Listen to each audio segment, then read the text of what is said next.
Testing 1 2. Testing 1 2. Okay.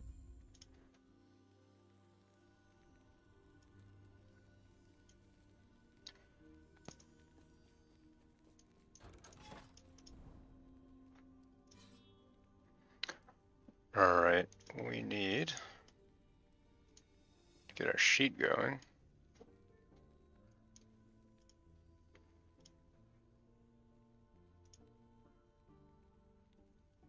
Let's make a new sheet.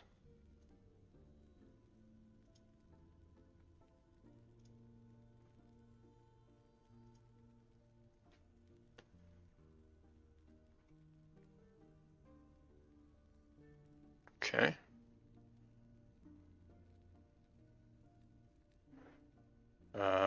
All right, so how many items do we want to test with?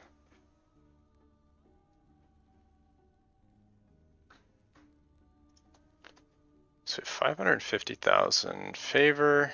How many rings will that get us? Quite a few.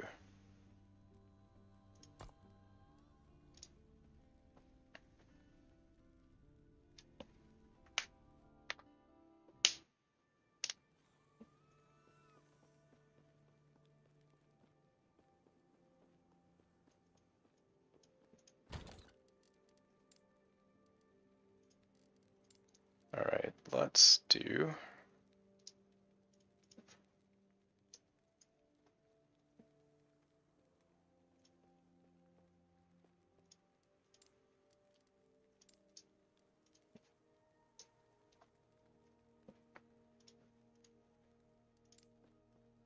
okay.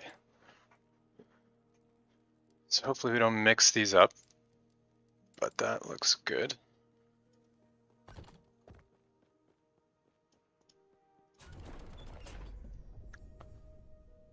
All right, so how much does a prophecy cost?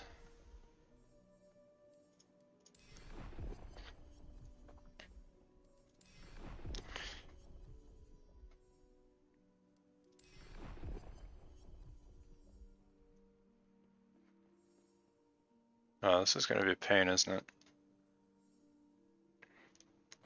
If I want to just do corruption. Need to do a lot of rerolling.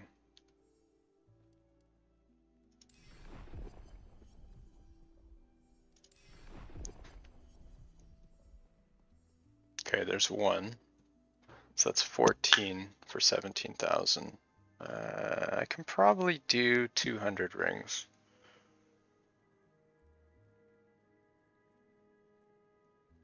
I think I can do 200. All right, let's keep a note of that.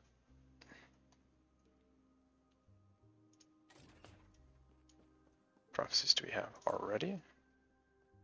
Frostlich. This is idols. As long as I don't have rings, I think we're okay. Which we don't. Okay, cool. Let's grab a notepad.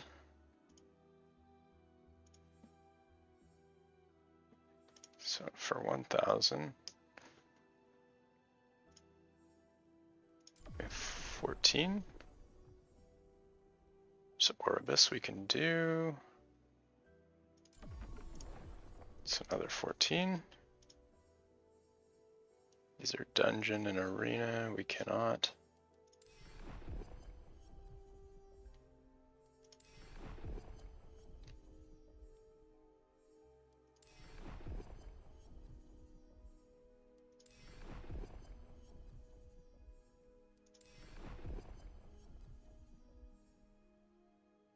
Argentus,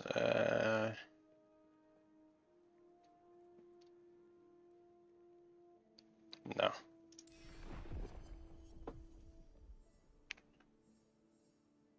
Frostlich, I could do some good loot there. Yeah, I think I'll do Frostlich.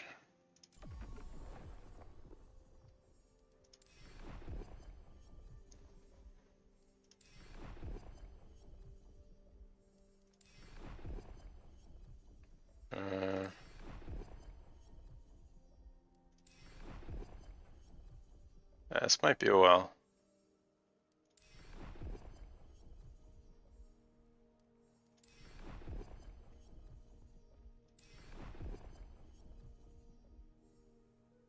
Rare enemy, nice. Is that my third or fourth? 14, 14, 14. That's 4 already. Okay. Hey, likewise, what's up? Welcome back. We made it to 1,000 corruption. So we are just getting started on our test. The fun part.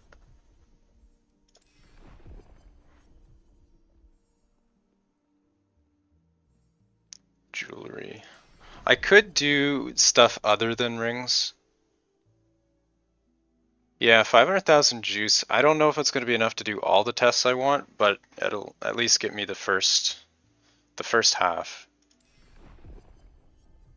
So I'm just going to focus on rings specifically. One, because they're small. I can fill my inventory with them if I get a big pop, and I'll want to take all of them. And 2, because I want red ring. So we'll see. Should probably just do juice at 1k and 500k. Yeah, well, I want it to be as even as possible, so I'm gonna try and aim for the same number of rings. Yeah, 500k is not too bad. That's like maybe a day. Pretty sure I can farm that in a day. At 1,000 corruption, it's really quick.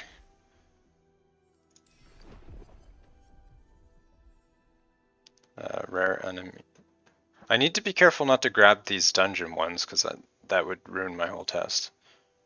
So we have, this is okay. So that's number 5. I don't know if ring is actually the best here. If I only want unique rings, I think a blocker might actually be better. Or maybe uniques. Uniques might be better. I think I might switch to uniques. This is what? Could pick up jewelry. No, I don't want to do jewelry. So I only want rings. That way when I do my spreadsheet at the end, I can just put in all the rings and there'll be like a small selection of rings. And each of them I'll be able to record the LP level and the expected amount of LP, and then I can compare each roll to see how lucky it is, rather than just looking at how many 1 LPs, how many 2 LPs, how many 3 LPs, which depends on the rarity of the item itself, right? I can look at each individual roll and quantify how lucky on average I was. You want to go for catalysts? I mean, Catalyst might be better, but I want the red ring anyway, so that's why I'm doing rings. And because they take up less inventory space. Lowest pool overall. I mean, it's fine. I don't really mind putting in a few extra records. Let's try unique. I think unique might be better. This is only 10% chance. Where is my... This is 15, and I think the pools are similar, so unique should be better. I forget. I did the math on this at one point. Yeah, we'll go with that. Yeah, I'm trying to like go for 2 birds with 1 stone, right? Because I do want an LP red ring. So if I get one, great. If not, then I have my results anyway, so either way is a win-win. Another one. Rare enemy, 14. I think 200 rings is probably good. We will see. I don't know if I need to go too crazy. I think as an aggregate, having that many should be a big enough sample size. Exiled Mage, yes, please. I just need to remember to pick up every ring, even the crappy ones, which I don't normally do. Void Horror. This one sucks. Do I even take Void Horror? I assume it spawns in the Corruption Bird monolith, but I don't actually know. Hurot sucks. I'll take it. It's fine. I can deal with it. Not a big deal. What else do we have? Rings from Husk. This is the first time I've seen the 6 rings. Pretty sure. I've only seen the 14, and they should be equally weighted.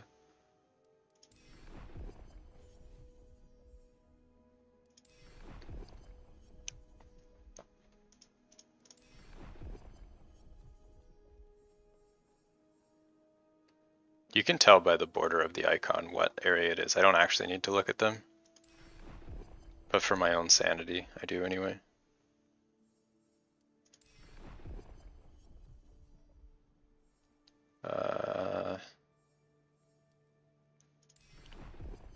Yeah. It'd be nice if the LP ones actually had a different icon.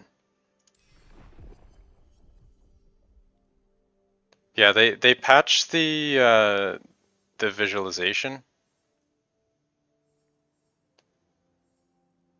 Like apparently they made them so that they spin now, but I don't understand. It's like based on the rarity or something, but this is a exalted and it has the same visual as this LP one.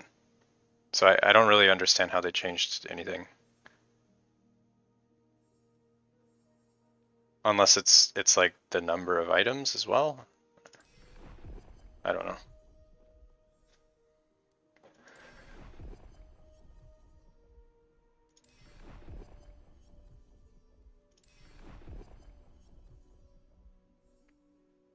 Emperor of Corpses, yeah. Okay, so that's another one.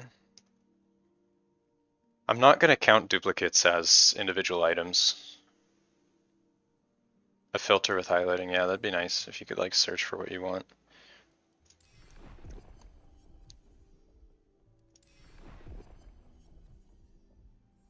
Or just let us pick prophecies directly and skip all this re-rolling nonsense.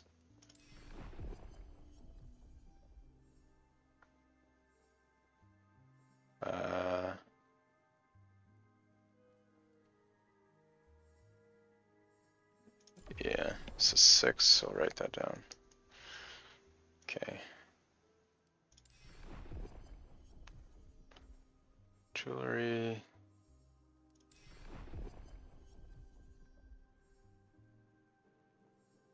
$14 rings for boss, sure.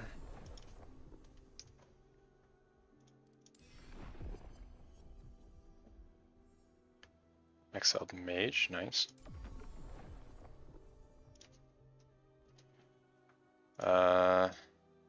You're on, no.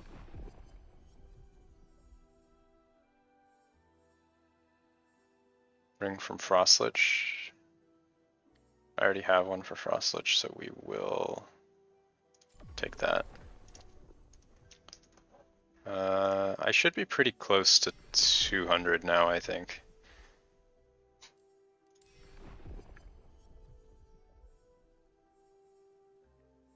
I feel like the generic quests are the best. So you can do them anywhere. But then I need to make sure I don't do a dungeon until I'm done all these prophecies or I'll screw up my tests.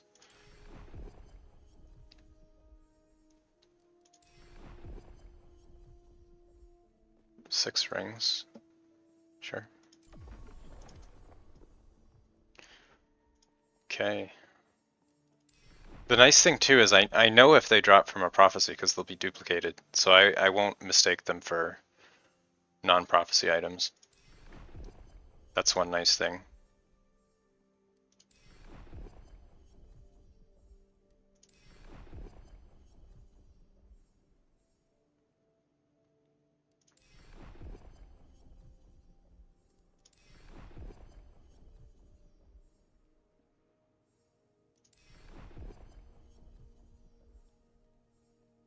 $14 rings for Hurot.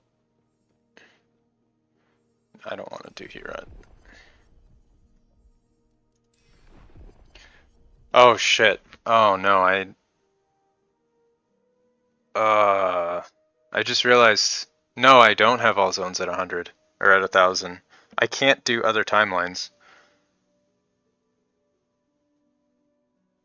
It has to be Reign of Dragons.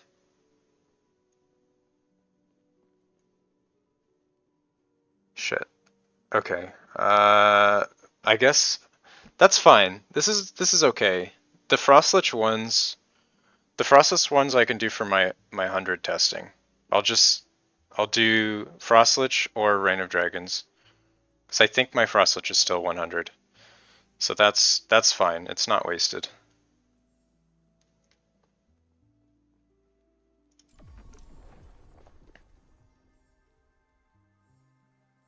I just need to make sure I don't grab another timeline. The Void Horrors might be a problem. I don't know if they'll spawn in Reign of Dragons. I think I might have screwed myself on that. Orbis is okay, yeah. Orbis is fine. I don't think Void Horror is okay, though. Ring for Mage. Ring for Abomination. Yeah, see, like, this is something I would take, but I can't. They're more common in some. I had a Void Horror for like a week, and I didn't get any. I'm gonna need to do a recount now. I feel like some of them, they're just never spawn.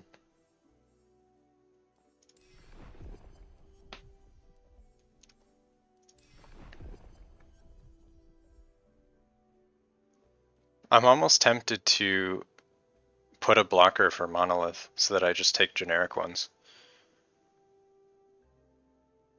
That might be a good idea in this case. Because a lot of them are going to only spawn in certain monoliths. A lot of them are going to be bosses that I don't need. I could just block Monolith.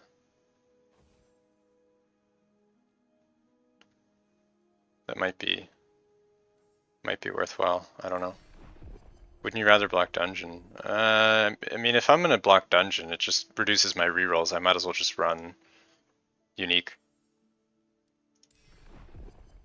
But if I block Monolith, then I'm blocking Monolith and High Corruption. It's a lot more events that are excluded.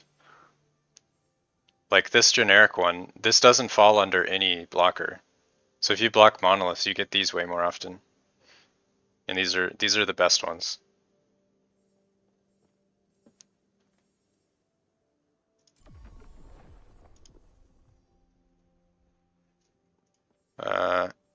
I guess it also depends on how my 1000 testing does. I can just do the same amount. For DD2? What is DD2?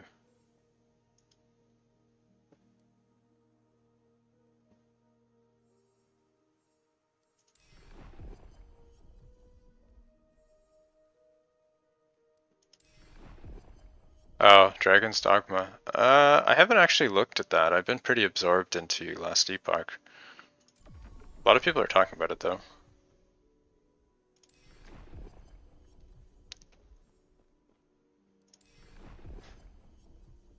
I feel like I have a bit of a viewer base here, and I enjoy the game, so this might be my niche for the next bit.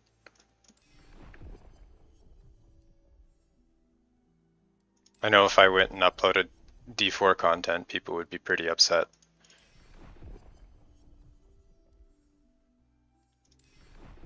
Not that I'm too excited to play D4 anyway.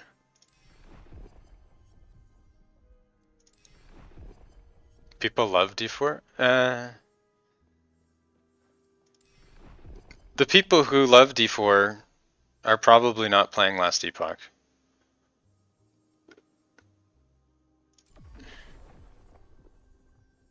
Most of my viewers now are Last Epoch players.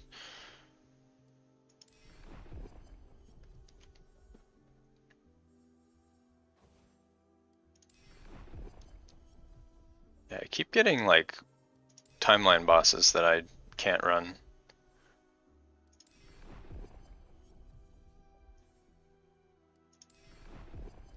This might be the case where I block Monolith though.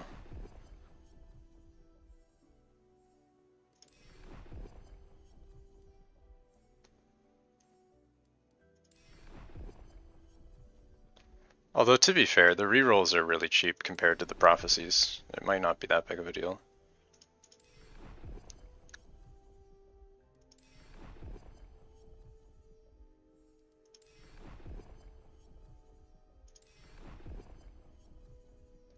This is probably like the most boring stream ever for the next 10 or so more minutes. Exiled Mage, nice. Okay. Great. We'll do one more and then we'll do a count and see how much we have. Frostlich. I'll take that for the next run. Let's do one more for the 1000.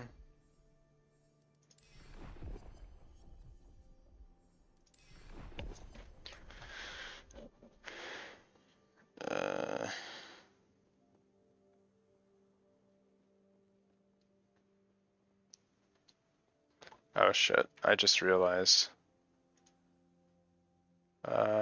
I need to fix my stream title. I misspelled affected. Oops. That's embarrassing.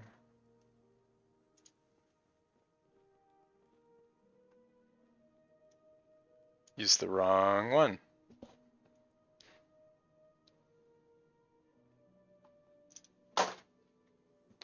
Alright. Oh wait, my stream is showing Diablo again. What the hell? Why is it showing Diablo?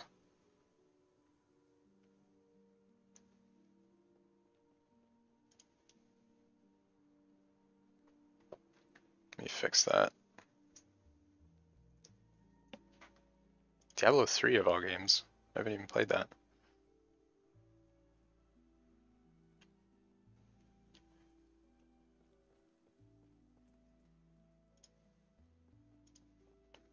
Alright, there we go. Much better. Okay.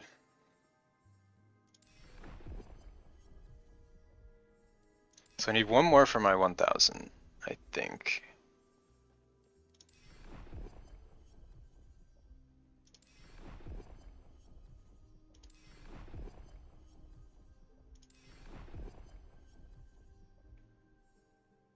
Death of a boss. Okay. Great, let's see what we're at. So we have this one I'm pretty sure I can do in Reign of Dragons. We'll do a full counter. So that's one shade we can do. It's 14. Frostlich, no. Rare enemy, yes.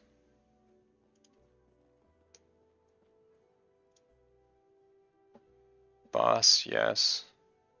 Boss and rare enemy. Okay. And exiled mage, void horror. I'm pretty sure I can do both of those. 14, 14. Okay. Boss, 14 and 6.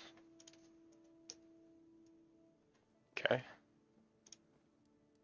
Boss and mage. It's two more 14s. Yeah, I think so. Frostlich will not count. Boss and I, 6 and 6.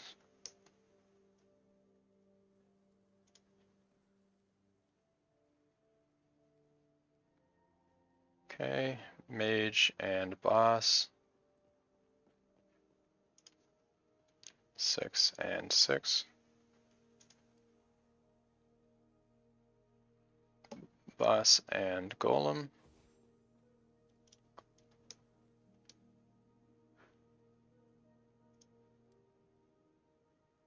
Mage. Mage and boss. So they're 14 and 14. Alright, what are we at now? So 14 plus 14 plus 14 plus 14 plus 14 plus 6 plus 14 plus 14 plus 6 plus 6 plus 6 plus 6 plus... That's 226, assuming I get all of them. But it's fine. Whatever I end up with, I'll just do the same amount for the other one. But that's over 200 rings, and that's 200 before rank 10 duplicates. So I'll actually have like over 400. Yeah, it was more, but I was excluding the Frost Lich. I can't actually do this at all because it's 240 corruption, and it's the timeline I have at 100. So actually, this is completely useless for me for my testing. Frost Lich, I can't do this one. There was another one. Frost Lich, I can't do. Frost Lich.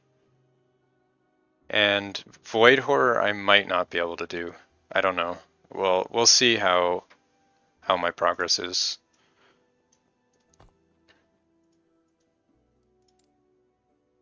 All right, so we'll start with 1,000. It's 28 per 14. Yeah, I'm counting half because 2 of them are going to be copies anyway, so they don't actually matter. Whatever it rolls, that's the copy.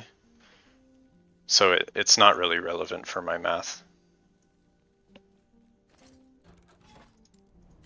The duplicates just help me know which ones are from the prophecy versus which ones are not, because any item from the prophecy will be duplicated.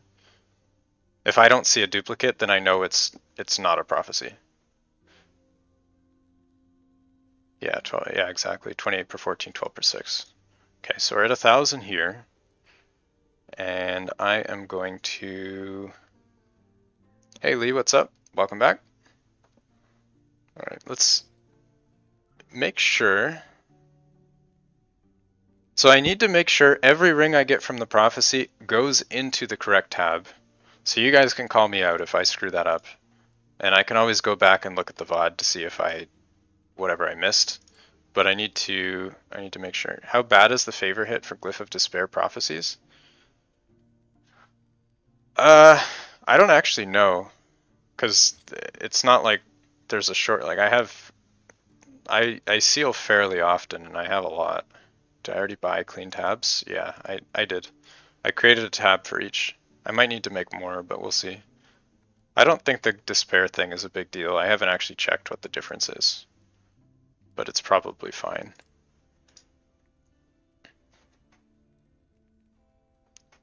If somebody wants to provide like a screenshot,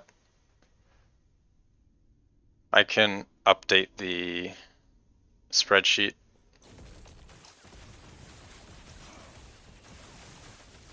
Alright, let's get started. Oh god. Oh, what have I done?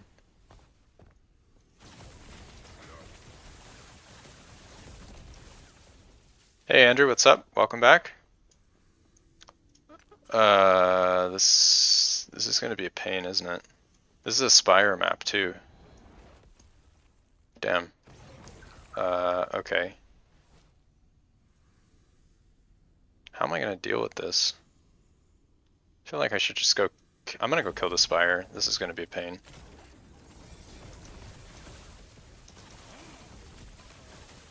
Otherwise I'm gonna die halfway through looting all that.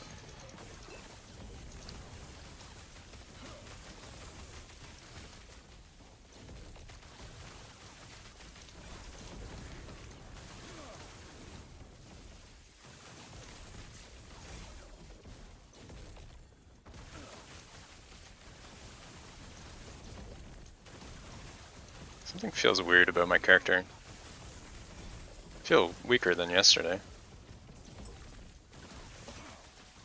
Hope I didn't screw up some of my gear.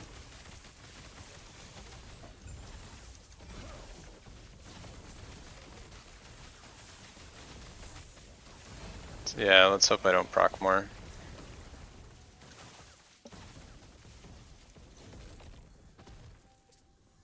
I'll try not to go too crazy. The rings are small though, that's the main reason why I picked this. If I win with like Catalyst or whatever, there's no way I'd be able to fit them all in my inventory. 500 corruption on your Forge Guard, very nice. It's already an accomplishment. Okay, I don't need keys or anything, so we'll just focus on rings here. I only need to pick up half. Yeah, I'm gonna do all of them though. I'm gonna do all of them just so that it's easier to keep track. Oh shit, some of them are gonna be Weavers, Will. I forgot about that. You're bored of pushing? Yeah, pushing is pretty boring.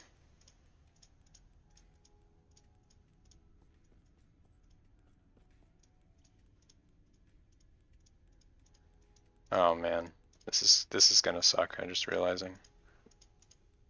Weaver's Will is interesting, yeah.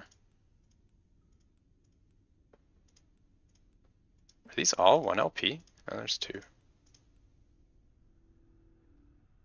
Average Will? Yeah, I don't know. Maybe Will is affected by corruption.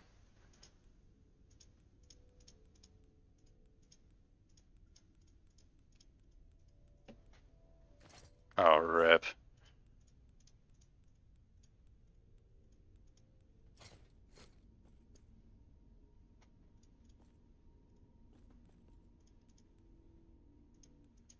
You don't think prophecies are affected by corruption? I don't either. Alright, we have a bit of a problem here.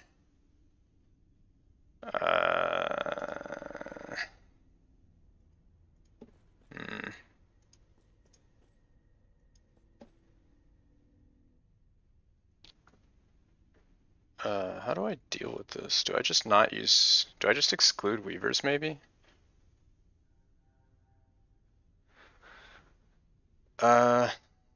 Maybe I just exclude Weavers from the test. I'll just make note of what I dropped, actually.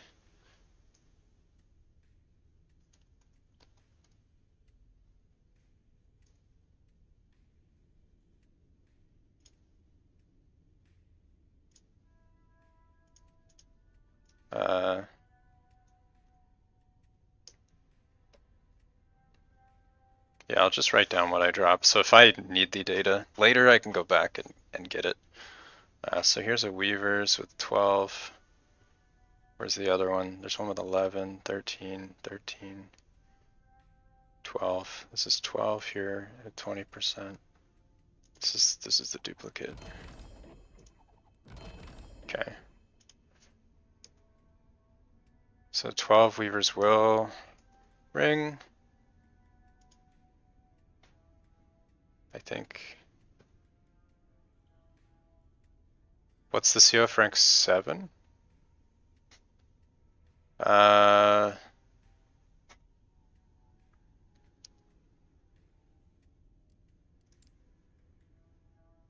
Uniques are twice as likely, rank 6. Okay.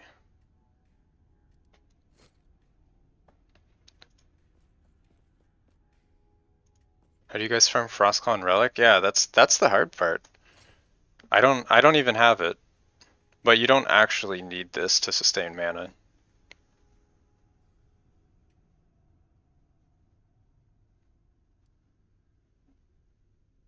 This is 27. Where did it go? That's the copy of that one. Okay, so an 11 Weavers will ring. Yeah, it's fine. You don't actually need, if you have this set up for your Frostclaw with 3 levels from other things, you get 1 from the Twisted Heart, the base amount, you get 1 from Unstable Core, and you get 1 from Enigma if you're running Lightning Conversion. So if you have this setup, then you can sustain your mana. Because you get 5 casts here, and each one gives you 36% chance to get 12.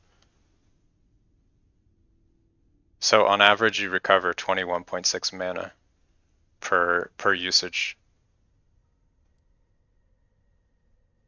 You squeeze every drop of your favor for relic prophecies. Yeah, I don't think the exalted prophecies are actually even worth doing, to be honest.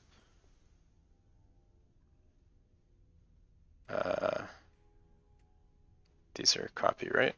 Yeah. Okay, let's move these over here. I already made note of those.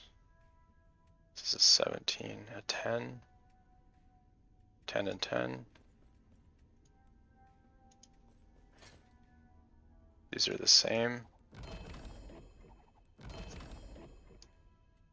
You can shift right click. I don't like messing with the hotkeys and I accidentally hit the wrong thing.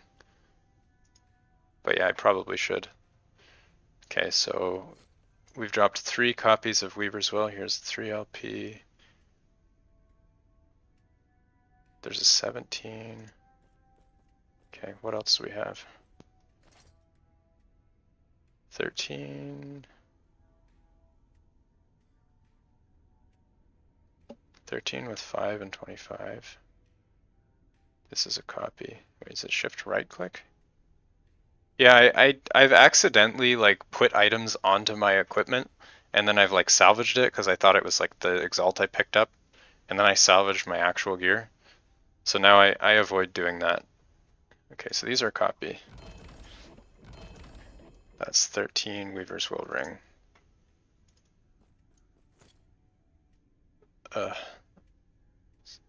So none of these were Weavers, right? Yeah. 17, 13. There should be another 13 there. It's 13 and 13. So another 13 Weaver's Will ring.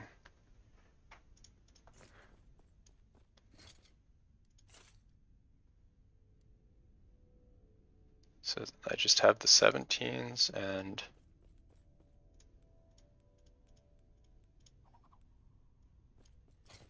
alright, I need 4 more spots.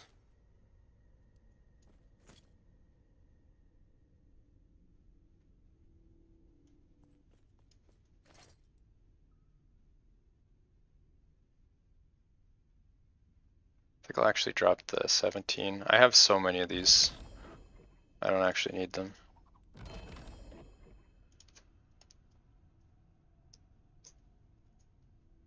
I have almost a whole tab full of Weaver's Will rings. Okay, so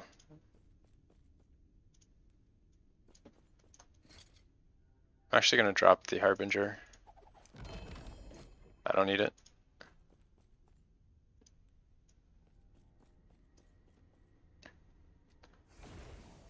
I think that's good. When you press C, your stats are bugged. It seems okay for me, I think. I don't see anything weird.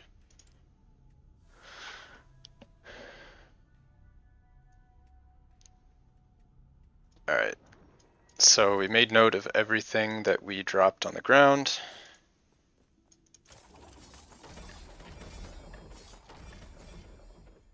Now, let's make sure we put these in the right folder here.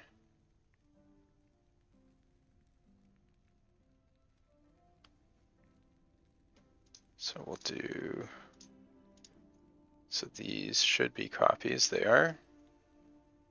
What else we have? These should be copies. Yeah, so I think everything here should be a copy. At some point, I'm going to need to go through all of these and make sure that they're all prophecies. Otherwise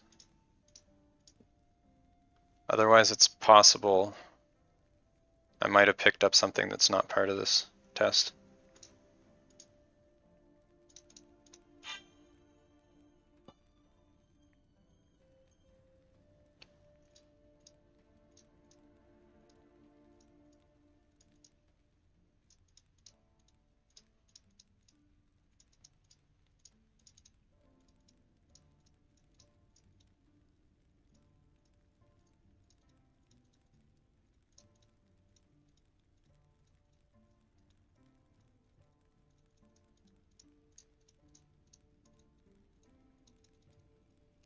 Don't mind my OCD. This just keeps them all grouped together. How much favor? I'm just getting started. I think I spent like 350,000 or something. Quite a lot. But yeah, this is just getting started. Okay, how many rows are here anyway? How many can they fit? I'm gonna need more tabs. Okay. Actually, what am I at? 194. Yeah, I spent about 350,000 favor just now.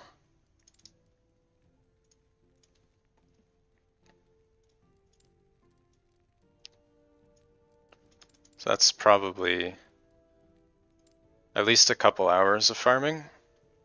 You get favor really quick at 1,000 corruption. Alright, so let's keep going.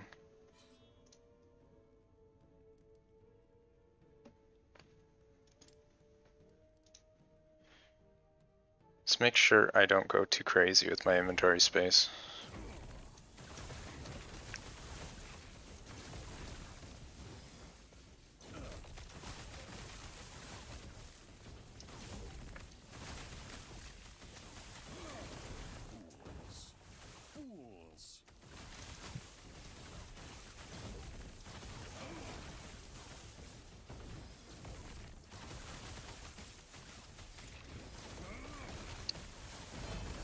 Oh shit.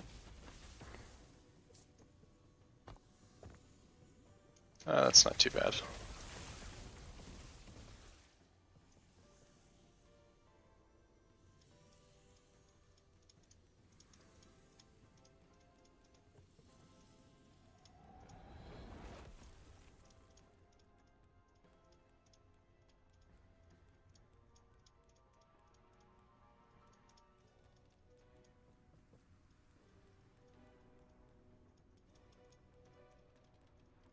Do I have gold for more tabs? Not a whole lot.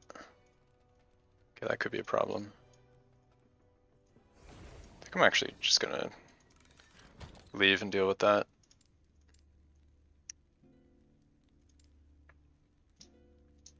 Start a new tab so these are all grouped together.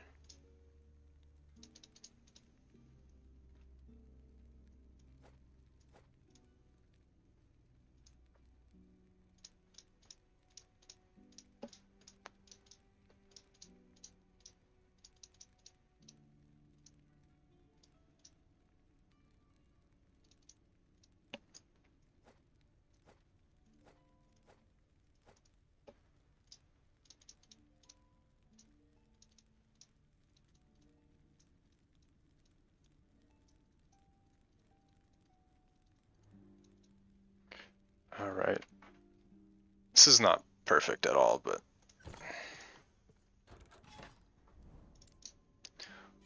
can't grab too many prophecy procs in one map or otherwise I'm gonna have inventory problems again. Don't want that.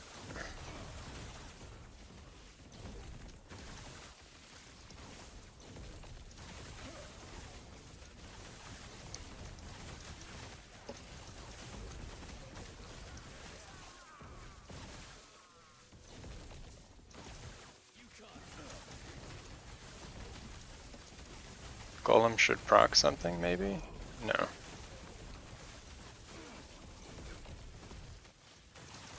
Alright, we'll keep going. I think I have some rare enemies. Prophecies.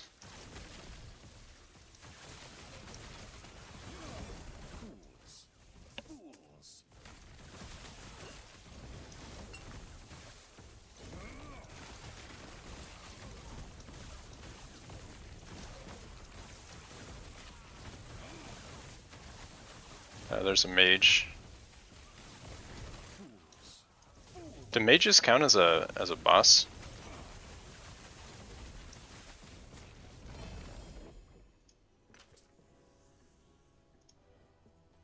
Alright.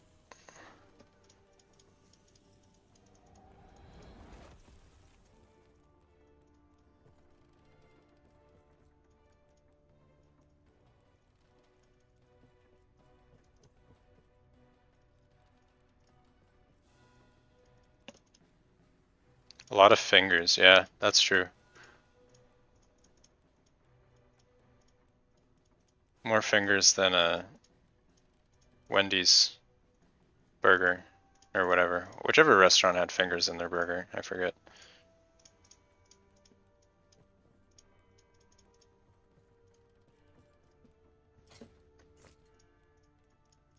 I have to drop items again.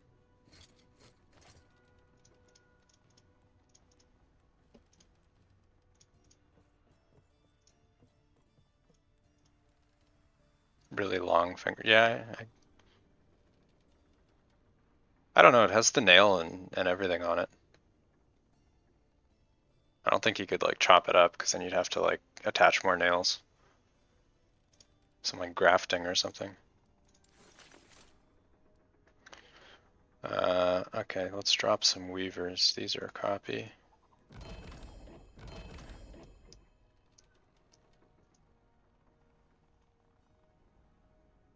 It's 13, 9 and 21. This is a copy.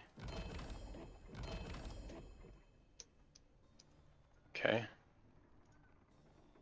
14 and 14. This is a copy.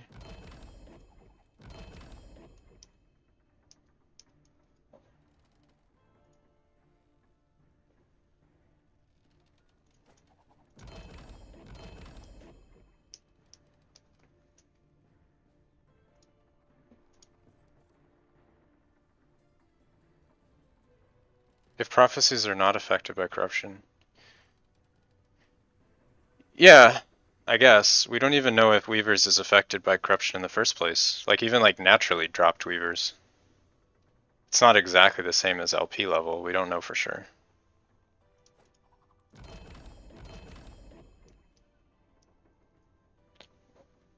You've read it? I mean, it could be true. I wouldn't know.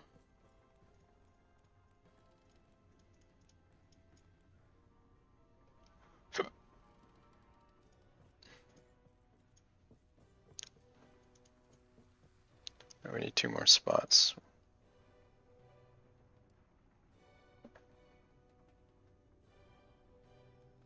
$15, these are copy.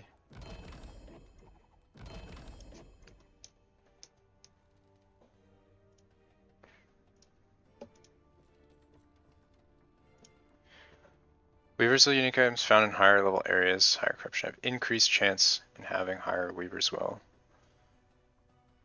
Yeah, that makes sense. I found a lot of like 20 weavers will, which I didn't used to find. So maybe that would make sense.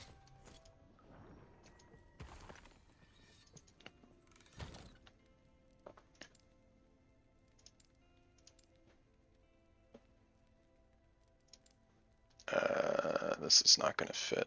I need to start another one.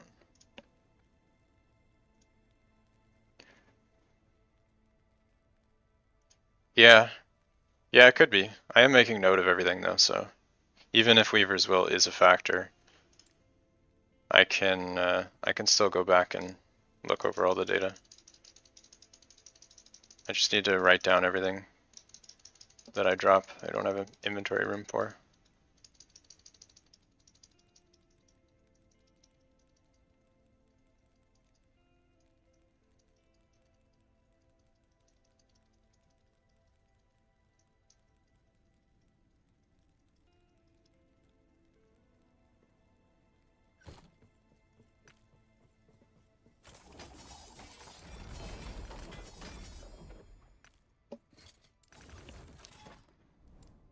Alright, we already cleared up a fair bit of these prophecies.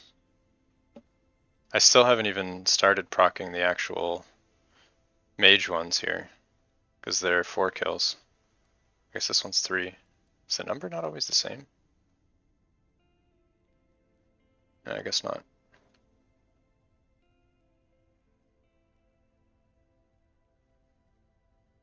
Yeah.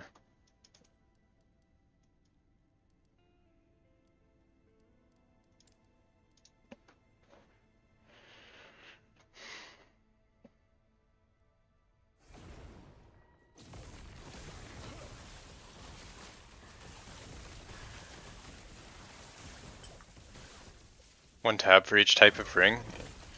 Yeah. Maybe. It's not a bad idea. That's probably where I'm gonna end up with. I just don't have that much gold and I don't have that many tabs.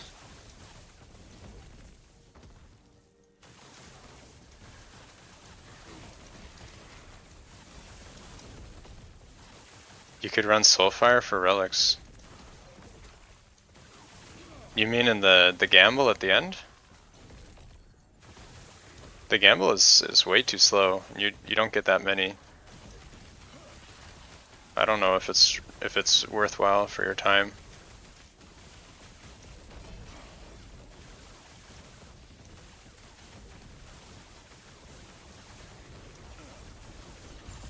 Oh god, I got 2 procs.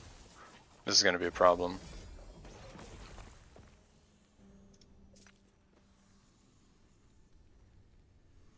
Yeah, you don't get enough.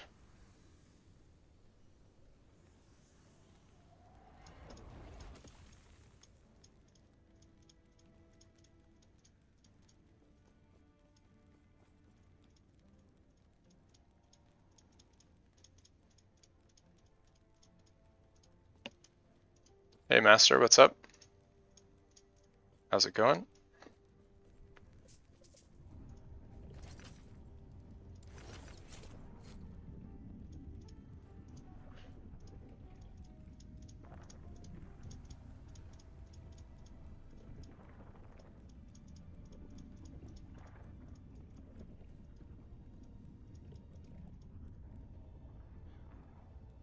I can call you 1 if you prefer. Or Mr. Master.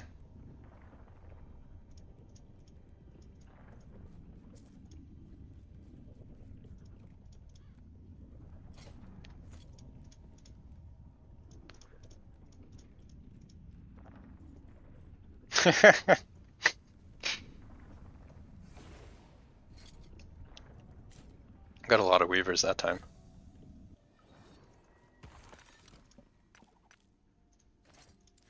I'm doing good. I just wrapped up work, so I'm happy to have some time to do testing. We have a lot of work to do. I'm running out of tabs. Yeah, maybe I just do 1 for every ring type. That might be better, rather than whatever the hell I'm doing.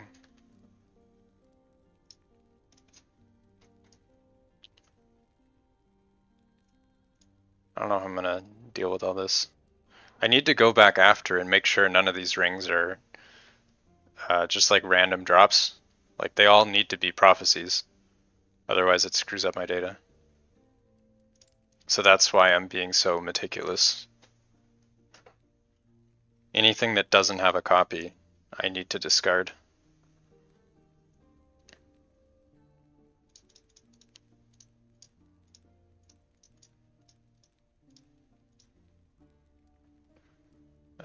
I guess we could sort them. Yeah, maybe I will. I have enough tabs for now. That's fine.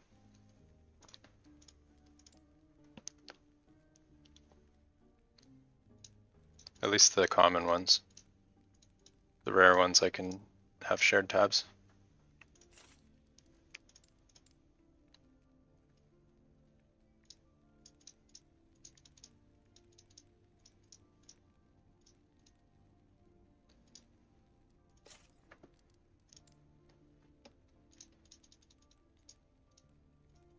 Verifying all this data is going to be such a pain. New to the game, just checking different streamers, looking for tips. You're chapter 8, going for the, I think, Paladin bleed build. The thing is, don't know what to do to get idols. Are you CoF or trade? Or wait, do you even have a faction yet in chapter 8, or is that 9? If you're CoF, you can do the prophecies. You go to the observatory. Your trade? Oh, okay, then you should be able to buy them on the bazaar. I think idols should be really cheap. I don't know though, I'm pretty much exclusively CoF. So I can't really tell you.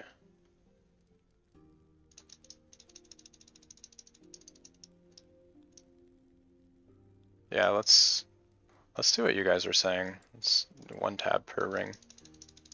Not all idols are cheap. Yeah, I mean, if you want a best in slot, I assume it's expensive, but I don't think you should have a problem getting like one good stat, right? It's probably just like the double stats or like high rolls or whatever. Like get like a mid roll HP idol. Should be fine.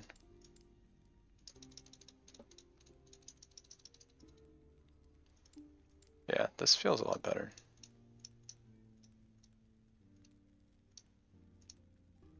Double stats are cheap. Niche builds, yeah.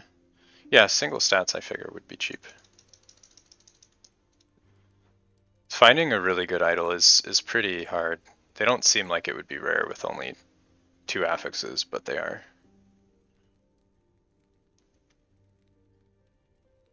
Let's do a finger tab.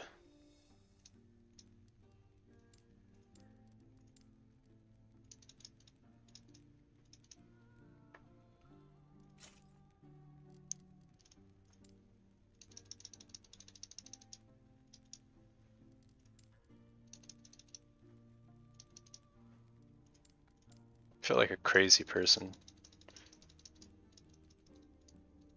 Just collecting hundreds of garbage rings. When will I start using the crafting tab in this game? You can do it whenever you want. You just press F and then you have your tab here. You can throw gear into it. You add, you have like your runes that do different things, and then you also do glyphs. If you like throw any piece of gear in here, you can see all the affixes that are from shards. So these you get from using a rune of removal to get the affix shard, or you do shattering. So then once you have these shards, you can directly craft them onto an item. This already has full slots, but you could do that. Yeah, class specific. If you're following a guide, you might be able to just download a loot filter from them. A lot of times they'll post their filters.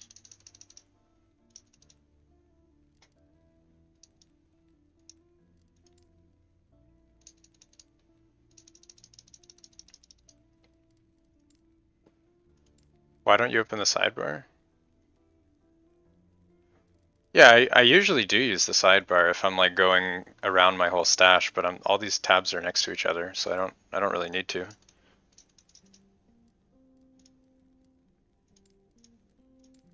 I mean, maybe it is better. I guess it's fine. I can do that.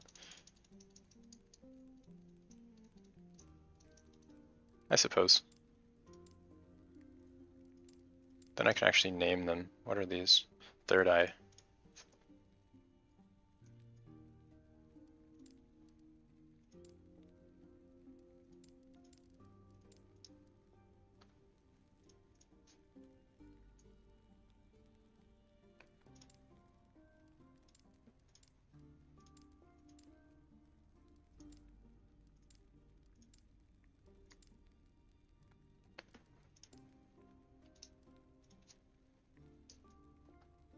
$1,000 finger. Nice, okay.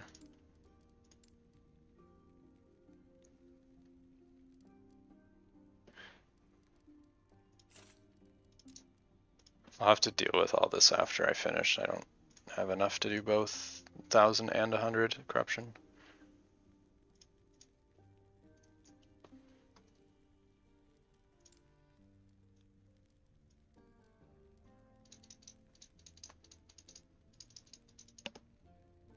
You have the loot filter, nice. Yeah, that's the first step. Otherwise, there's just way too much stuff on the ground. You can never... Rax did a universal loot filter, that's pretty good. I usually just do a duplicate when I change classes and copy whatever's the same.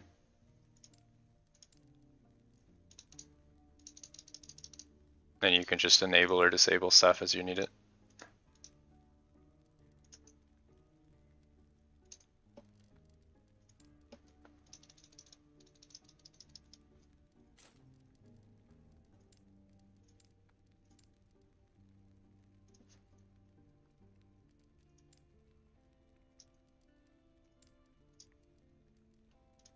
Okay, nice. Got the finger, third eye.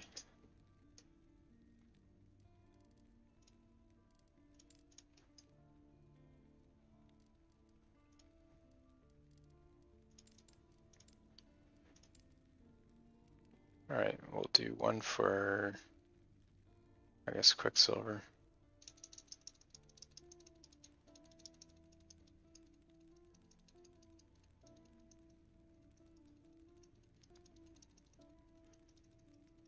I feel this is probably extremely painful to watch.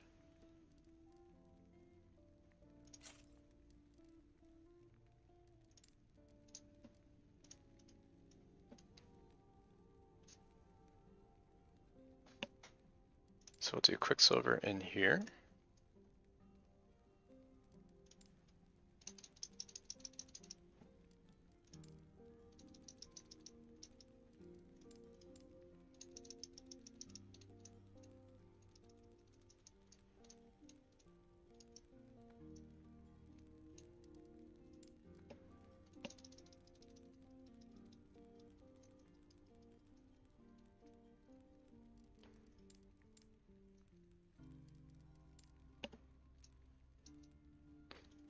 It is a little bit cathartic though.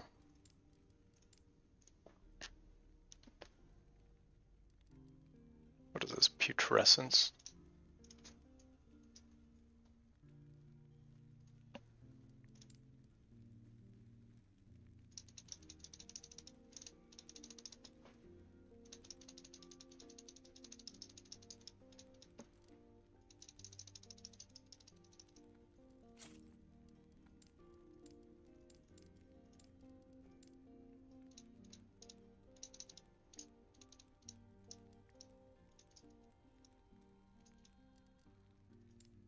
Just killed a shade with the dot.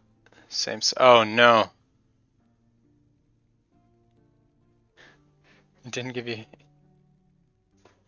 Well, at least it gave you the loot. I'm pretty sure if you die as you kill like Jolra or something, you don't even get the loot. At least that's what happened to me then. One time, just killed the boss and it popped a bunch of prophecies and I couldn't loot it.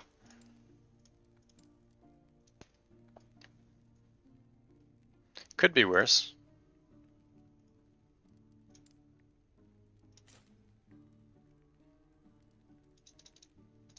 It's a lot of different types of rings.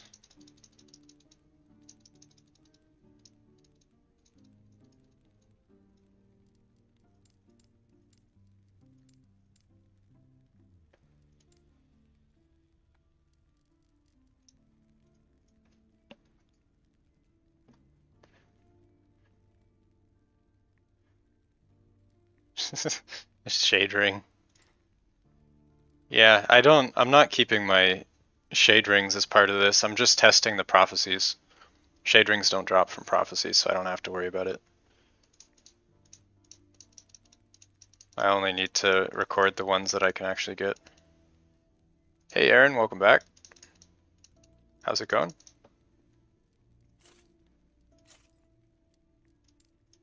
You're just in time for all of the excitement. I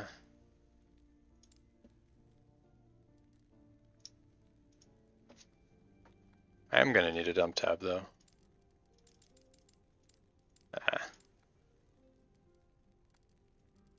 Oh, can you not drag from there?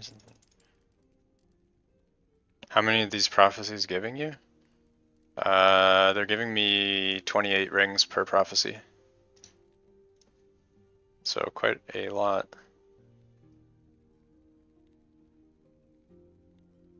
I think they were... How much were they? Is it 12,000? I think they were 12,000 for 28 rings.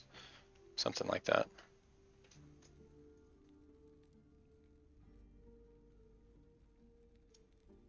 I did spend a lot of favor on rings just now, so. This is not super normal, what you would expect to see in a sitting. Getting your blessings for your Frostclaw. Hell yeah. How's your Frostclaw coming along? Are these Monolith Prophecy for the rings? Are you doing... No, I'm doing Corruption, so I'm only doing Monolith right now. This is 1,000 corruption testing, and then when I'm done, I'm going to do 100 corruption testing, and we'll compare the results and see. I think we're probably going to have a pretty reasonable sample size by the time we're done.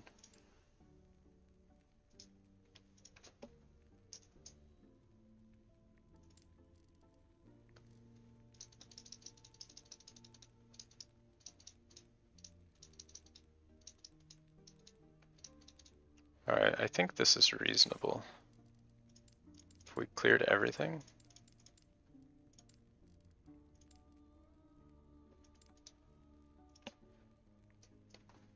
And then I'll just do etc.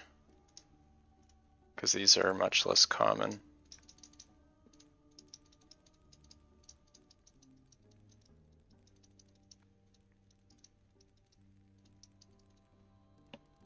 Alright, so I think we're good. We still have a dump tab for now.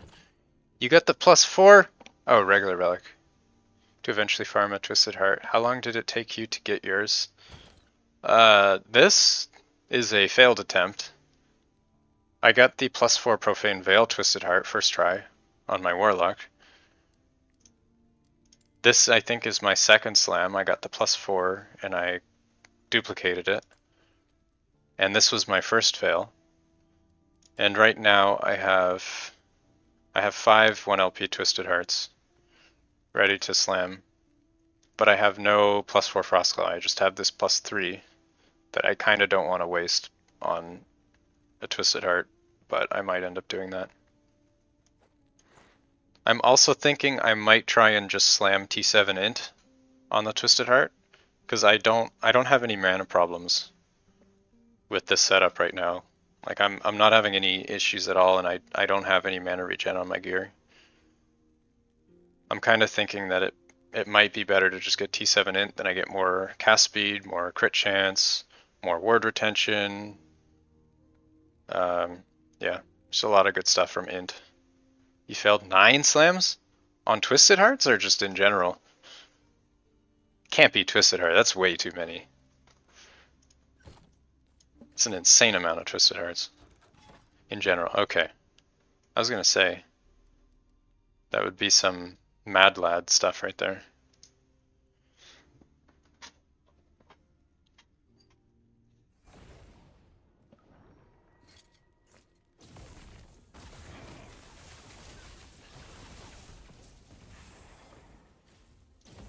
Alright.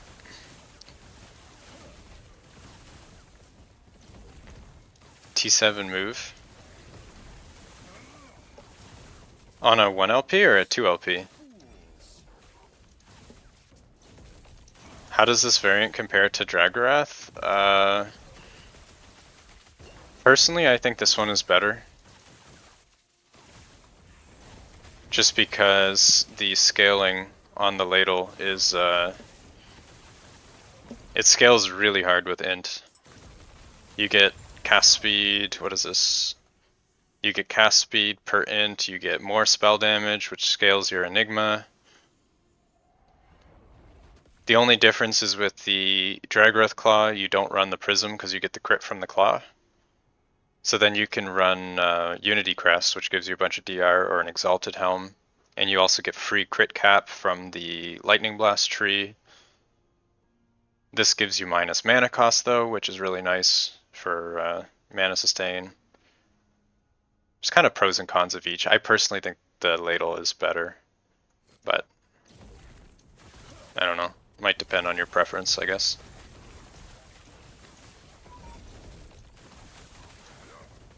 Like my gear is kind of like mediocre, and this is 1,000 corruption, so I think it's pretty fine.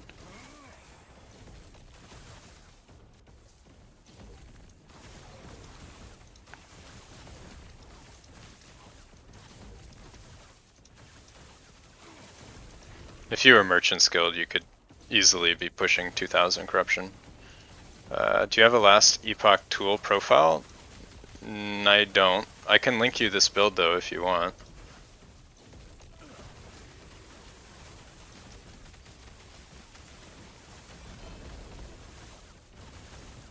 too OP. Actually, I don't have room for that kind of stuff.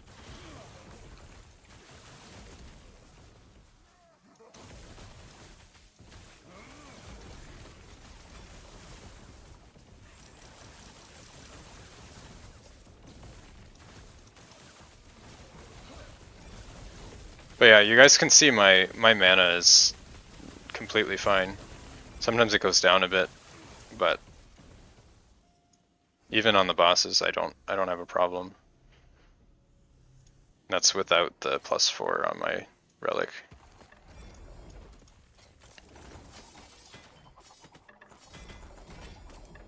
What do gear? I have T7 int on the helm. I have T7 cast speed, T5 crit multi on the ladle, T7 int on the chest, T7 multi, T5 cast speed on the Enigma. This should probably be reversed. I think T7 cast speed is better, but I was having mana issues. I have no LP red rings, a random belt that has T7 cooldown, some lightning, reduced crit. I'm not actually reduced crit capped, I don't think. This is 16, 28. No, I don't think I'm crit capped. No, I'm not. And then T7 int here, T5 int here. Necklace with T7 crit multi, spell crit, a bit of res and shred. The red rings cap my res. And they also give me armor from strength, a bit of move speed, a bit of dodge. Actually, I don't have any dodge, never mind. And the DR, which is like the biggest thing. You got the unique, you want to, how do I turn it red? I made a video on making legendaries. If you want to check my channel, is one of my most recent uploads was on making legendaries. It should have all the information you need in that.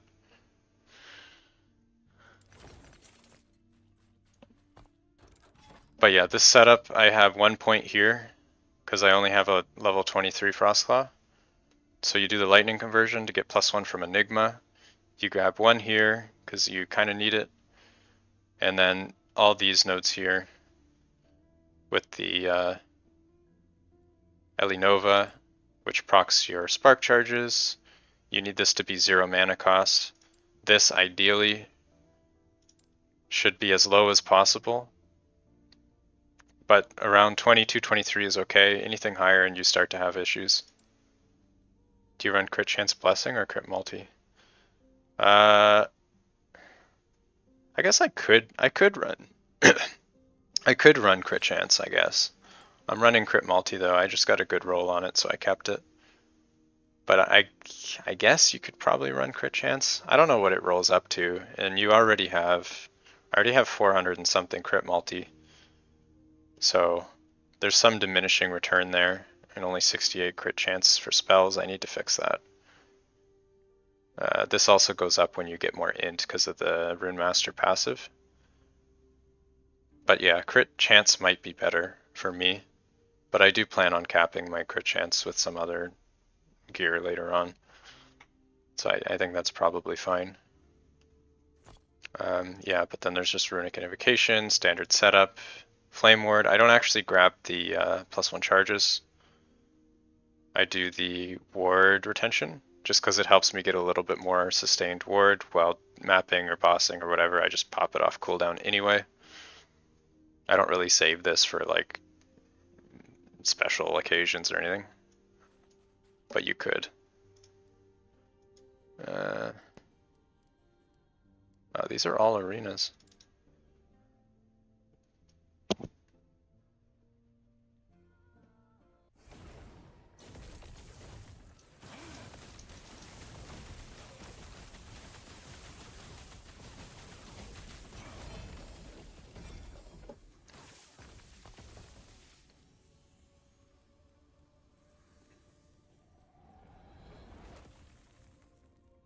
Do you run the crit? Oh, I already read that. Never mind.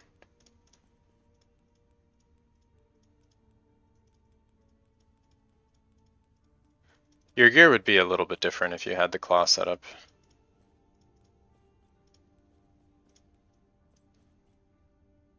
Ali's video is a pretty good point of reference for that.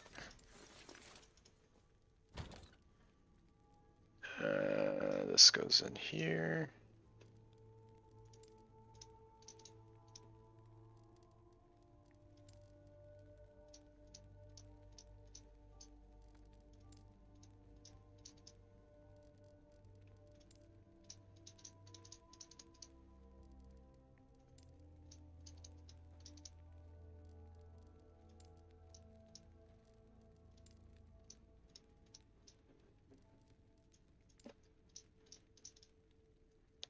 Alright. On Discord, a guy built very interesting build. Use Frostwall. Frostwall with a Rune Bolt. Sounds interesting. Does it do... There's like some chaining stuff you can do maybe.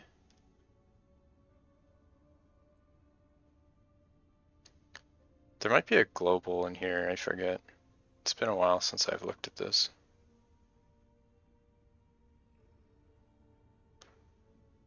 If you're using the Lightning Blast with the claw setup, you can get some extra Lightning Blast here, I guess. It might be decent.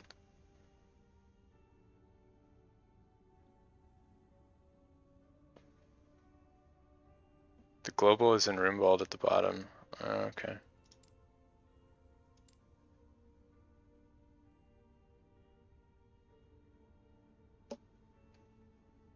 Oh. Oh. Each stack of Runeweave also grants you more damage per stack of Shred up to a maximum.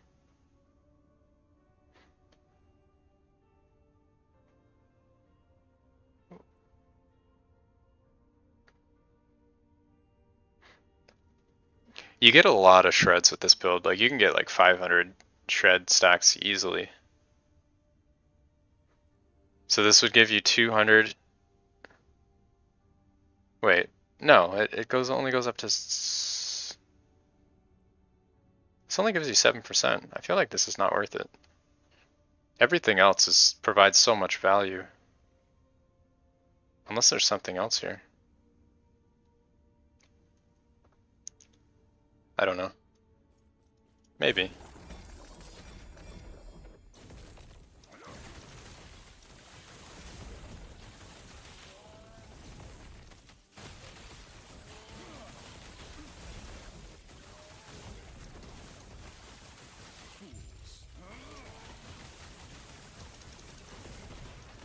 Oh, those DOTs hurt so much. You get 3 from the earlier? Oh, okay. Yeah. That'd be what, 28 then?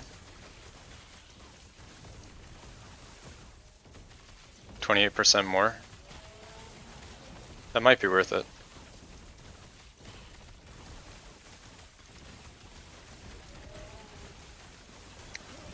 I could probably give up Flame Ward.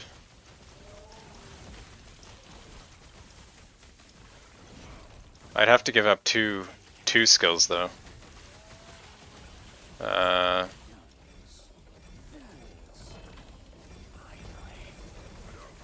Yeah, that's kind of hard.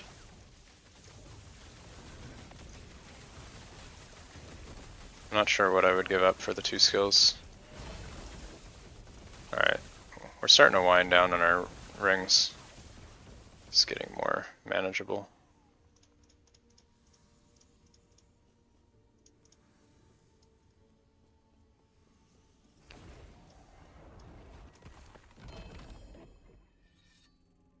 Yeah, see, I'm not going to pick up this ring because that's going to screw with all my...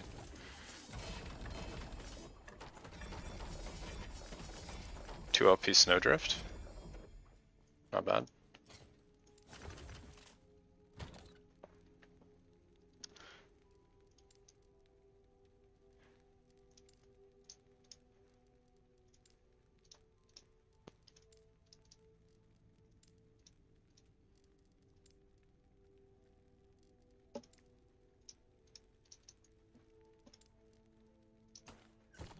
Let me see that. Oh yeah, per stack, I see. Do you have to self-cast the Rune Bolt though? Because that kind of sounds like a pain. Is there some like auto cast? Can you auto cast with hey Sacred, what's up? Oh. Oh, this is the auto. I see, okay.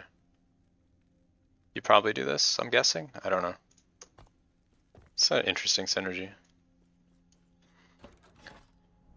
You got 25% less damage from crits. You should have at least 48, right? From the free thing. Rune Master?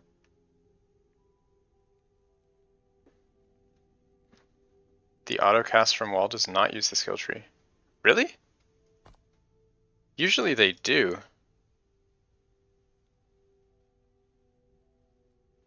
Usually they do. Oh, on Forge Guard, right? Yeah, I feel like that sounds like a bit of a problem. All these are arena. This is terrible.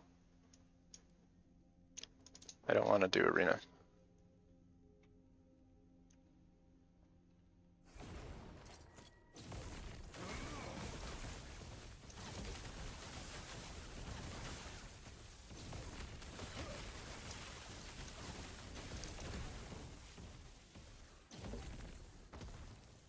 I thought you just take the Frostwall skill tree and the Rune Bolt skill tree, and then they just trigger each other, right?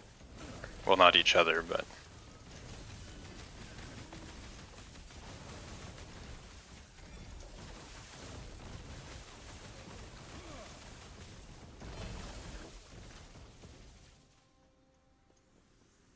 You tried that? Oh, well that's unfortunate.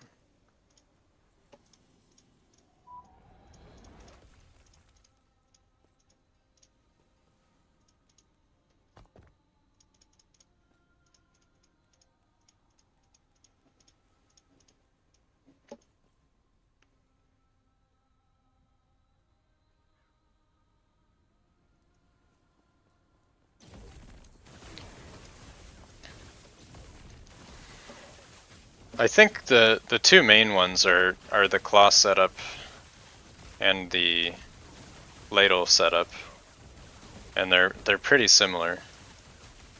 But there's a lot of stuff you can do with Frostclaw though. It's a very versatile skill.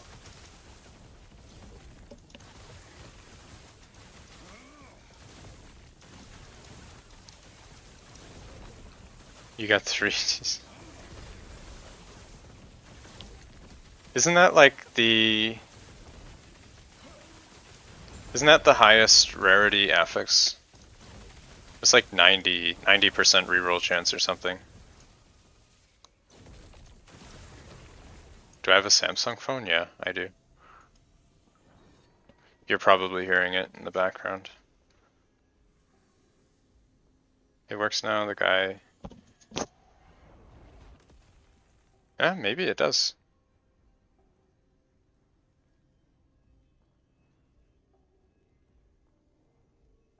Yeah, maybe it does work. I have my Sam. I just leave everything on default, so yeah, you're hearing that.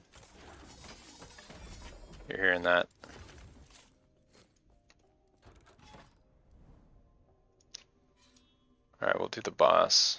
This one I think I have Prophecies for.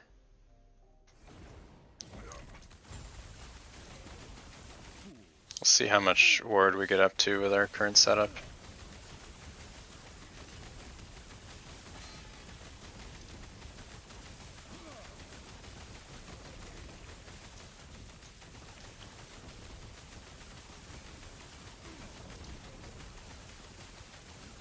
Yeah, see, our mana regen is fine even without a +4. There's like no issues here. Usually on bosses you run out of mana, but yeah.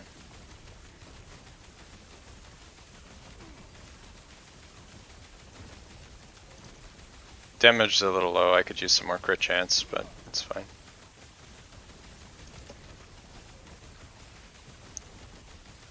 It is also 1000 corruption, to be fair.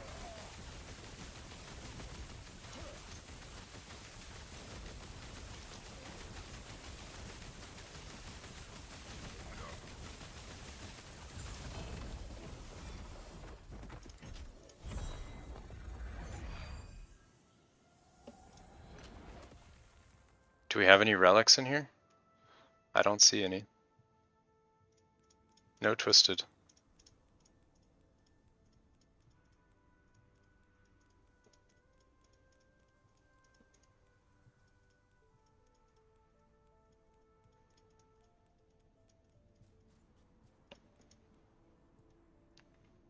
You're wondering when they're gonna nerf Ringmaster and Ward in general?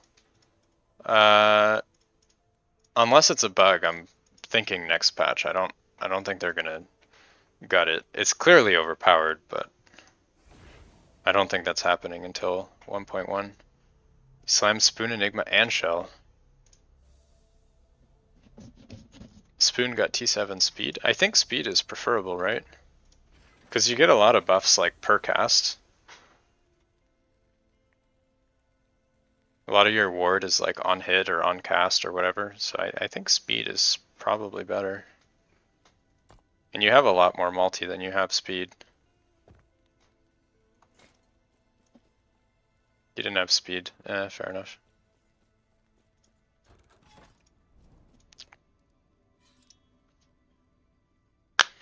Yeah, I need to slam another Enigma. I'll try and get a 3 LP. Would be nice to have speed, multi, and something else.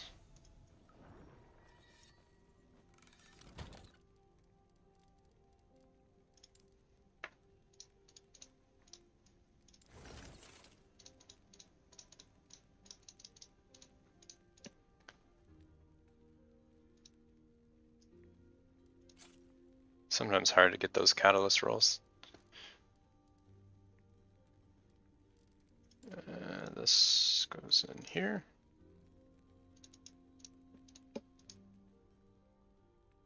What suffix would you go for? You can get the crit damage reduction, can't you? On a catalyst? I think that's an option. If not, there might be ward gained when you spend mana. I forget. Is there a list of catalyst suffix? Or I guess I could just look at the just word per second. Probably resist then.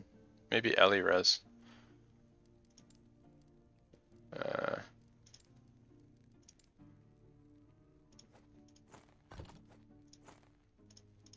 Word per second, yeah.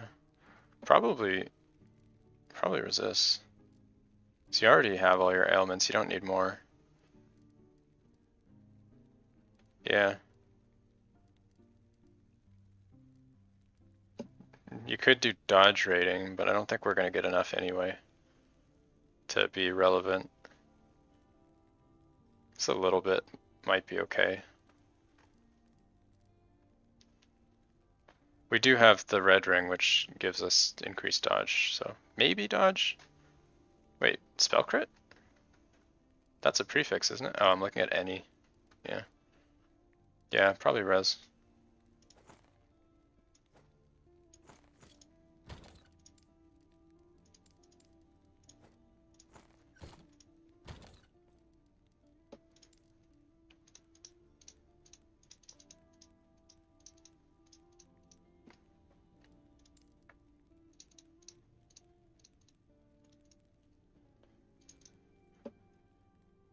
Yeah, I don't know, maybe if you're not running the 2 red rings, it's a lot harder to fill out your resists, so if you get Ellie res, that should deal with that with 1 red ring, the Reign of Dragons plus an Ellie res suffix should cap you on those 3 and it frees up some idols. Then you can just worry about the other ones. That's probably a good way to go.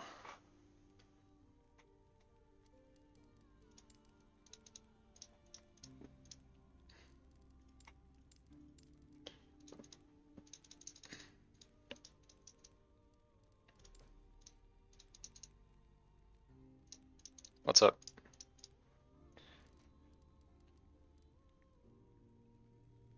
Minus 1k all res except poison. What do you mean? Your character has that? What? Is this a bug?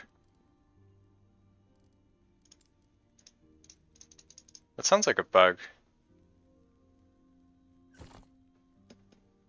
Is it actually that number though, or is it just a display thing? All my stats look normal. I don't see anything weird. The patch notes said that they fixed an issue with stats.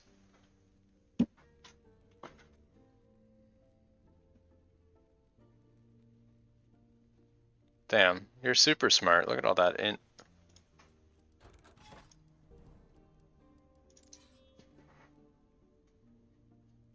You found the hidden technology.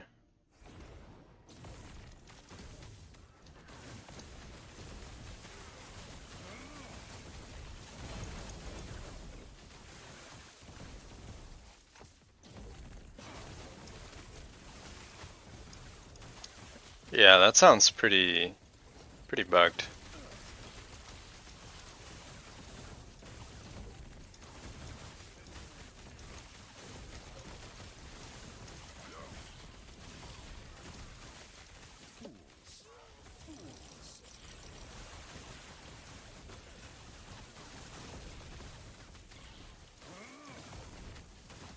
Yeah. Maybe this is part of the stat sheet changes that they're working on. UI improvements, bigger numbers.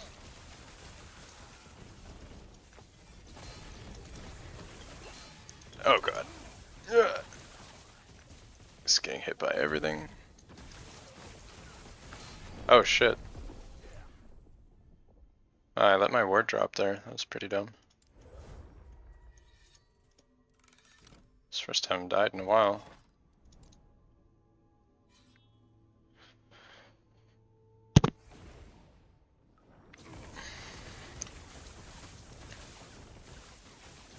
Oh, enemies are deadly if they've not been damaged recently. That works on the Spire.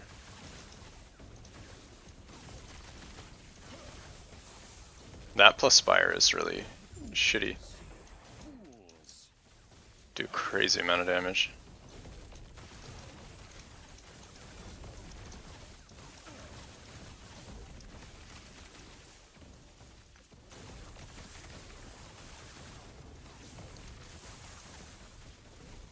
Yeah, Spires hit really hard in high corruption.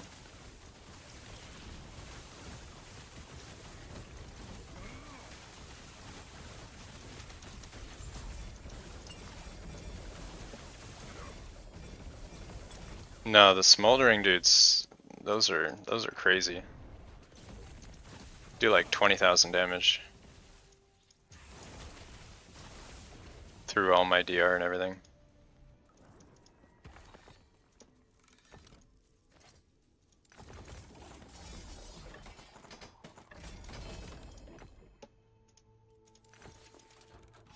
How many prophecies do we have? Scorpions, I have not got any.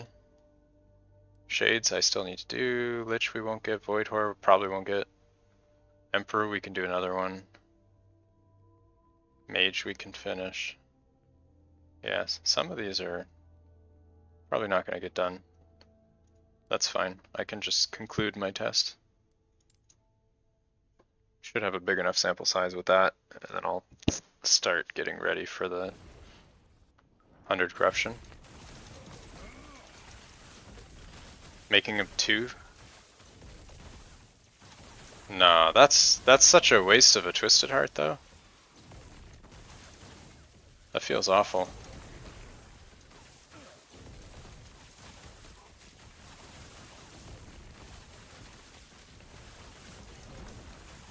I guess if you're not getting the relics you need.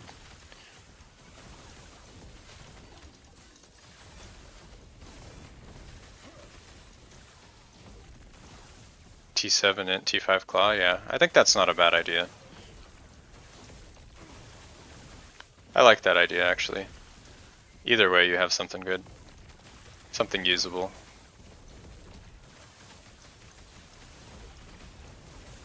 Probably get a suffix anyway, though.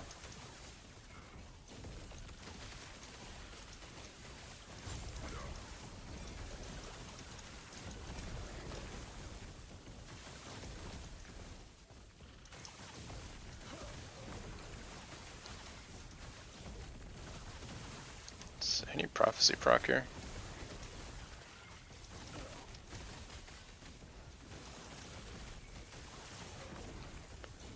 Yeah, I think you only need one mana. Omnis feels a little bit bad though.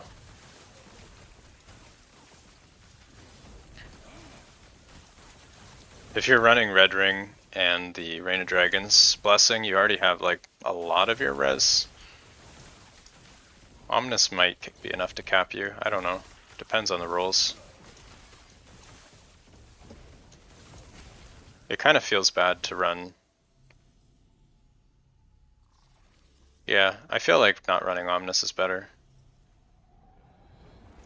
So with my setup, I have to run everything here. I need the +1 from Enigma, the chest, and the Twisted. Without those three, my build doesn't really work, and even with those three, I need 2 idols for mana efficiency. But with all of that, it works. So with this current setup, I could just slam T7 int. If I get a +2, then I could swap this out for Static Shell, I guess. So that might be an option. I do already have 2400 armor, so that would take me up to like 6,000-ish.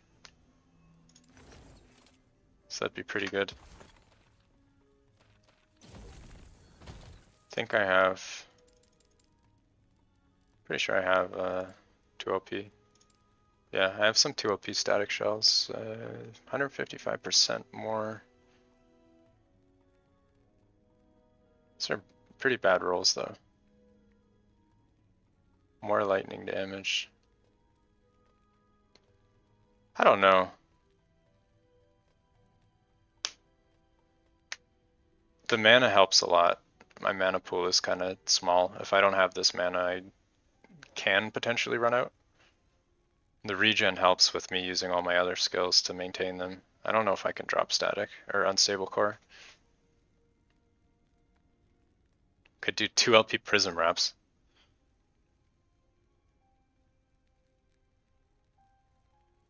Actually though,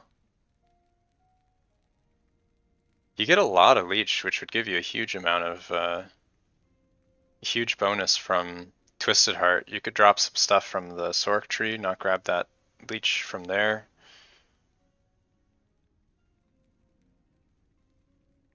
That might be interesting.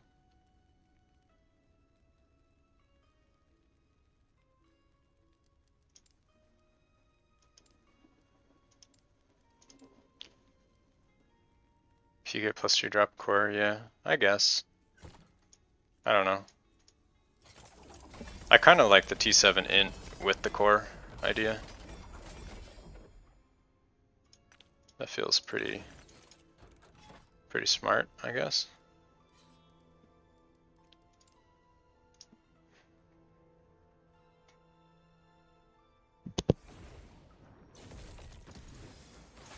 Oh shit, what the hell?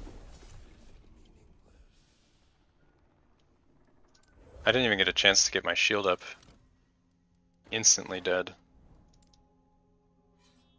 Gotta make sure to cast your ward before you start jumping into stuff.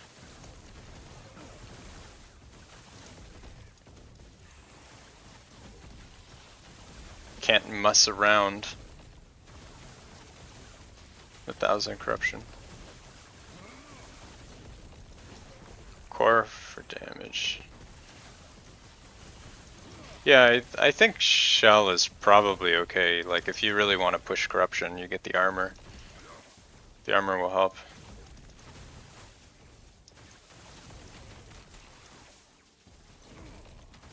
If you really want defense though, you might be better off just going claw and then grabbing the 18% DR from Crest of Unity, the helmet.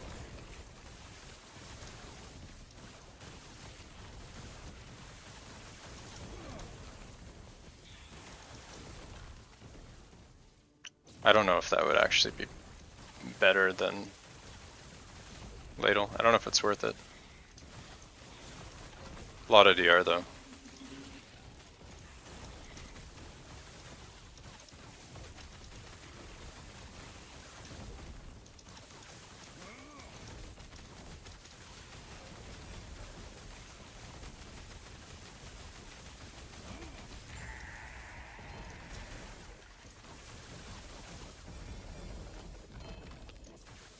I think I need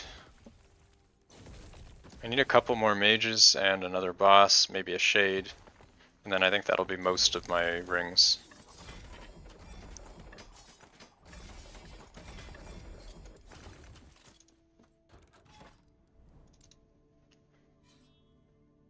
Then you lose crit. Well, you don't need crit if you have claw, because the claw gives crit. We only need prism because we don't have crit on our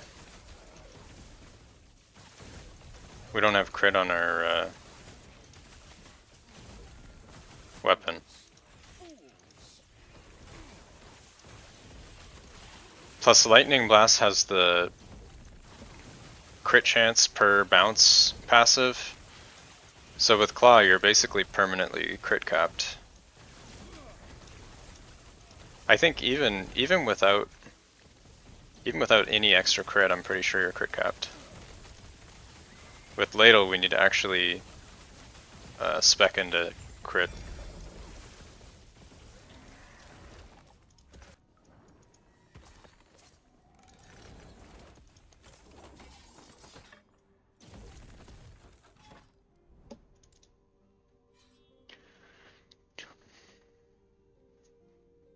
It's worth testing though. I don't know what the highest corruption pushing claw build looks like right now.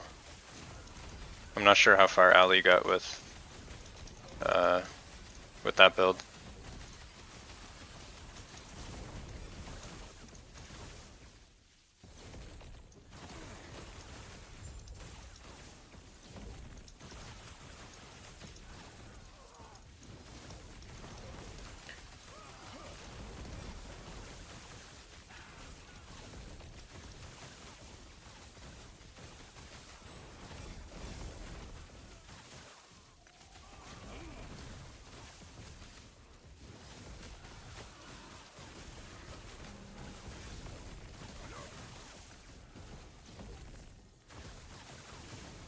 I think I might just exclude Weaver's Will from my testing. There's already enough data points, information I need to go through.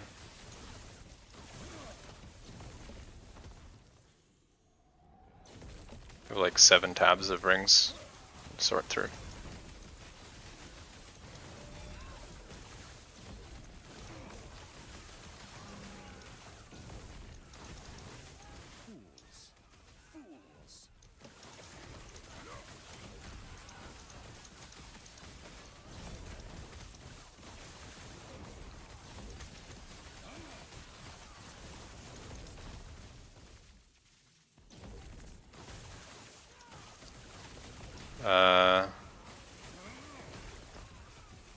Yeah. Yeah, I think so.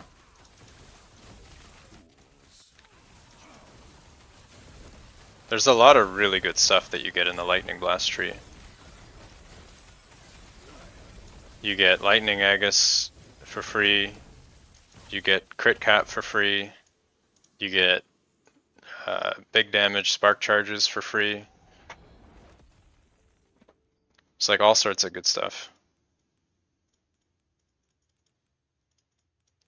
The only problem is you lose the cast speed scaling and the more damage from the ladle. And then I think you lose frailty too, so you need to get frailty somewhere else.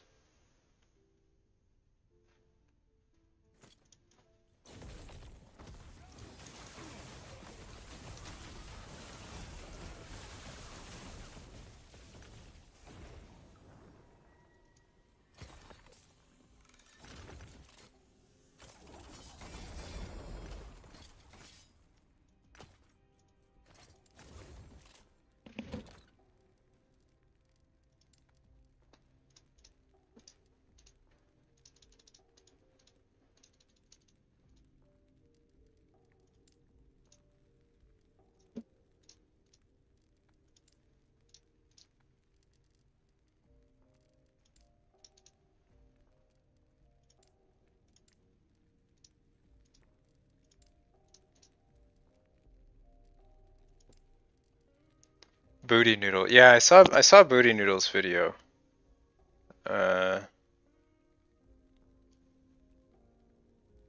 Yeah, the mana regen's the problem. With this setup, you don't really need any mana regen.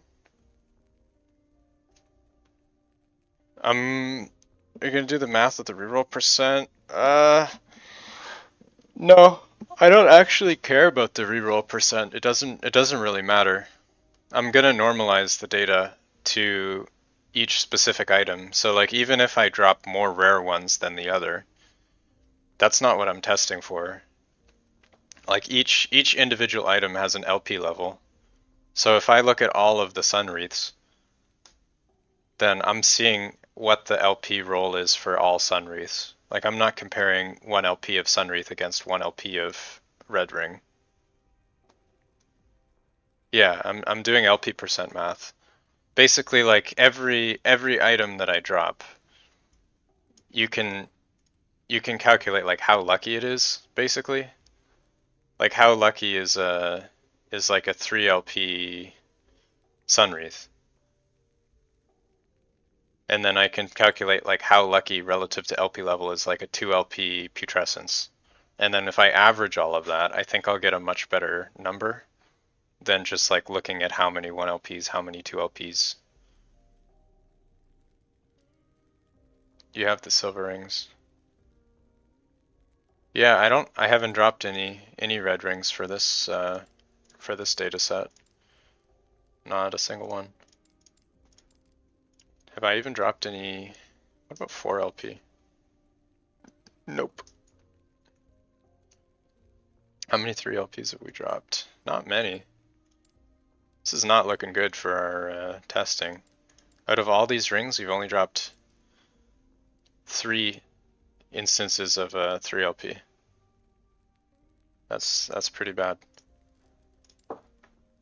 Not off to a good start.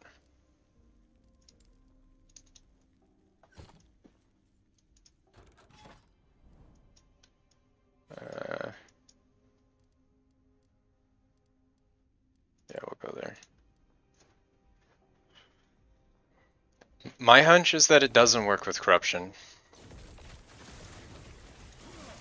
but we'll see.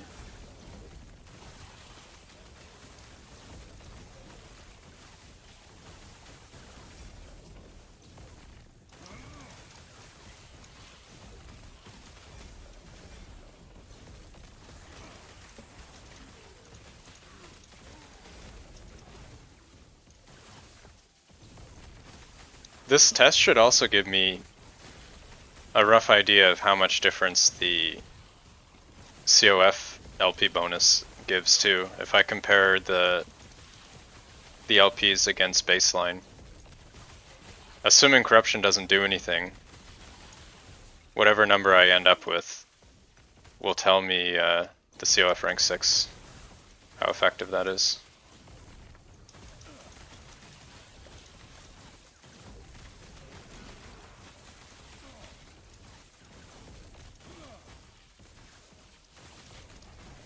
So we still end up with useful data either way.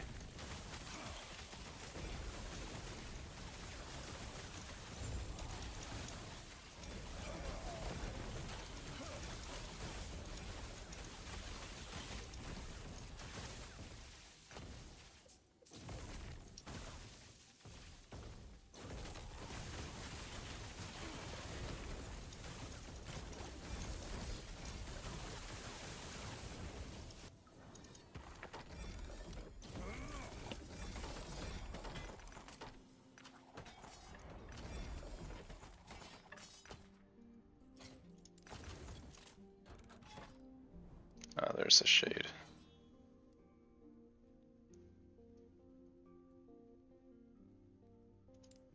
Yeah, I'll go do the shade. How much of 0 LPs? That's a good question.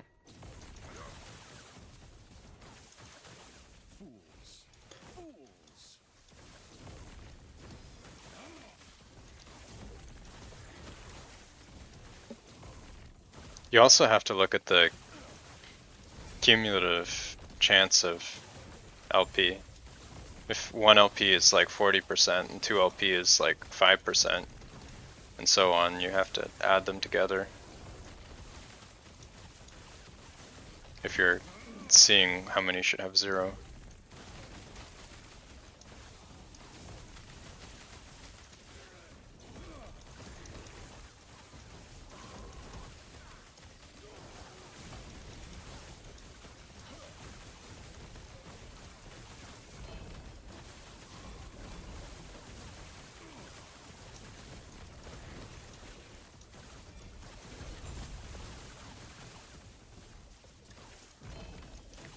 Oh, we actually got a scorpion kill.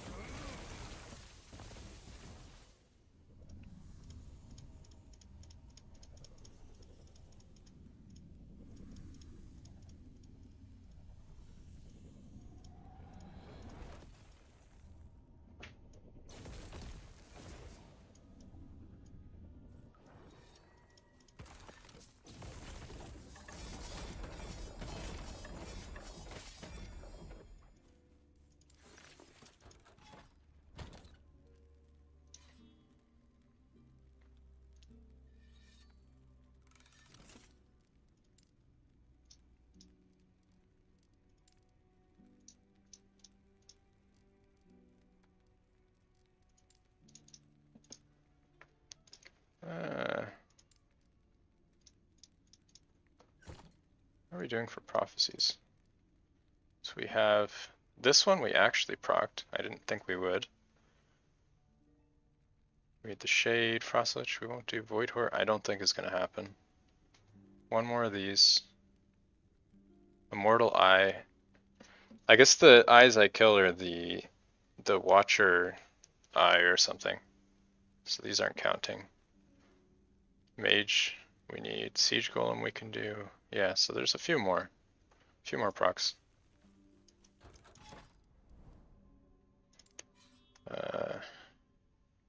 Says dodge and damage and crit chance. That's kind of rippy. Imperial Watcher, yeah. This is kind of rippy. So I can't see what's on the ground with my build. It's gonna be really tanky with the dodge.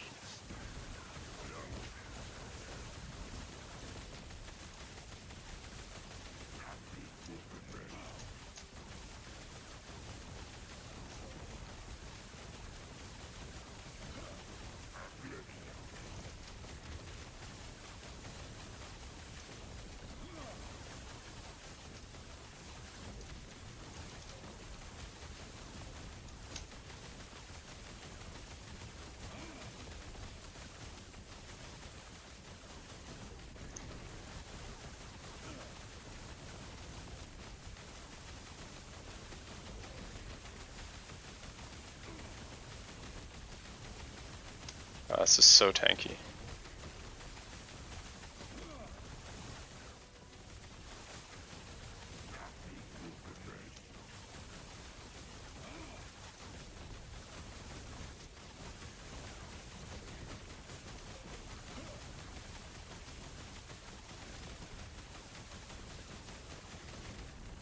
Oops.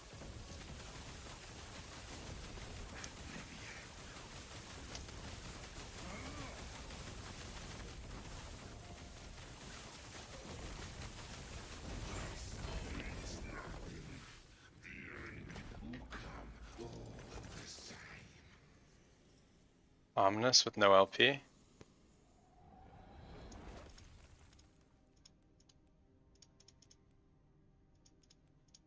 This guy can drop a ring as well.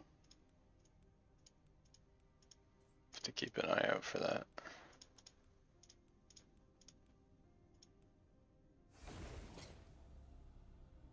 Actually didn't drop the ring.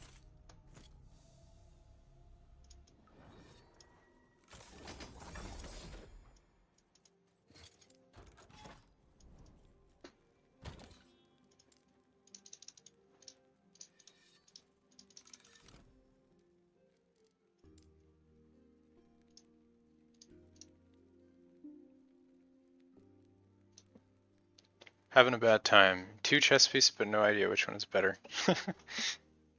Yeah, I know that feeling. I don't know if you can link them. Are they uniques or exalted?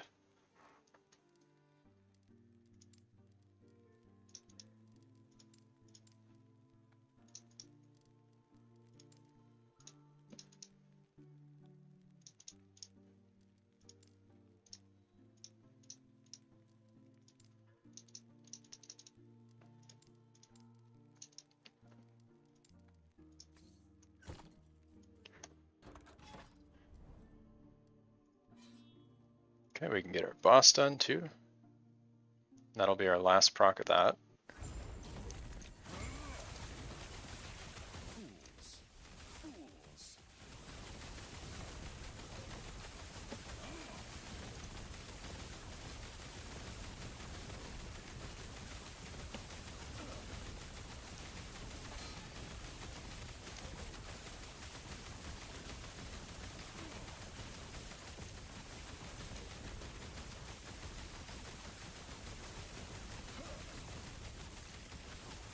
A Dragon Breath does like 10,000 damage per second.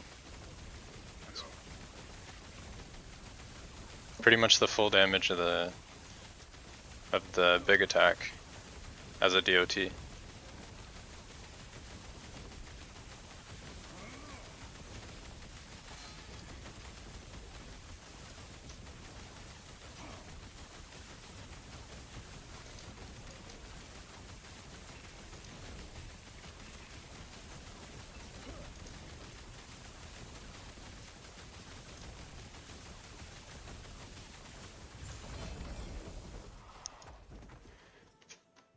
One has a bit more vitality, damage its spell. Oh, you're playing Void Knight. If they feel the same, I guess I probably wouldn't worry about it that much. Until you find a meaningful upgrade, just throw whichever one you want.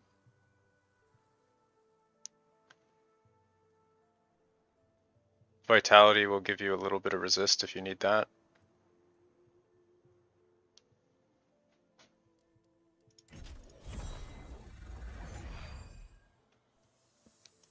Yeah. Tankiest one.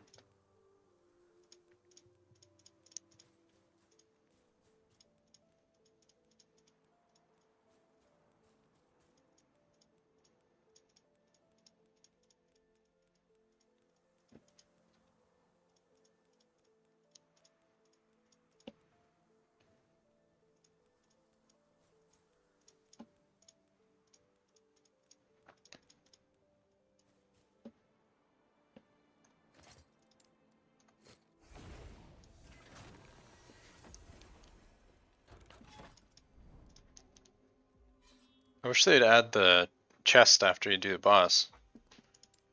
It's kind of annoying that you have to go into an echo and then leave it if you want to stash your stuff.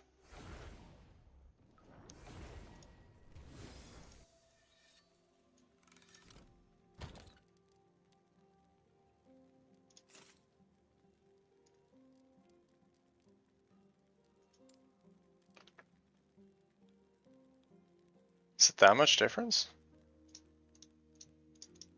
I guess if it's an armor multiplier, it sounds pretty good.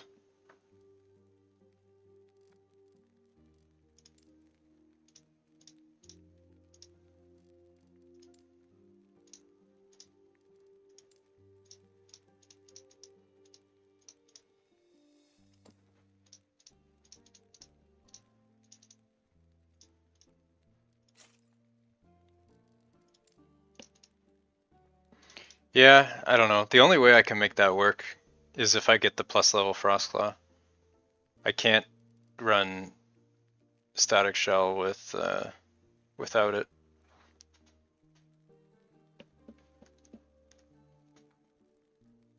Big hits you can, yeah, I think that's, eventually the big hits are just going to kill you regardless of your gear. So if it helps you with the small hits, then it's probably worth it. Stuck with Omnis, yeah. Omnis, yeah, it just feels really bad to be stuck with. Oop.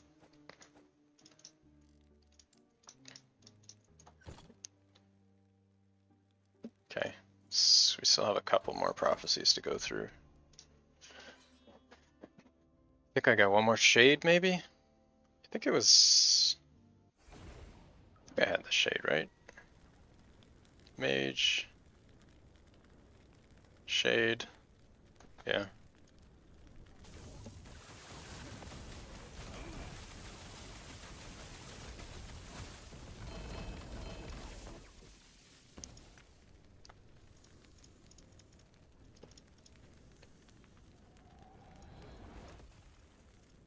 The affixes.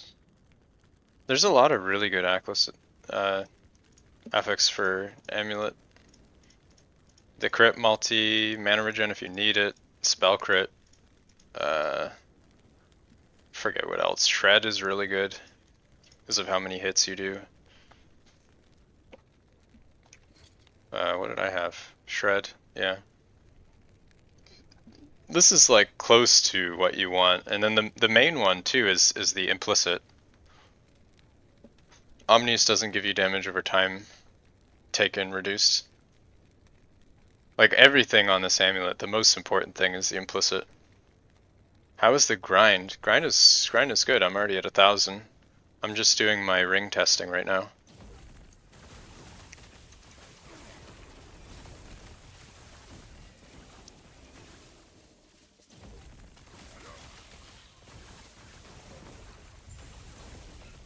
I just grabbed like 250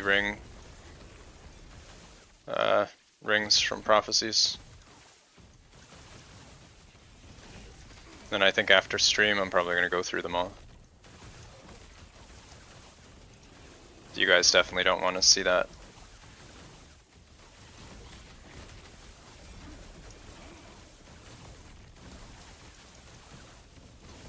Sorting through tabs for 3 hours, yeah. That's what mine end up looking like when I have like 15 dump tabs just full of unsorted stuff.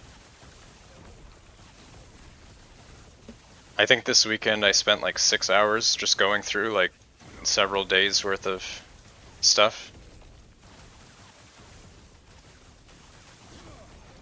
You need to throw out. Yeah, I started throwing out all my T6s. And I also started throwing out a bunch of 1LPs.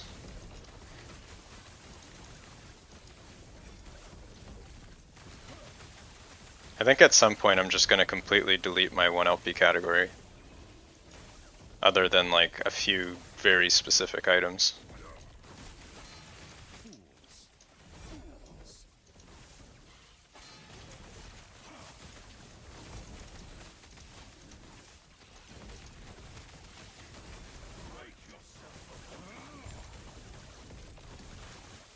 Most 2LP, yeah.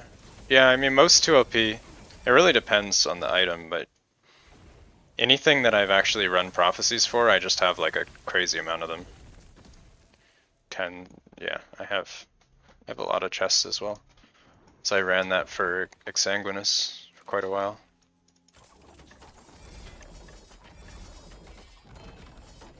You got your core, nice. Do you get a slam onto it?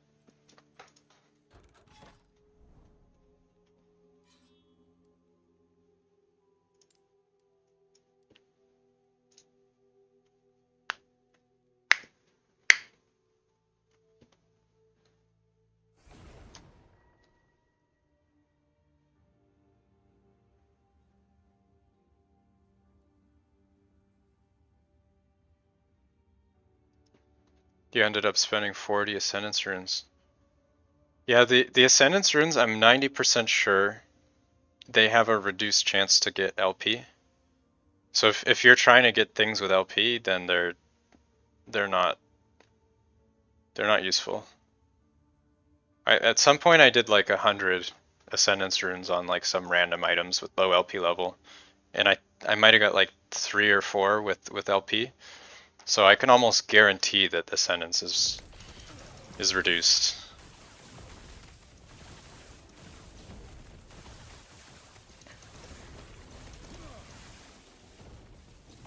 You're trying to get the item. Yeah, to get started, it's fine.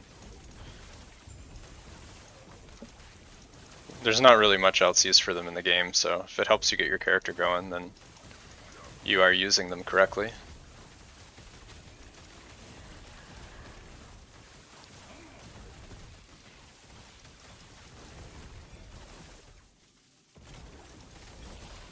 Is it build enabler? Yeah. Yeah, pretty much. A lot of those items you can get from Prophecies, so if you have Favor saved up, you can just run the chests. The core is not super uncommon to get with LP.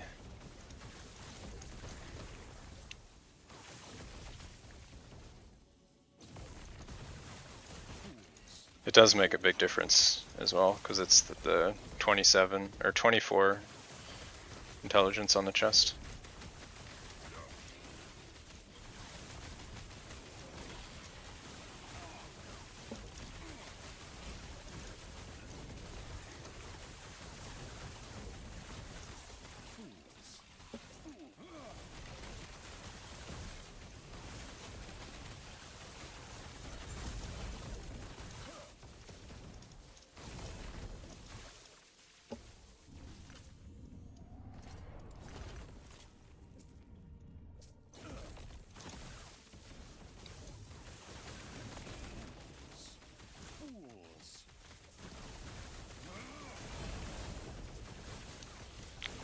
I think we might be done our mage prophecies actually.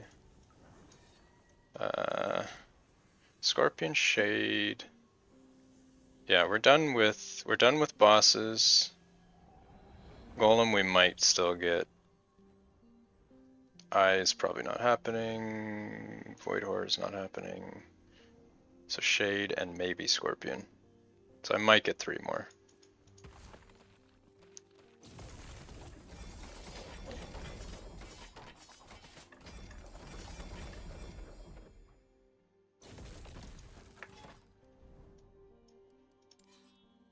That's Arena.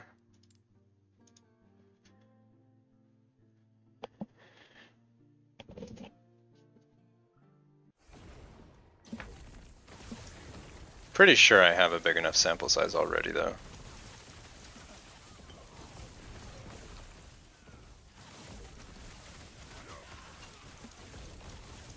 Today I learned you can easily farm the... Oh! Yeah, that's not a bad idea. Right now I'm testing if corruption affects prophecies. If it does affect prophecies, then you're going to want to do prophecies always in monolith. But if not, then that's going to be a really good strategy.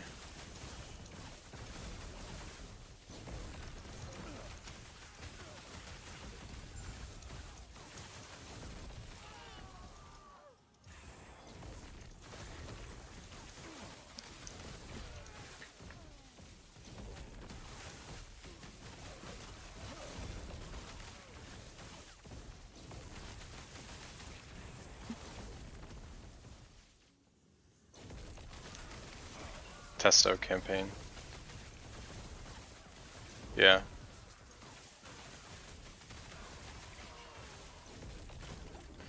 The campaign might also... no, it's stuck there.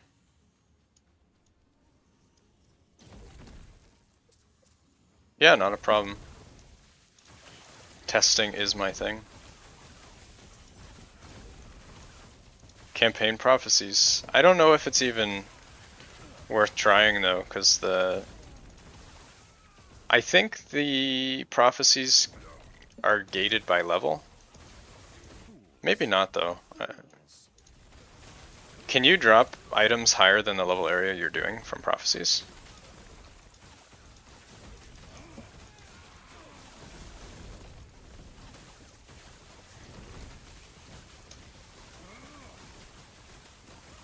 Ah, scorpions.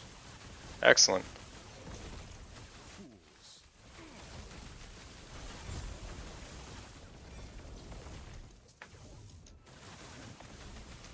Does blessing that gives % to items drop help it drop as unique item? The blessings do not affect what drops from from Prophecies at all. There's like no interaction.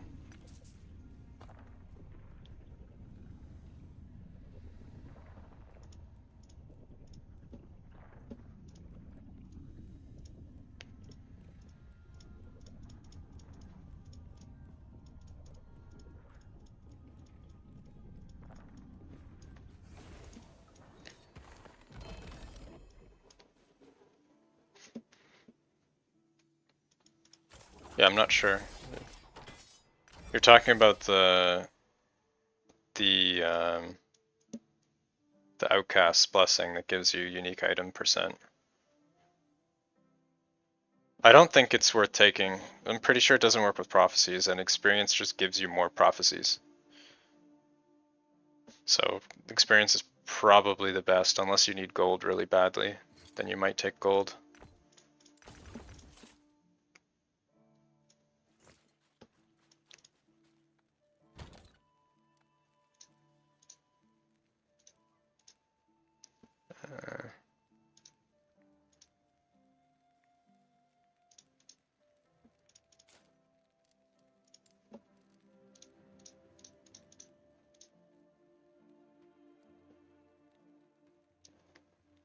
Blessing influences your roll of rarity on an item when it drops. I think so, but I'm pretty sure it doesn't count Prophecies.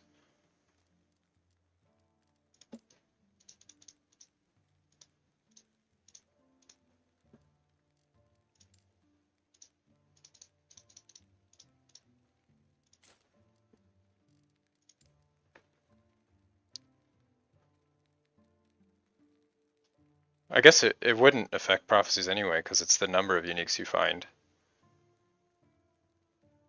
And the number is already fixed.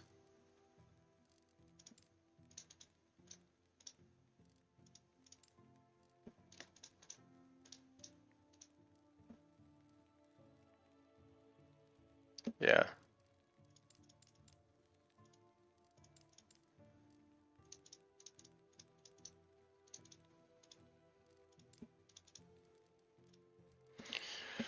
Ugh, going through this many rings is exhausting. Holy shit, it's like way too many.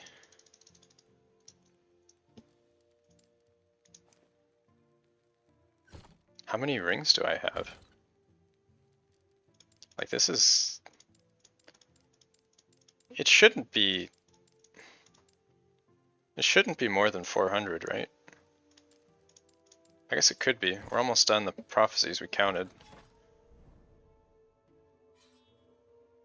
Maybe.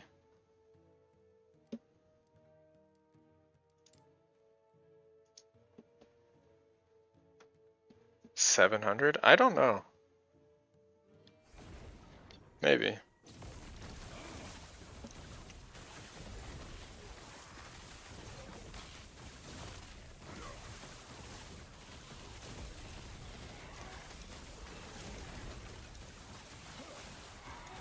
The left side? Oh, you mean the additional chance of whatever. I don't think those affect... They don't affect Prophecies, because it's just additional items in the normal drop pool.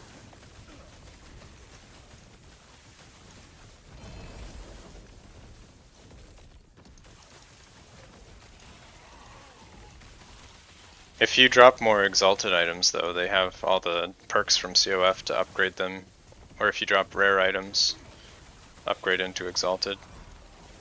So there's still some synergy there. Being rolled unique? Maybe. I don't see why it wouldn't. Hey Divinity, what's up? You killed 47 Lagons. That's incredibly unlucky. I'm actually still using the shred that I got from non-empowered. I don't think I've run a single Lagon on empowered monoliths on this character.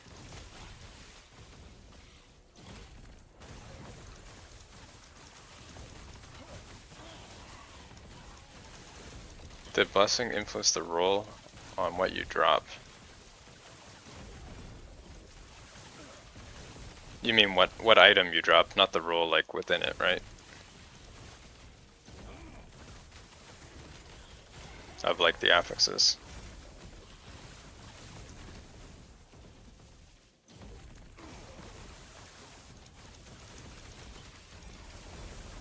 Yeah, basic shred is fine.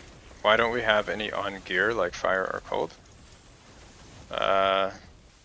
You mean why don't shreds exist? Yeah, you have armor shred, but we don't get LE shred.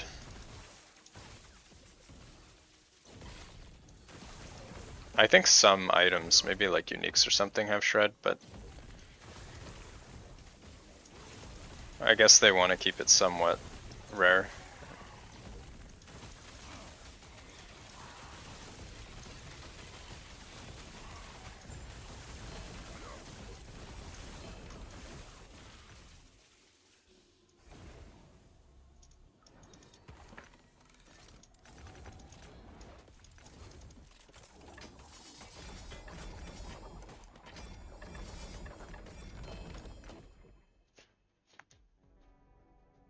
You have 5% of every weapon, the 70% will make it 8? If you're saying that it just increases the weighting, like every item has, say there's like 10 items and each item has 1 weight, then each item would have a 10% chance to drop. If you increase the weighting of the item by like 100%, then now that item is 2 weighting and everything else is 1, so your total weighting is now 11. So instead of 1 out of 10, it's now 2 out of 11, which I'm pretty sure is how prophecies work with lenses. But if that's the case for the item blessings, then they kind of suck. Like if they don't just increase the amount of items you get, that feels really crappy. But it does seem like they don't actually make much difference. So it could just be weighting. 98% lightning damage. Yeah. Yeah, if your character doesn't have a whole lot of additive damage, then it's not bad. They kind of do suck. Yeah, they do suck. I've never noticed like any visible difference with those blessings. Like nothing seems different.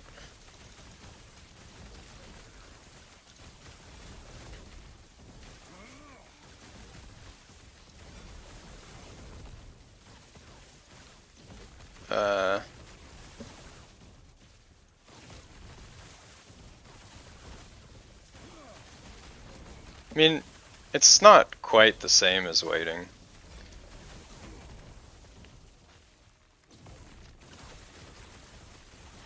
Yeah, it'd be similar though. Additional drops would be better.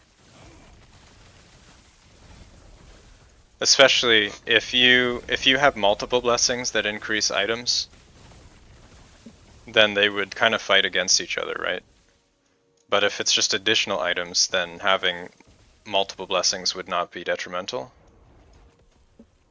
Like if you increase daggers by like 100% and then you increase another thing by 100%, with weighting they fight for the same roll. Unless it like rolls like type and then subtype. Yeah, I heard about the rune cost thing. I didn't really think it was that big of a deal, because despairs are very plentiful. I don't understand where that change is coming from. Like what's the point of that? Was it like overpowered or something?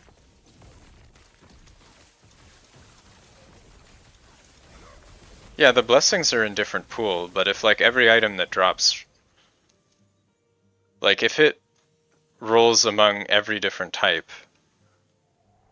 versus if it rolls like a category and then it rolls a type within the category, then yeah, you'd be right, but I'm not sure that that's the case.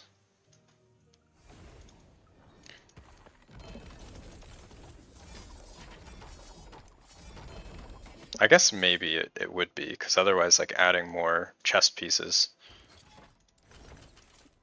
would mean, I don't know, maybe not. I guess it could go either way.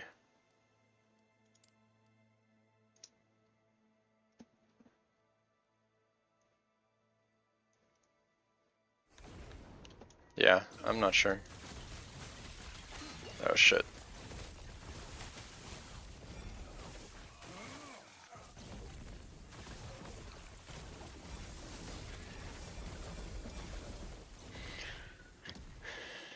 Yeah.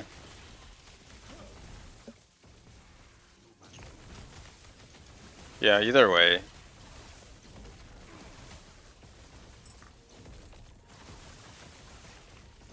Well, like, 70% more relics should mean that you drop 70% more relics, which would be pretty significant if it's just that simple. If it's weighting, and if all the weightings affect each other, then it's a lot less than the 70% that it says. Which is kind of what I'm thinking.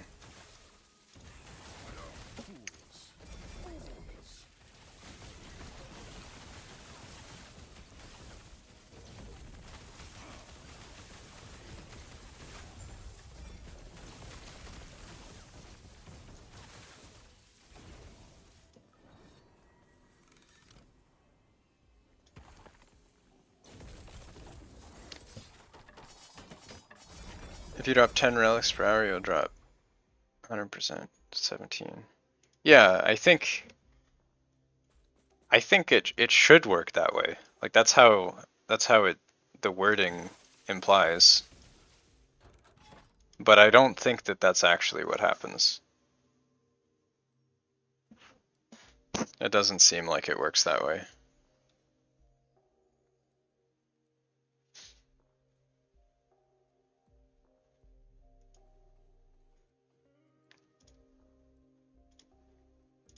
What is this? New notification.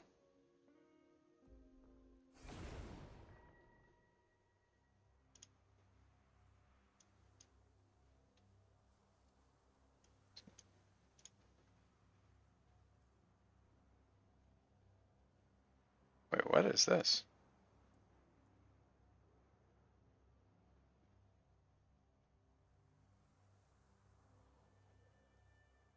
Oh, never mind.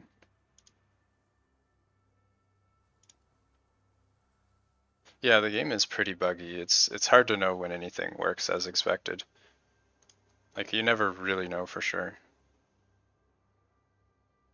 Yeah, at one point, like pre 1.0, I went and like counted all the items of a type I dropped and before and after the blessing, and it kind of didn't really make any difference.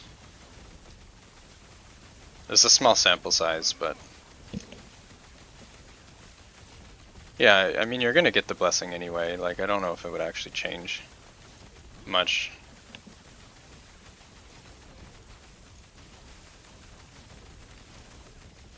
I guess it's just kind of a pain to farm. If it doesn't do much, you might decide that it's not worth bothering.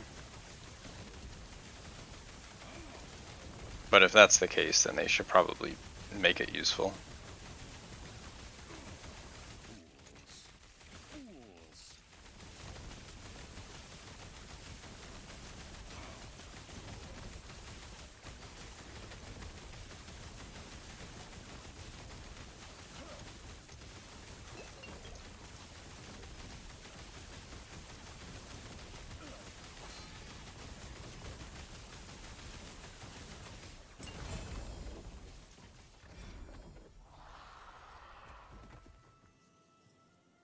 Yeah, it is like that.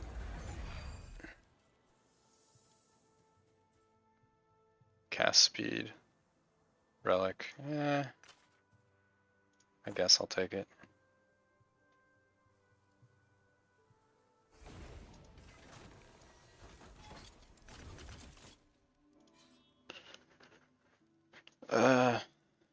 So we just have Shade left and the Golem, I think, yeah.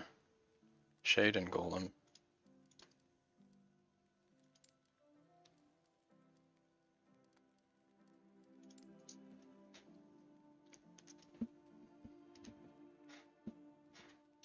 Then I'll have to go through all this loot off screen.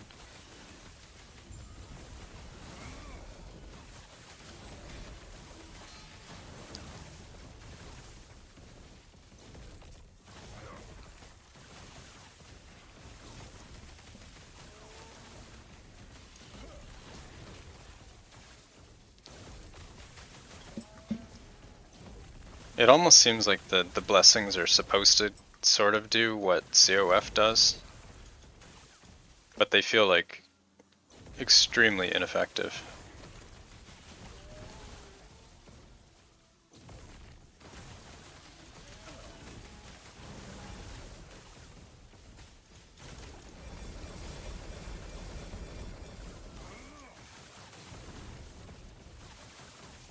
You got your blast knife from Lightless Arbor.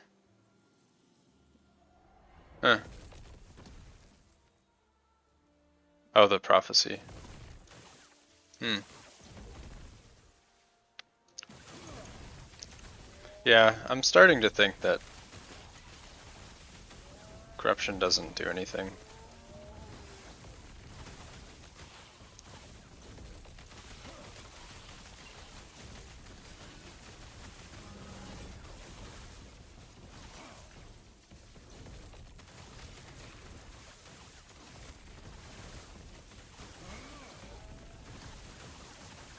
It feels really weird though, like as you progress, your CoF bonuses get less relevant. I guess not really, because you get more items from experience.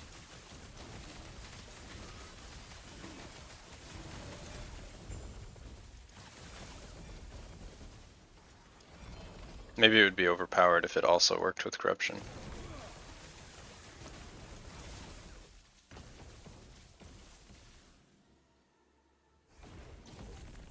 What if corruption just modifies the loot table?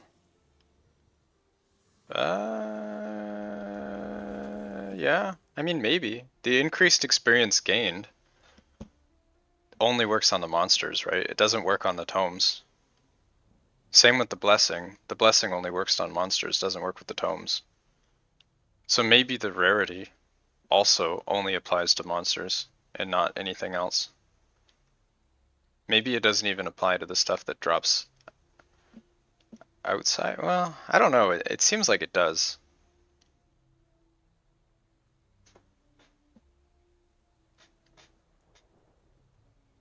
You get more favor. Yeah, you definitely do get more favor. I know that for certain. It's directly related to the monster experience. How much you get. Don't think there's any question about that.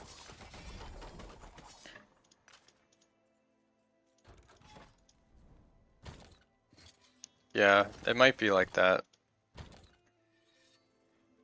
It does seem like the little end chests give a lot more LP2 in high corruption.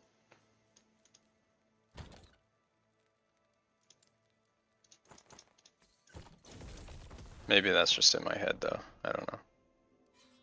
These are all arena. That's annoying. I guess we're gonna do arena then.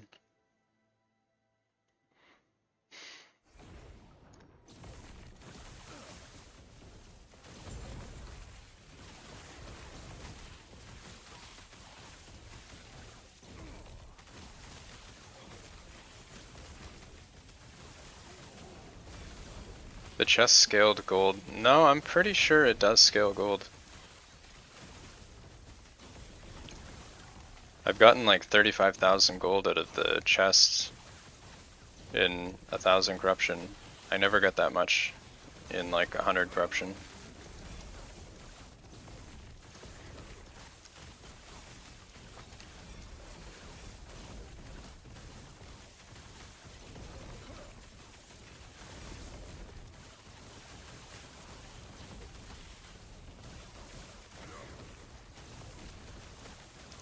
Yeah, well even this one, it's usually not a lot, but like the highest drops are definitely significantly higher. The average seems higher. Chest could be a mob. It could be based on the mobs. Maybe the rewards are like a factor of whatever you kill in the echo. I don't know.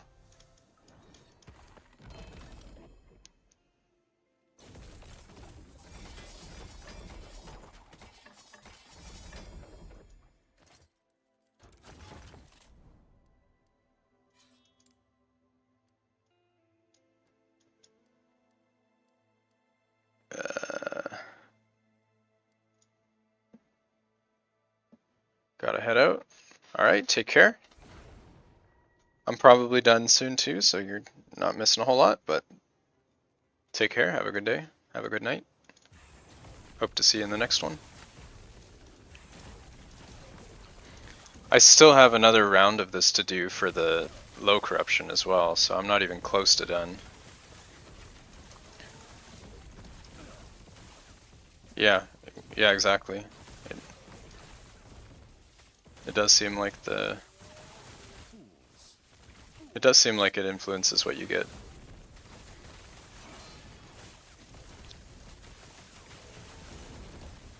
I think only the side chest though. I don't know if it influences the middle chest.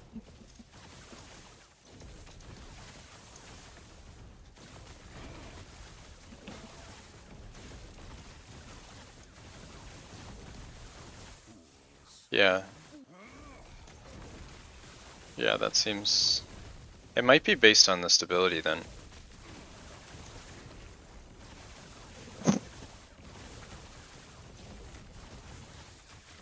Yeah, I think the middle one is fixed, and then the side one you get more.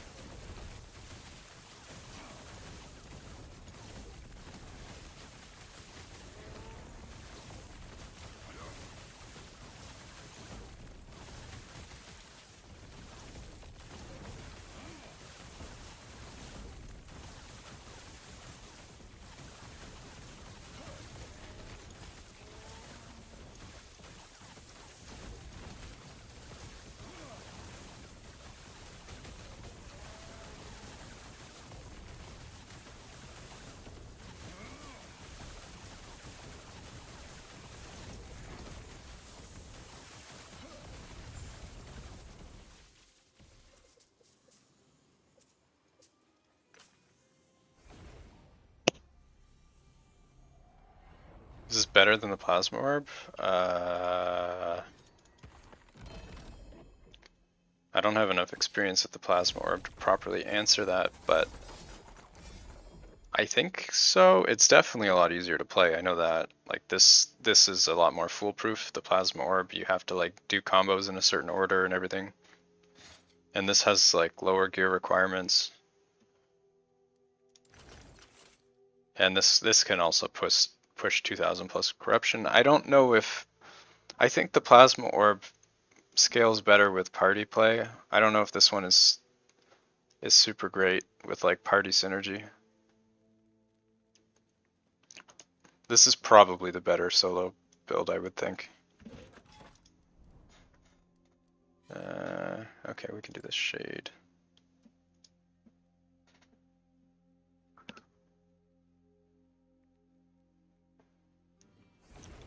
But yeah, both are good. If you want something that's like simpler to play, this is probably the one. It's really hard to go wrong with just like right click.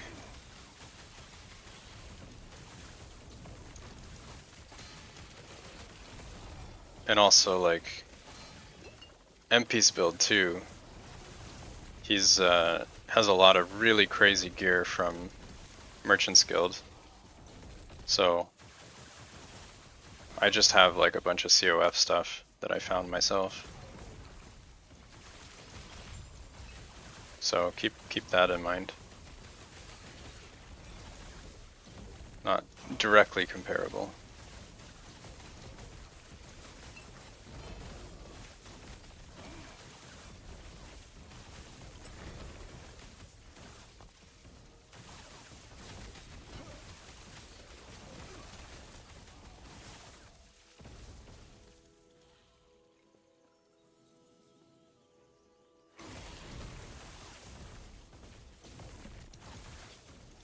Immortal Eyes, yeah. Those are the correct ones. See, it's annoying. They have like the same visual. Actually, no, the other ones have like a little red thing on their face. They're like slightly different. I guess they are different monsters. I don't know why they need to be different types though. Like what's the point of having like 3 different types of monsters that all have similar names and the same abilities and everything?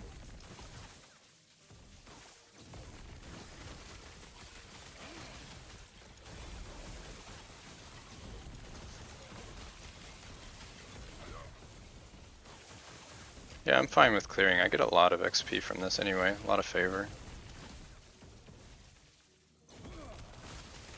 When I started doing all this, oh shit, I had like 150,000 favor. Now we're almost at 300. How goes the testing? Pretty well. We're almost done the 1,000 corruption batch of rings. Then I'm gonna have to go through all of the loot that I got and sort all of that, put it all in a spreadsheet. Racial diversity, yeah. But they all look the same though.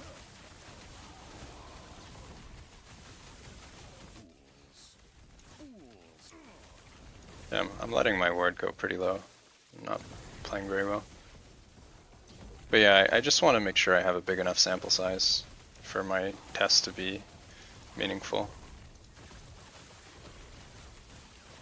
Oh, this is double monster damage. No wonder they do so much. 1,000 corruption with double monster damage is extremely rippy.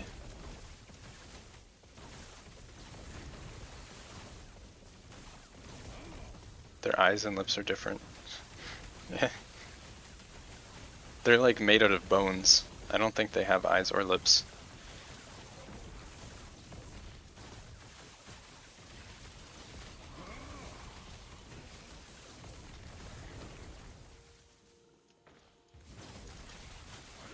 This is like so wasteful though. So I don't actually need the stability. I'm already full. But I'm just looking for the monsters. The immortal eye? I don't think it has an eye. It is an eye.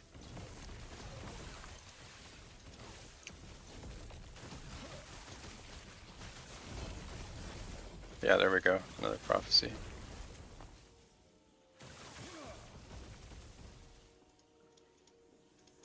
Let's try not to get one shot from off screen while we're looting.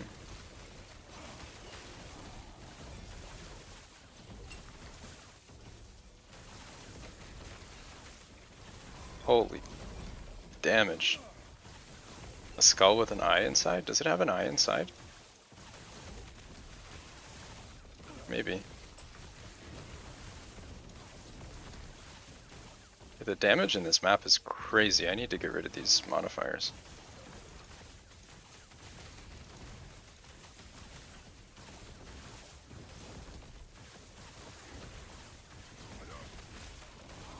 Yeah, every game does have a tentacle monster, that's true. It does seem that way, doesn't it? Nice! We did get rid of the eyes. So the only thing we missed was Siege Golem. If I don't get that, I guess by the time I do Shade, I don't think I'm gonna bother. We'll just get that in the next set.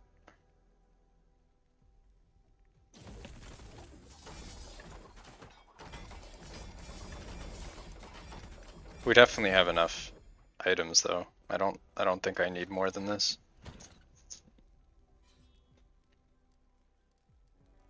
Probably don't even need to do Shade, to be honest.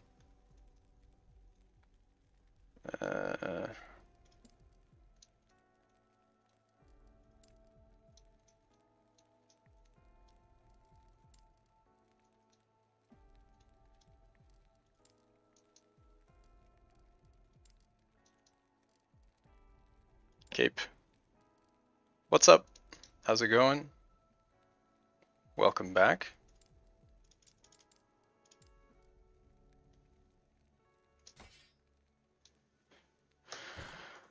Oh, alright. So we just have the enemy damage with a 1024 corruption Orbis. I feel like I kind of want to not do that with damage.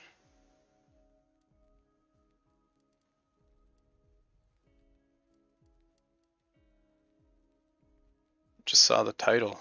What's up? You got like 40 rows, yeah.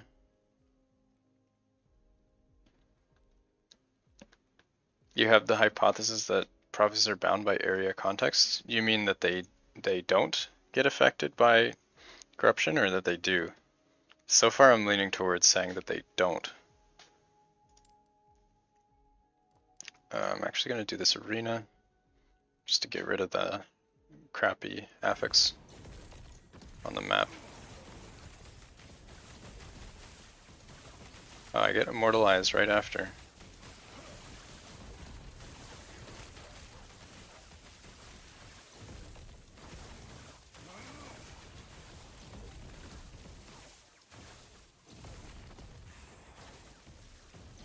Do we have an XP shrine?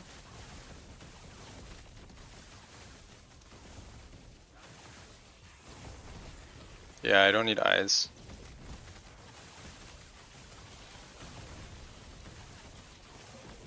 That's all we're gonna get.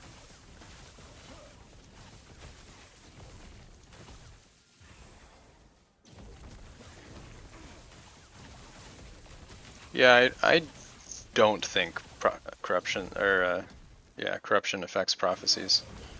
That's what it seems like. Dungeon prophecies feel different. Yeah, maybe.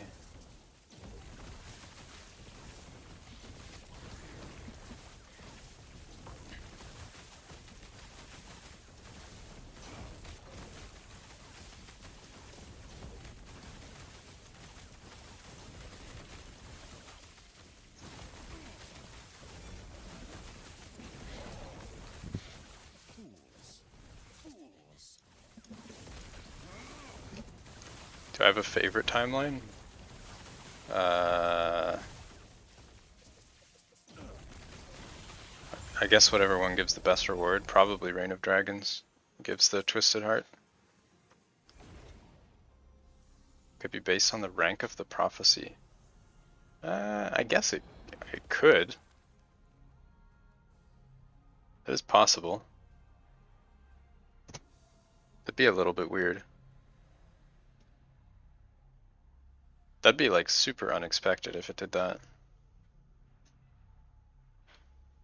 If we get T1, T2 dungeon and get a level 80 unique, yeah, I guess you could test that. That is true.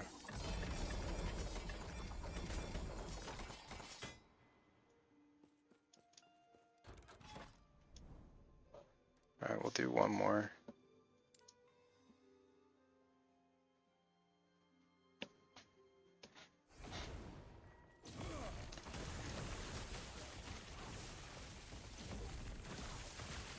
Oh wait, this is an arena, never mind.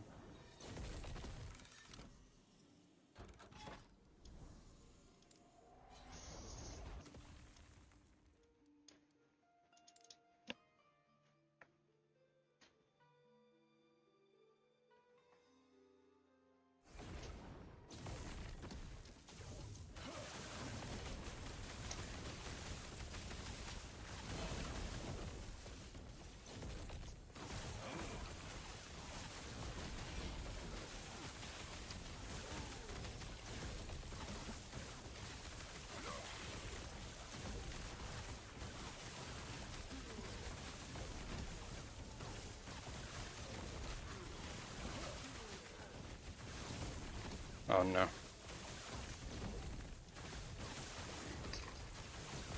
Gotta get your helmets. Helmets are important.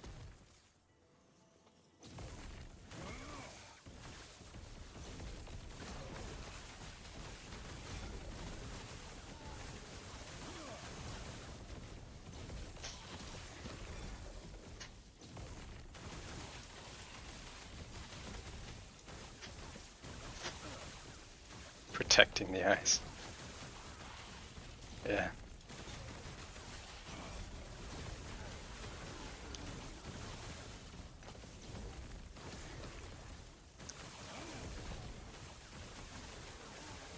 Does have the red.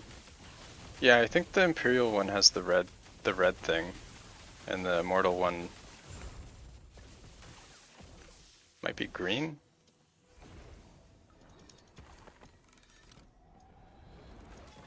My build seems broken. This build is broken.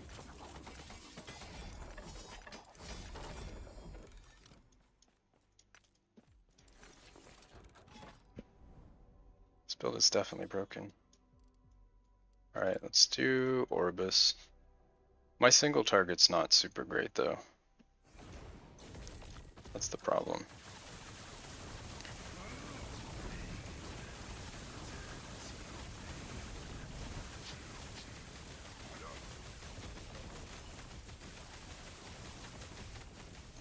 Holy shit. I did not even hear the audio cue for that. This is a Meteor Orbis. So extremely dangerous because I can't see the ground.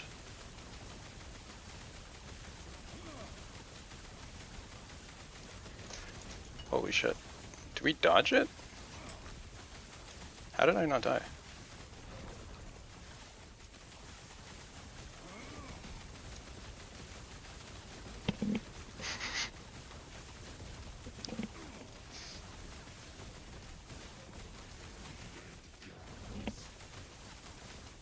What is that?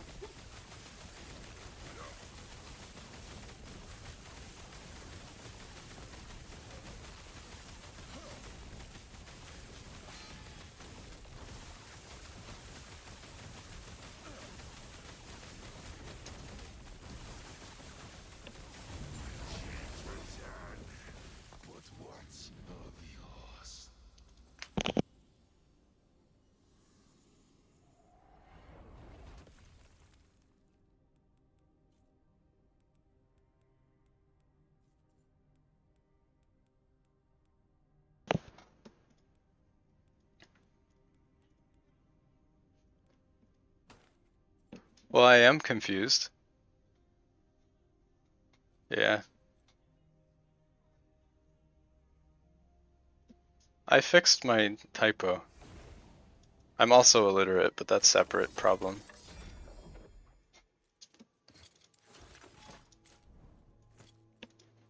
Yeah, this build is not good versus single target.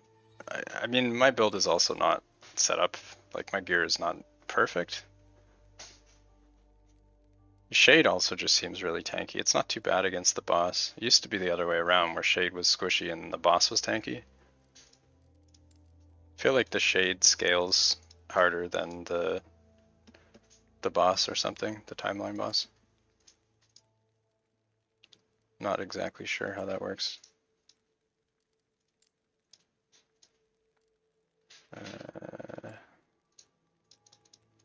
These are pretty rare to get LP on.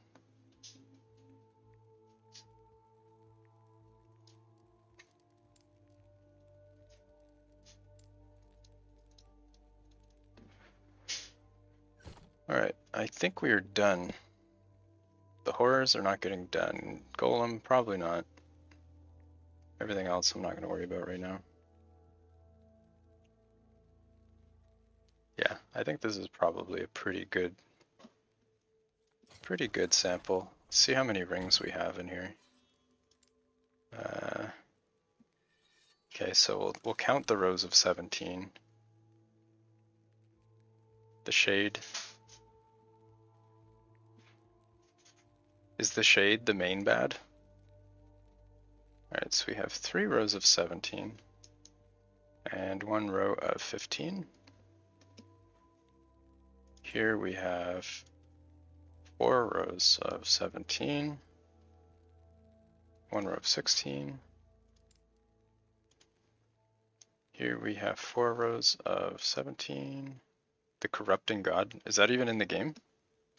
Is this like lore stuff?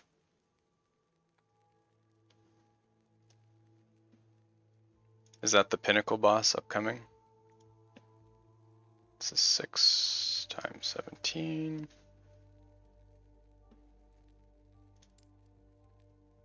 This is a ridiculous amount of rings.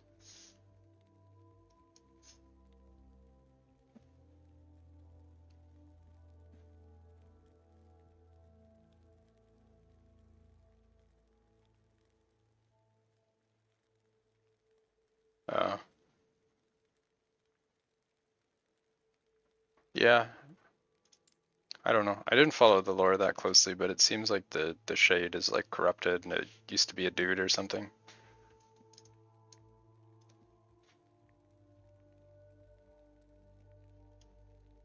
4, 17, and 10. It's 5 times 17 and 3. 4 times 17 and 16. 2 times 17 and 12. And then 4 times 17 and 6. All right, let's add all those. How many rings do we have?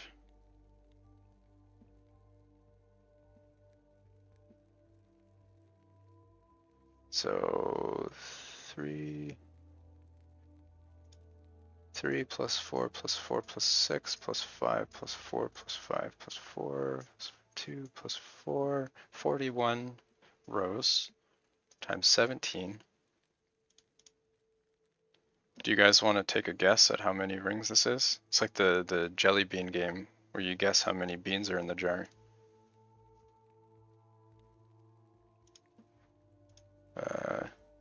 15 plus 16 plus 8 plus 2 plus 11 plus 10 plus 3 plus 16 plus 12 plus 6.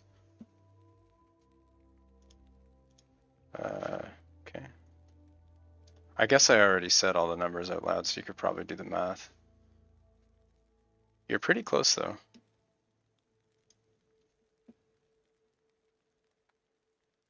I kind of ruined it.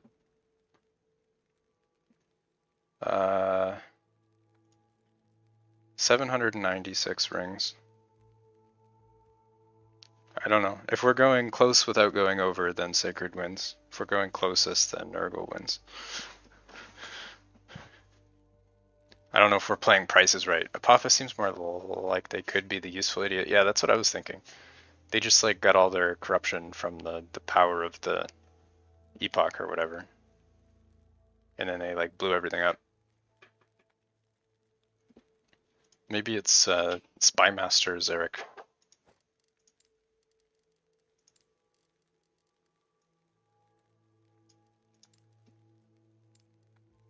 I don't know. Okay. So I have like no room for anything. I need to go through all of these. And I'm gonna need to, how much I spent? I spent about 350,000 favors, so I'm gonna want roughly the same for the next test. Favorite character. I liked the original Zarek character before it became a worm.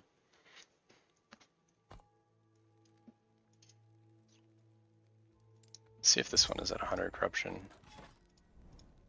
It is. Okay, so I can do my second test in 100 corruption here. I already have a few prophecies for the boss that I can do.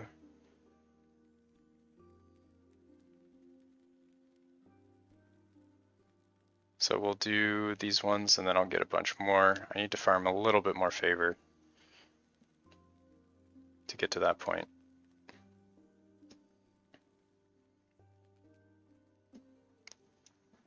The sad part is even with all those, even with all of the, yeah, I mean, maybe you're right, actually. I do already have these three that, actually no, these two will not proc because they're 240 corruption. So I only really have 2.5 potentially. So not quite. I don't need exactly the same number of rings either because I'm calculating like the average luck of each roll, not the total. So even if the numbers aren't exactly the same, I'll still be able to do a comparison.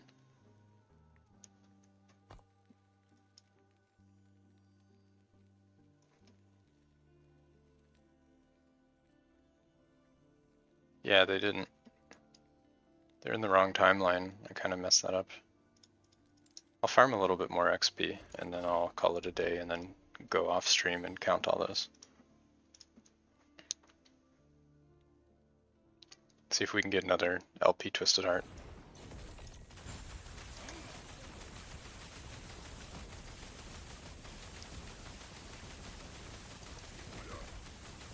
Yeah, see, I kill the dragon a lot faster than I kill Shade, for whatever reason. You're so sad. Why are you sad? Was it a slam? Did you miss a slam?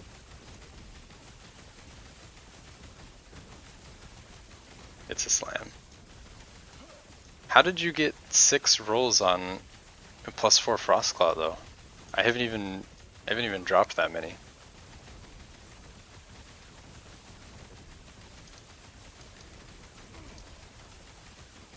Are you Merchant's Guild?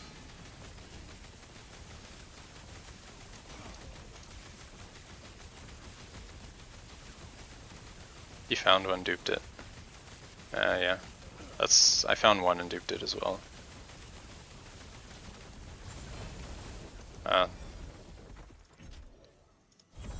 Yeah, I only spent like 400,000 favor trying to get it with Prophecies. I didn't get any. It's like 400,000 favor wasted.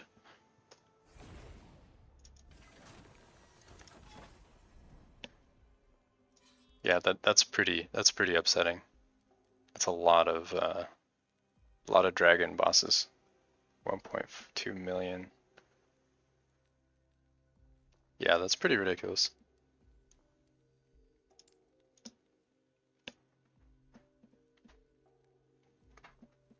This is extremely unlucky. Actually, I don't know. Maybe that's the expected outcome.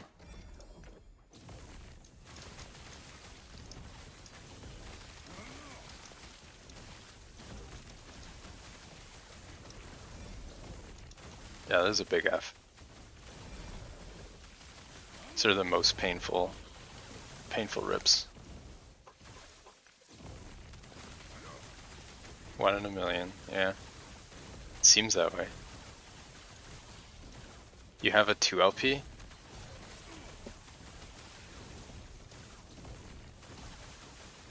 I don't think I've ever dropped a 2 LP.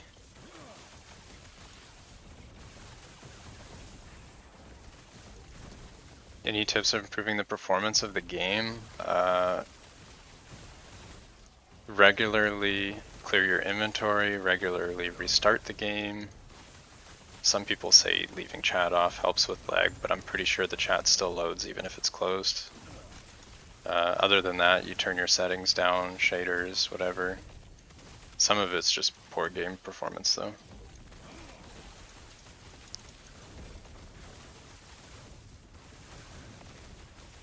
In trade, +4 relics are 120 mil each. Yeah, that's ridiculous. It might be easier to get going, but there's still the other items too. There's like the Enigma and all that stuff. You don't need frog. Yeah, you don't need it. No, you don't. I'm not even running on mine. I don't have any mana issues. It's like 4 times weaker. I don't think so. It might be a bit weaker, but it's definitely not 4 times. Especially if you have like a T7 int slam on your relic. You don't lose that much. Like you definitely prefer to have it, but it's not. The only issue is that it forces you to take these uniques. Because otherwise you won't have enough levels.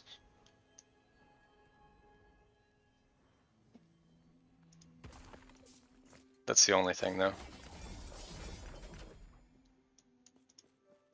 You also need to run double idle, but I don't think that's that big of a deal.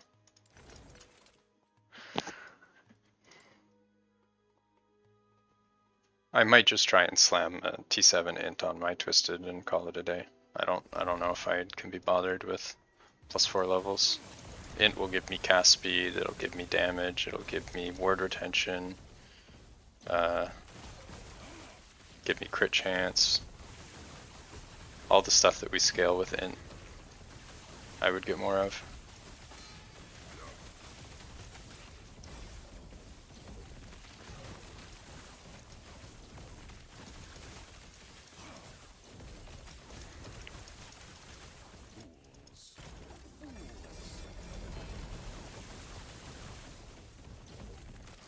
probably be fine.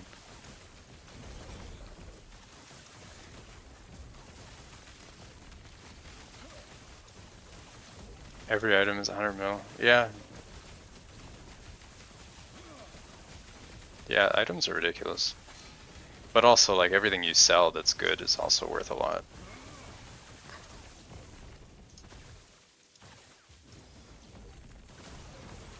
Yeah, even a +2. I'd rather a T7 int over a +2 Frostclaw though.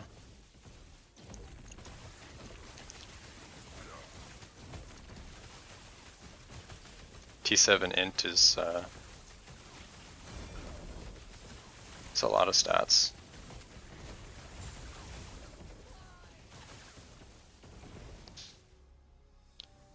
Yeah, you don't get the loot without, so you don't sell. Yeah, I guess. You still get a lot from high corruption though. Like just running 1000 corruption, you get a lot of loot. Even like excluding prophecies. I think Merchant Guild is like extremely pressured to push corruption if they want to make money.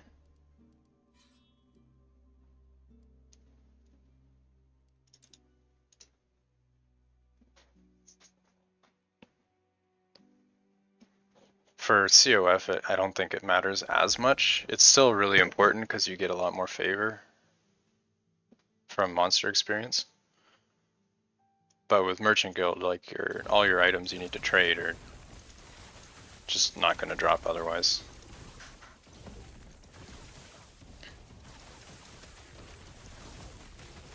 Plus, if we're thinking that corruption doesn't affect prophecies, then that's something.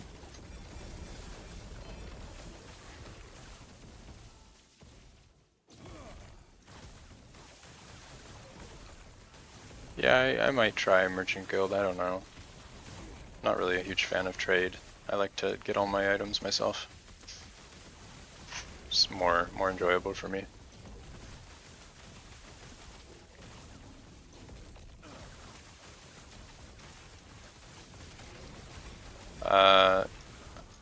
For the title question, I did part 1.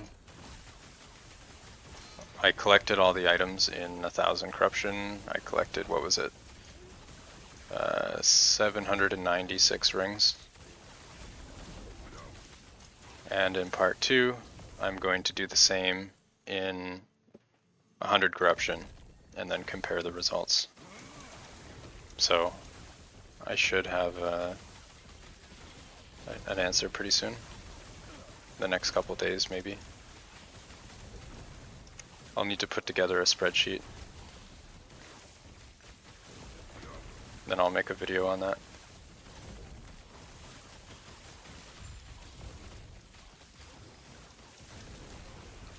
Yeah, price checking sounds terrible.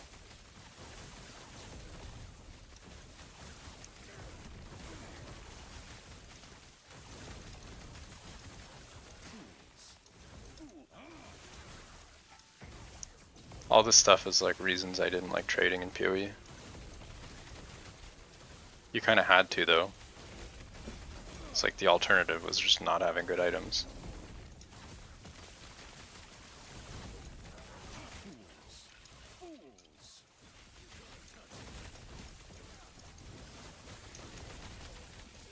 Good night, Nurgle. Take care, have a good one. Thanks for dropping in.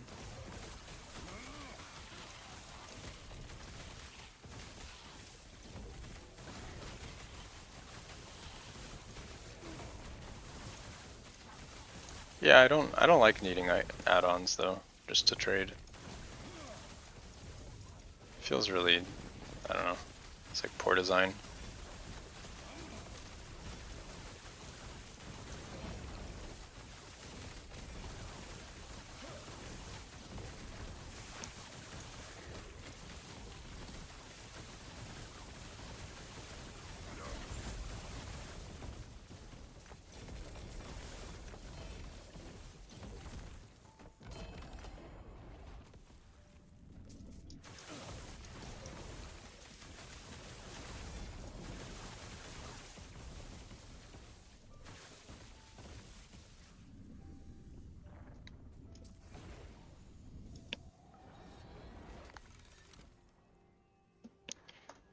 Yeah, that'd be pretty terrible.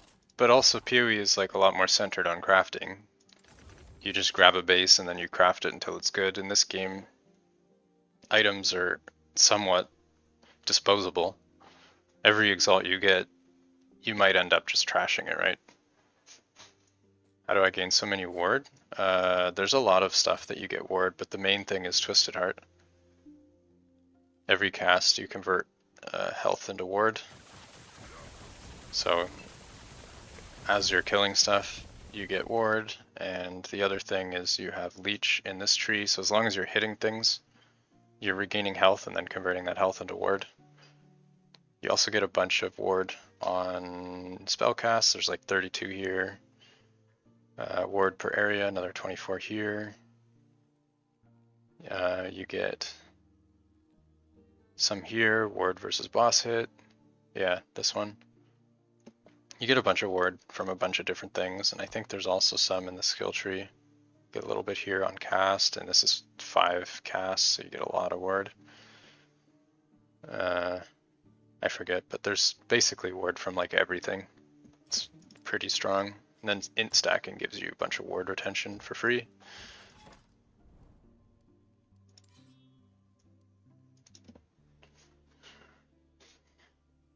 Just the whole synergy is kind of a little bit on the strong side. It will probably be nerfed.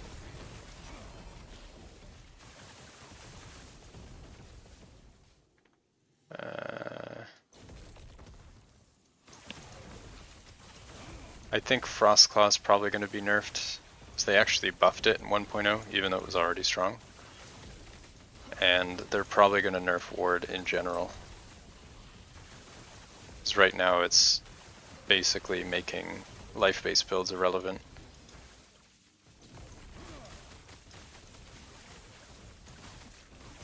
Oh yeah, 72 for the rune, yeah. You get a lot of word for every cast. It's like in the hundreds. And you cast really quick. What's the mana cost?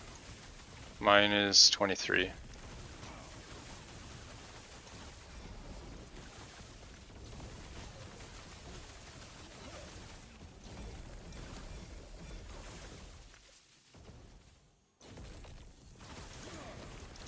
I don't have any mana issues.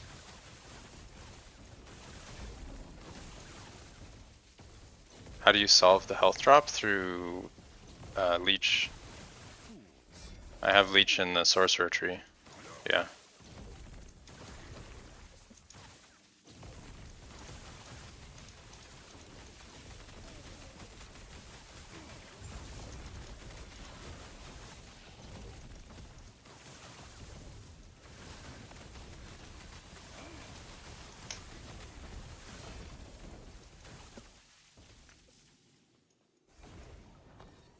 Yeah, for the mana sustain, you don't really rely on regen for this build because you just can't really regen enough. This node here gives you a refund on cast, and with these nodes here you get additional cast. This one gives you 1 cast, this one gives you another cast, and this one gives you 2 cast. So in total every usage of Frostclaw is 5 casts. And this one is per cast. So if you do the math, it is, so 5 casts times 0.36 is 1.8 mana gain procs per usage. And then you multiply that by 12 and you get 21.6. So on average, every time you use Frostclaw, you regenerate 21.6 mana. So I'm only at about a 1.4 deficit per cast. If you have more points here, you can actually make it a mana generator. But even with this and like base mana regen, you don't have mana problems. Like the alternative is you get like a +4 claw and then you get more mana efficiency, but you don't need it. It's not mandatory. I only have 14 mana regen. You can see I don't really have mana problems.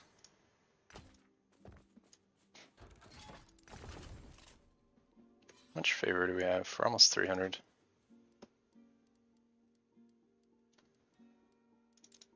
Well, All these arena nodes.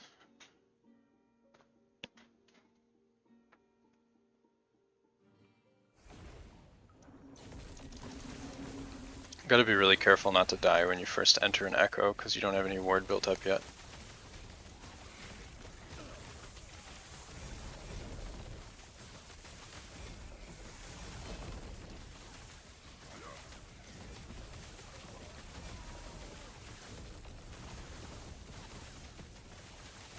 Oh. That's a +4 Frostclaw, dudes.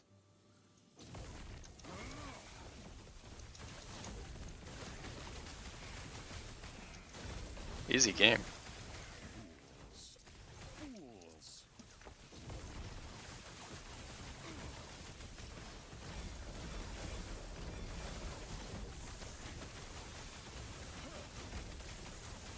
No letters in the drop yet.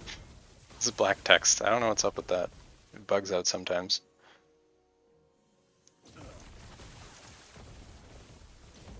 It's not supposed to look like that. That's a UI bug.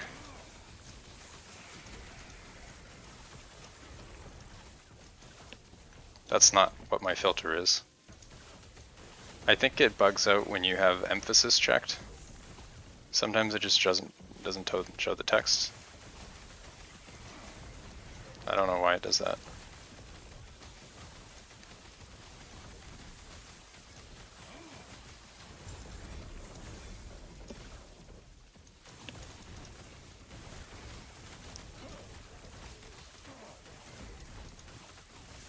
Yeah, maybe. Dropped 9 of them though, that's quite a lot. I must be doing something wrong.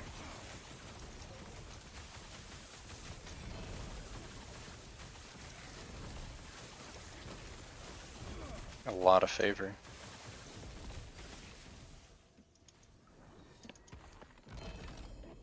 Oh, I gotcha. Yeah, so if I drop this... Yeah, see, this is what it's supposed to look like. I don't know why it was showing as black before.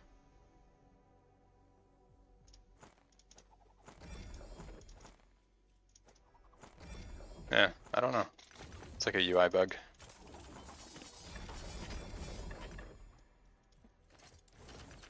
Alright, I think I will slam this though. That's almost a perfect roll. Just converted from rare to exalt.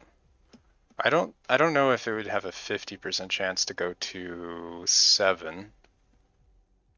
Yeah. I'm definitely gonna mirror it. Slam int. I already have a +8 int, so I don't really need another one. What else would be useful? Cast speed? I guess this is a low roll. I could just do int again.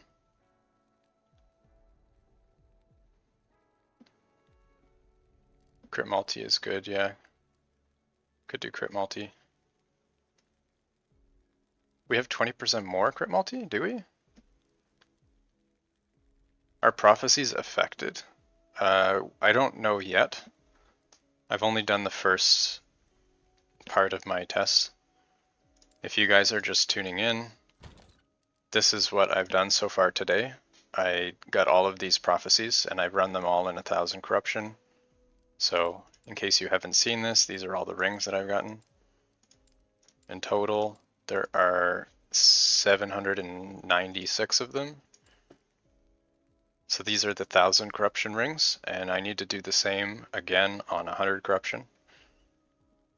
And from that, I'll make my video to go over whether or not it actually works.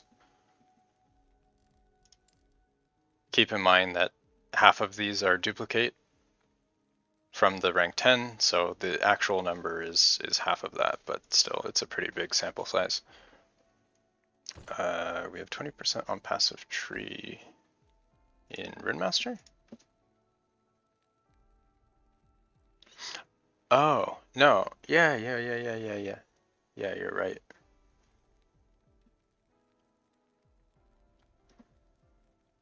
Yeah. I guess that's true. It's still somewhat diminishing though, because we already have so much crit multi. Like I have more crit multi than I have like from my additive bucket. This crit multi's not like super amazing. I might just do cast speed. Actually no, I'm just gonna do int. I'll just do int. So if I get int on a better rolled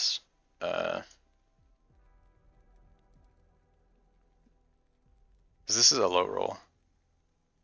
Bottom strength, bottom cast speed. So yeah, I think I'll just do int again.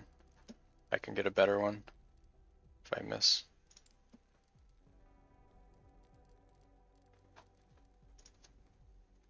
Where's int?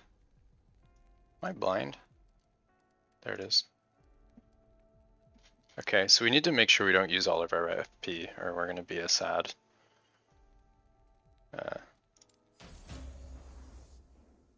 Can you link tools for this build? Sure. Give me 1 second.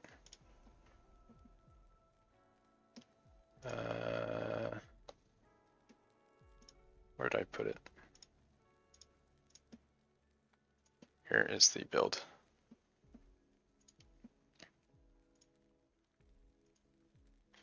Okay. Oh. Okay, we got the 8. Not bad. So none of these are worth re-rolling. I can continue. This is a high roll.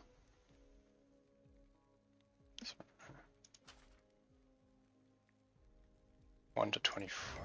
Okay. So we have 3 ones. And then health, we just need to make sure that we don't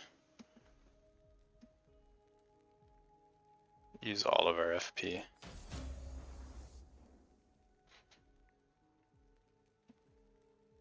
This is a good roll. Okay. So this will take 1 to 24. Nice, okay. That is almost perfect rolls on every stat. Nice. That is a really, really nice roll. Yeah, look at those.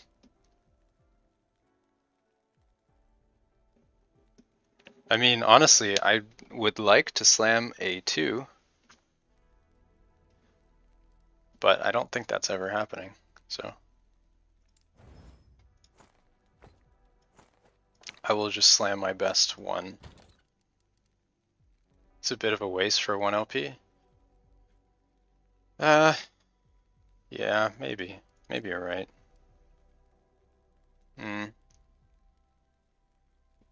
Maybe. I've already done like so many hearts though. I don't know if I can be bothered.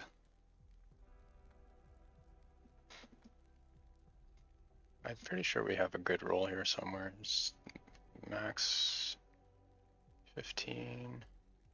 Do you guys think that the current life to worth actually matters? Like we cast so much that I don't think it's actually relevant. We're probably gonna cap anyway, right?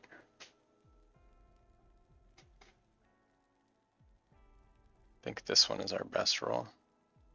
This is probably our best roll. It's the low health on it.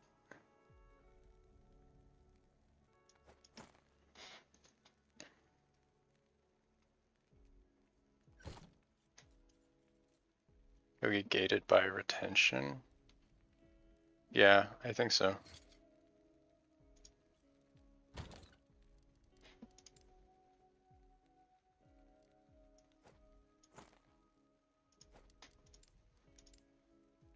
You're probably right. Alright, let's do a slam.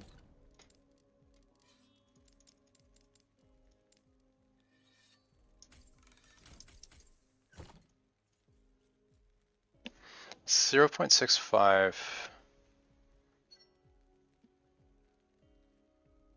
It'd be a bit higher with what do you call it, with CoF, but still quite a few. I've probably killed that many hearts already though, to be honest. With corruption, yeah, that's true. I get them fairly often with 1 LP. So I don't think it's that unrealistic. I mean, you say a bunch of grinding, but I don't think that I have a problem with that. I already do quite a lot of grinding as it is. I mean, this character I think I made last week, and I'm already 1 billion experience in. What is that? 260, so I've already done 735. Yeah, I'm over 1 billion experience into this character in a little over a week. Like, definitely a lot of grinding.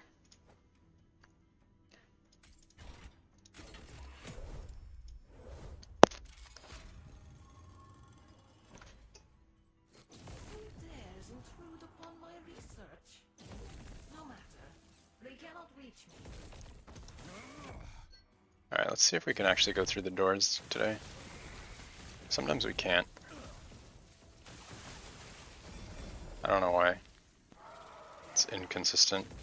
Do you guys know if there's like a trick you need to do to actually get it to like consistently go through these gates?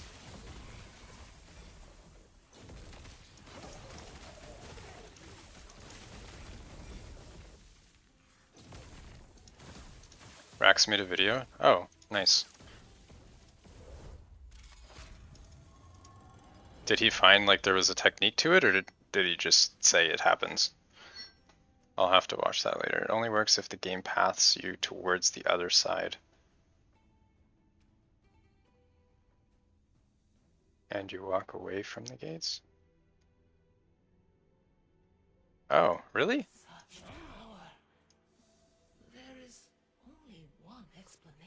I don't know if that's true, because sometimes I have it where... Okay, so this one doesn't path you away. It's true, but it still doesn't work. Okay. If it doesn't path you away, you can't get through. Okay, let's just do a couple tests. Just for my own sanity. Okay. Yeah, maybe. So some of them you just can't. Okay, that makes sense. And this one I assume I can. This one, no. This one I can't either. Okay. I guess if it's impassable, right? Like if it's an inaccessible area, it won't let you access it. I guess that makes sense.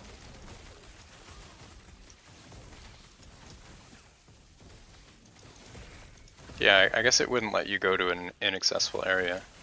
So this one, it paths me around, so I should be able to go through. Oh. Yeah, okay. This one, it also paths me around. Go through. This one, it does not, so it shouldn't let me. And it does not, okay. Yeah, I guess that makes sense.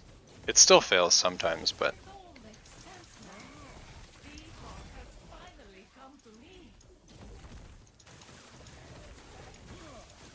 Yeah, it is a bit wonky. I find some skills are better than others for going through as well.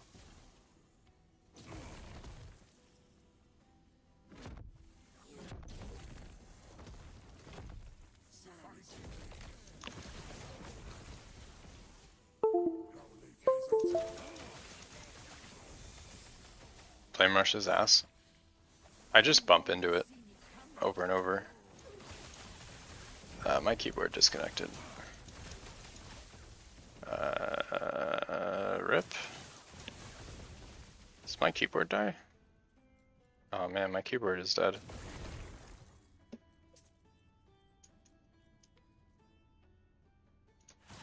Uh-oh.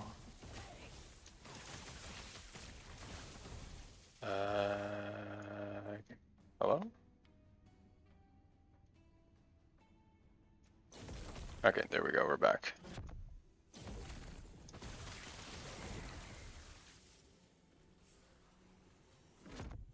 Okay, so this one paths me around, so I go through.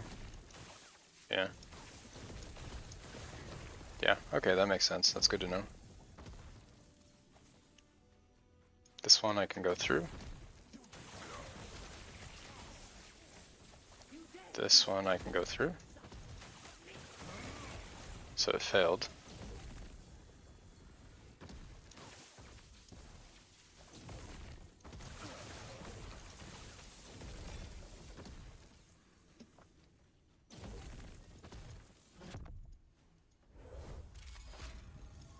Alright. Makes sense.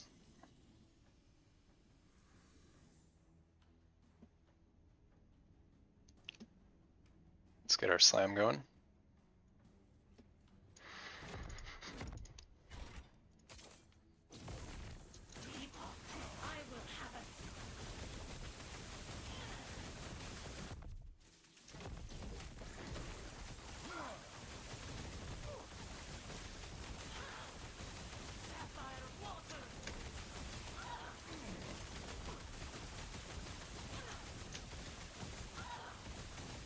Damage is not great.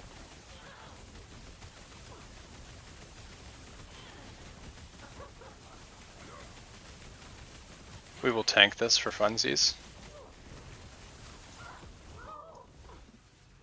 There you go. The Jolra one-shot attack is not a one-shot, in case you were wondering. Actually, I have a bunch of these.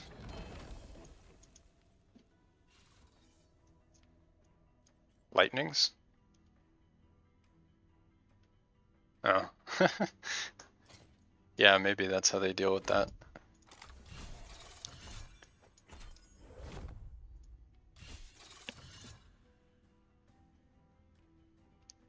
There it is, another brick. To the graveyard it goes, with the other ones.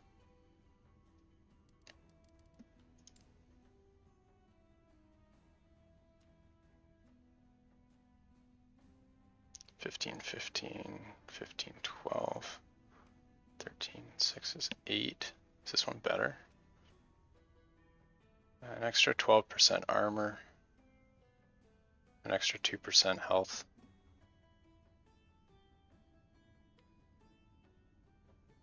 %, armor, 2% health. I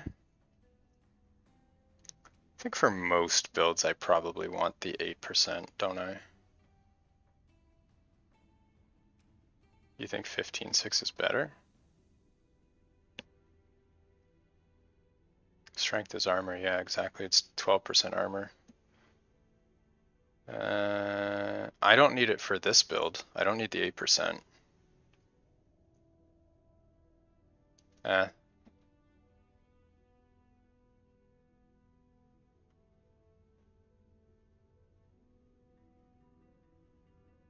I think this will help me slightly for word conversion. This is probably better for more, but I'll do that. What build needs 8%? Build that doesn't cast as much as Frostclaw. This build doesn't need it. I guess if I hit Frostclaw, I don't care about other builds, do I? So I suppose it doesn't really matter.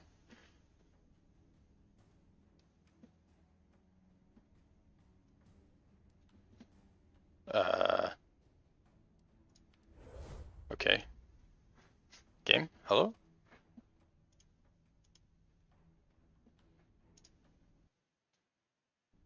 Are we crashing?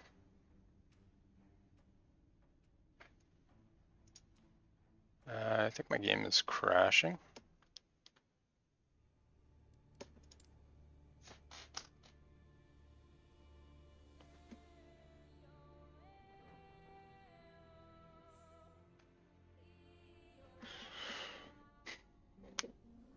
Alright, we got one more slam. I also have a +3, but I don't know if I want to slam that.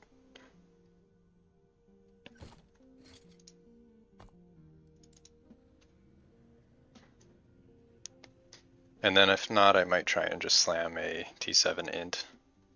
He slams spoon. Took 2 identical shells and 2 identical exalts.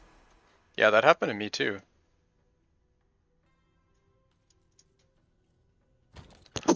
Look at this. Look at these shells. Wait, where are they? Look at these 2 shells. Exactly the same 2 LP slam from the exact same exalt. It seems like suspicious, isn't it? It's a little weird.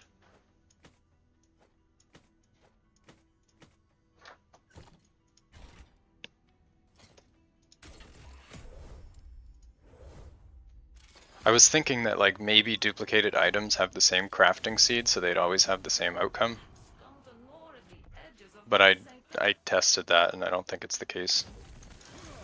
It's like a seed, yeah, that's what I was thinking.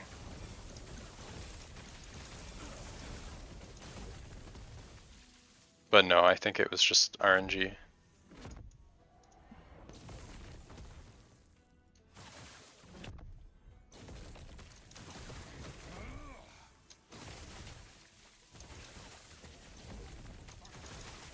Lightning crit, yeah.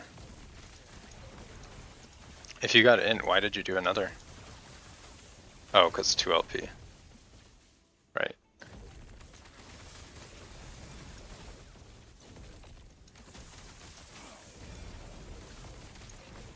Have I tested with LP? I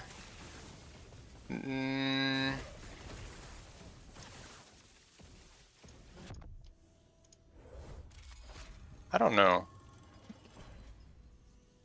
I don't remember if I tested with LP. I think the few times where I've slammed a duplicated unique with a duplicated exalt, I think every time so far I've had the same outcome. I'm pretty sure. How is this possible? Only I should be able to command time here. Unless... It's hard to say though. Could just be small sample size. Your out, yeah, yeah, it's probably just small sample size. Did you use the same? Was it the same exalt that you used as the input? It was same of both, like Rune of Creation.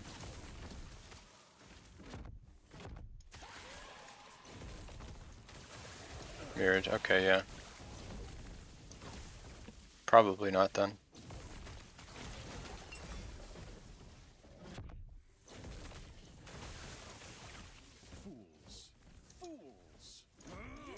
Carry the epoch then?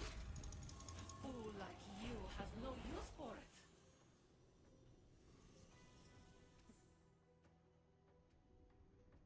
I think if I get my +4, I don't know if I'm going to continue farming Reign of Dragons. I might switch to a different one.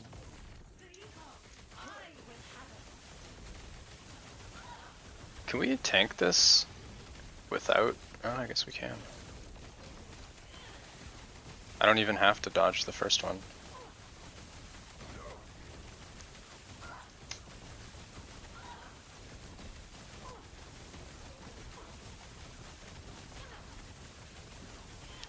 Yeah, hopefully you do slam your 2 LP. That'd be really sad if you didn't.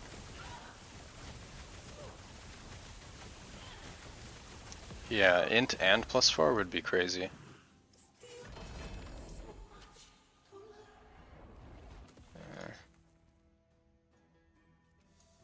I don't think there'd be many like that on the server. Alright, let's brick another one. Here we go. Oops.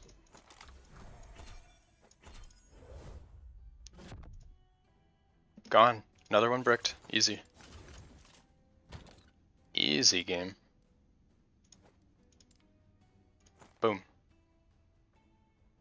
That is 4 bricks. Very nice.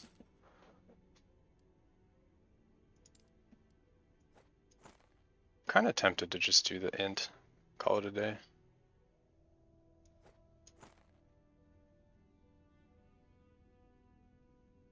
This is it. I'm sure I said it at some point.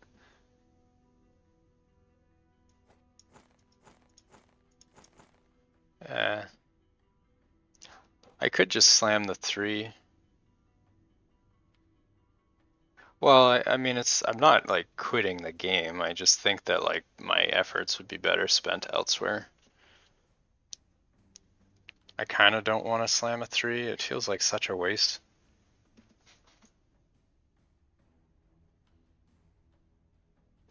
With 1 LPs, yeah. I mean, 1 LPs are not super rare. They're farmable.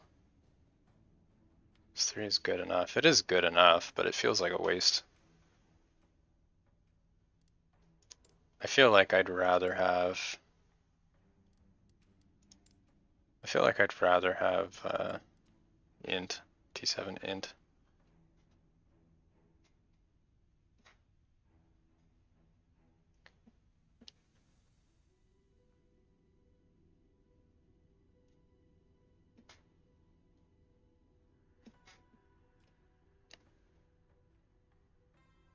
Can always, yeah, I can farm more hearts, that's true. Oh. What is this monstrosity? Look at all the purple stats.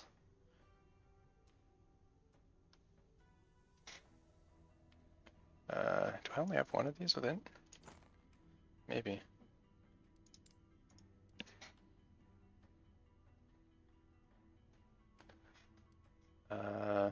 Yeah. Oh, this one, cool.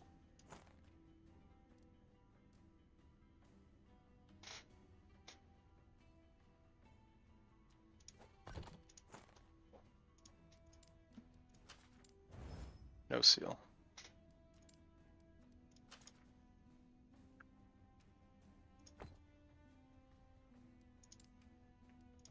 So do you need a suffix here?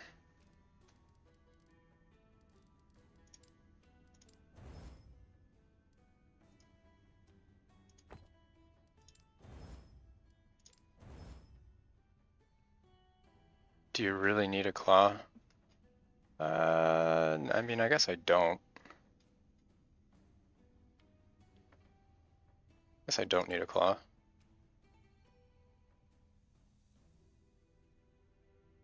Yeah. Well, like I said, with this setup, with these 2 idols and 1 point into the mana, with this current setup, I have no mana regen on my gear. Oh yeah, I guess I do have red rings. The only mana regen I have is unstable core. And the 2 red rings, I think, right? Yeah, that's literally the only mana regen I have, and it's still good enough. So maybe I do just slam a T7 in. That'd be a really nice generic Twisted Art 2 for other builds.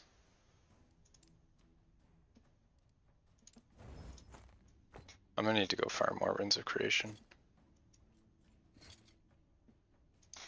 Yeah, whatever.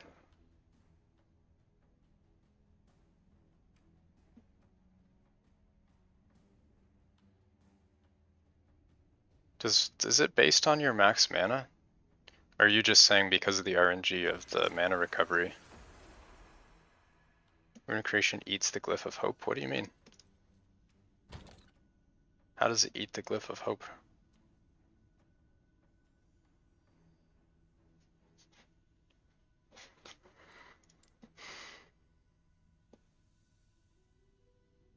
I'm pretty sure you just get a flat amount of mana regen that you increase. I think in like PoE or something it's based on that. If you have a glyph selected, it will. Oh, does it?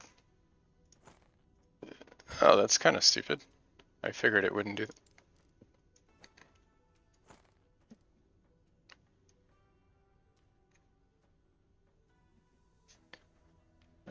I kind of want.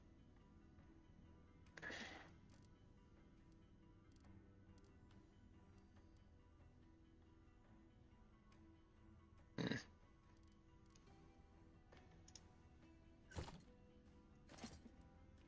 Well, my chest gives 42% mana regen.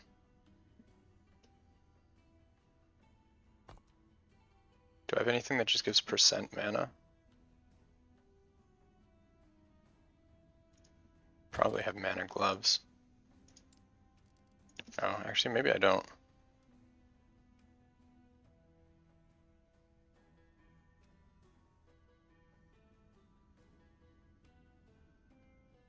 This is 29 mana. Anything with more?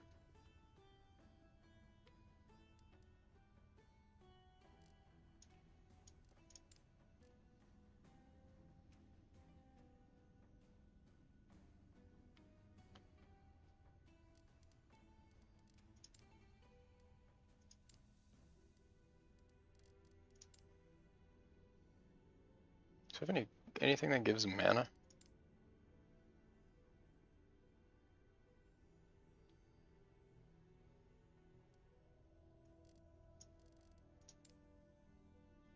This is 34 mana.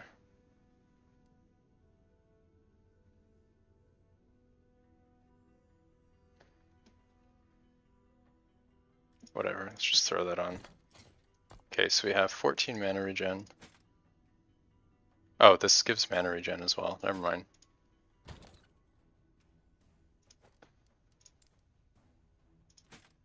Anything that just gives mana?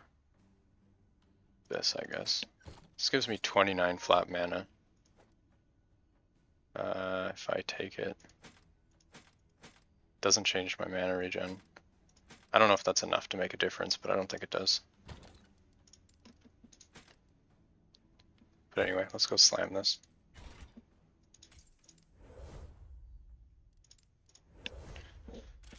"20 hours of Lagan." Intruders? A waste of time. What are you farming from Lagan? The relic?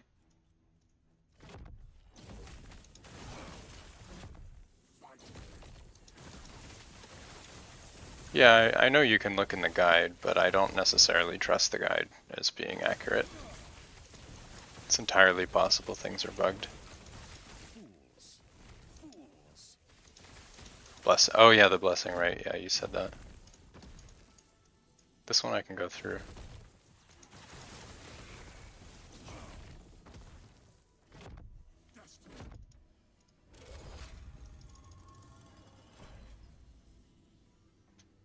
Yeah, I've skipped a few of my blessings. All the ones that give stats I think I've done though. Armor percent, all res. 7 to 920, yeah, that's a good grind. That's real good progress. How are they manipulating time? All I did today was farm like 800 rings.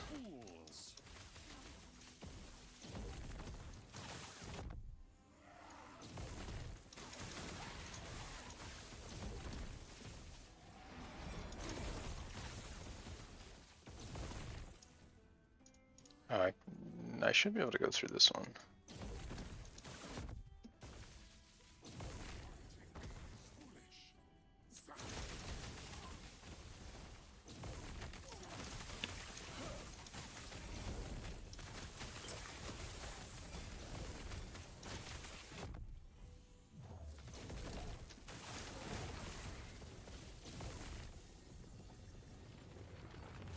Whoa.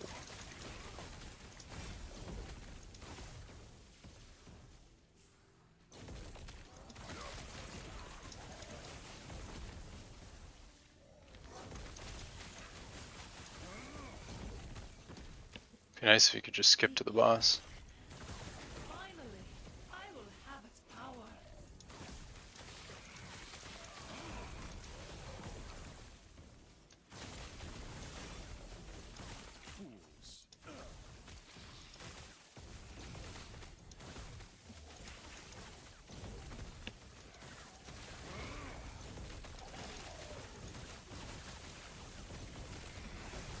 They fixed the gate teleport. What's the gate teleport?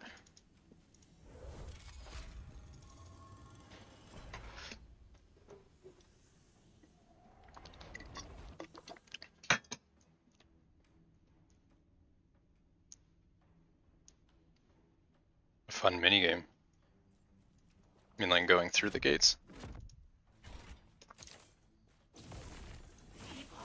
I will have it.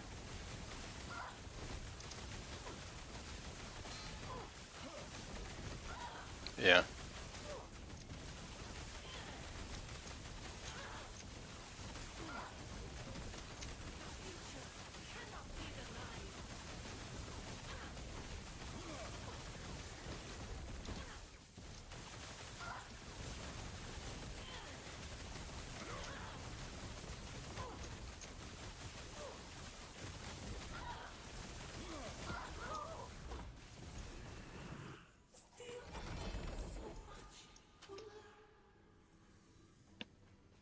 Yeah, we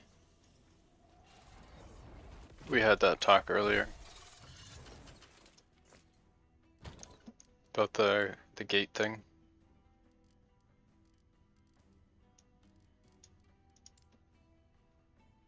Alright, which one do we want? 15 and 12, I think? Probably.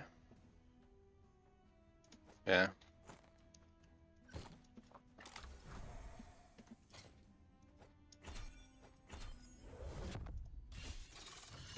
Another brick.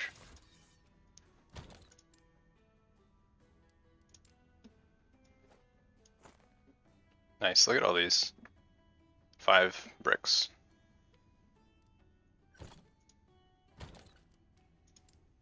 Alright, what's next? 14. I actually think strength might be better. We already have like 300 cast speed.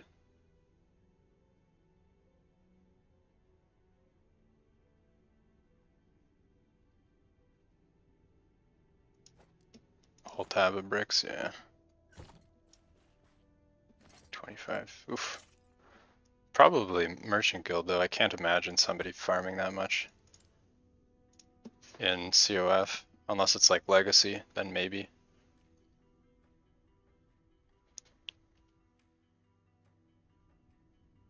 That'd be like a pretty crazy level of grinding.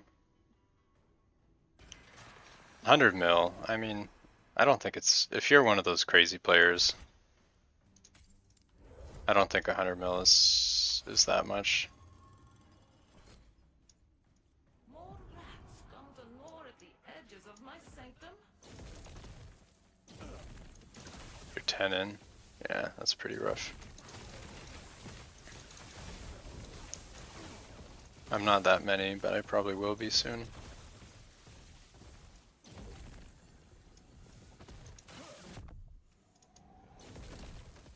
What is wrong with my... There we go.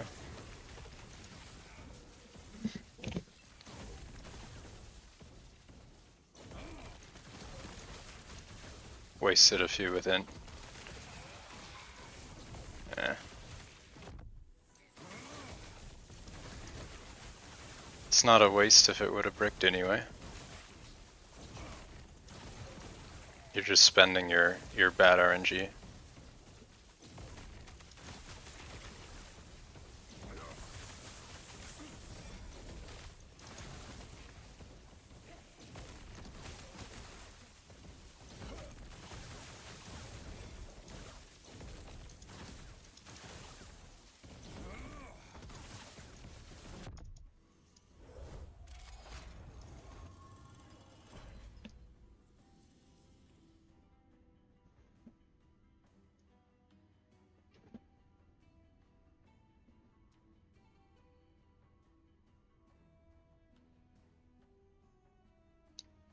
Maybe it's weighted. Yeah, I guess I'll farm like 100 Twisted Hearts and then do a test on that.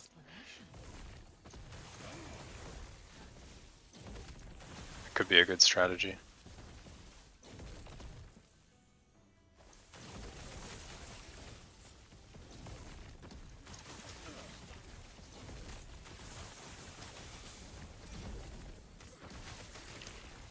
Might be too much grinding even for me.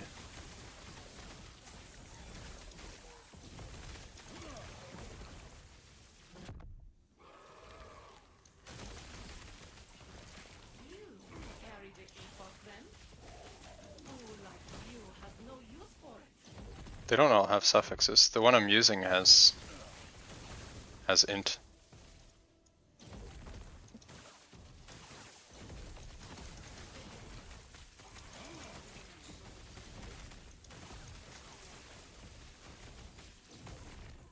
Most of them have suffixes though.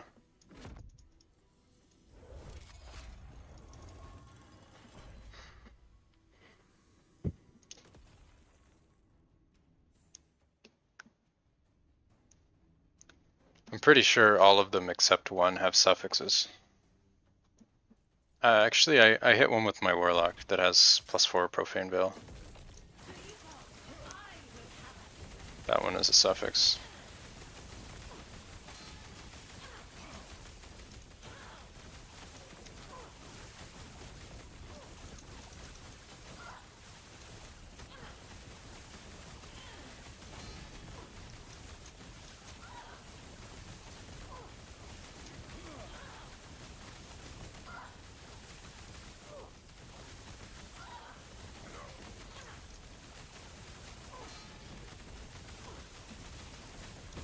Damn, we can stand right in the DOT.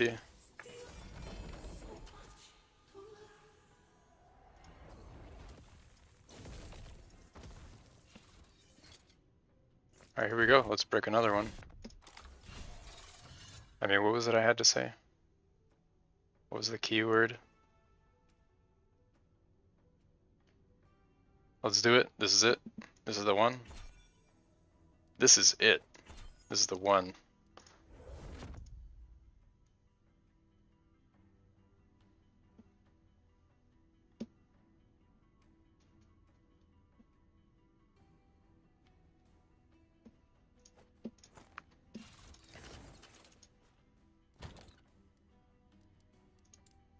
Alright. We're really building our 6 Twisted Heart bricks in a row. Suffix, suffix, suffix, suffix, suffix, one prefix. And it's a T5.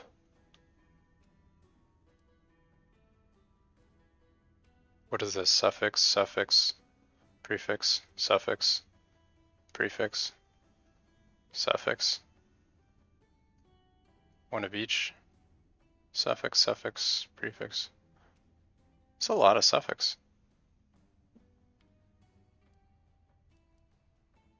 Suffix. One of each, one of each. It's a prefix. Huh. It's a lot of suffixes in here. Yeah, this is pretty frustrating.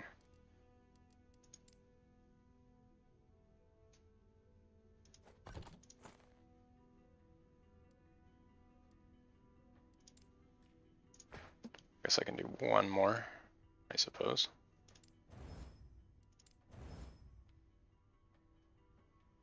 Another theory, yeah.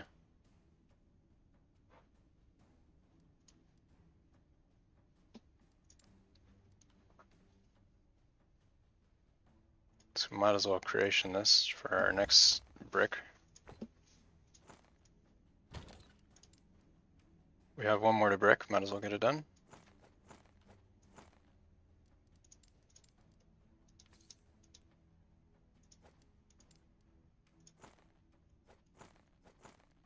Alright.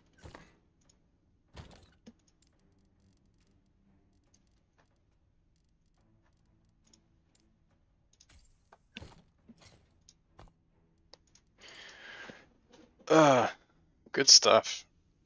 That was, what, 4 bricks in a row? Not bad. We can do one more though. One more brick and then we'll call it a night.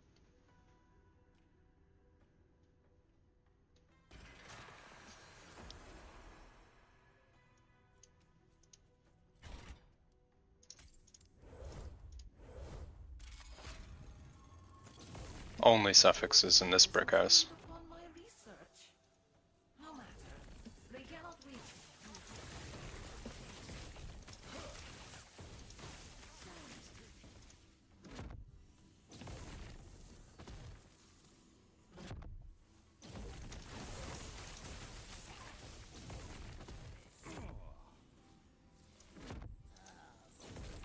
Should be able to go through that one.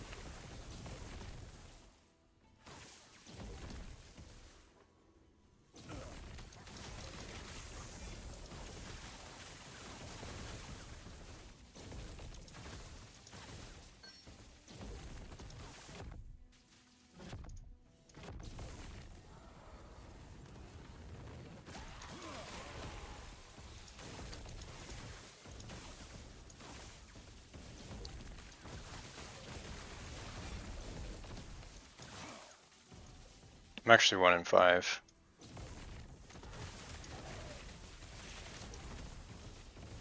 Or 0 in 5. It's the one I'm wearing is also a brick.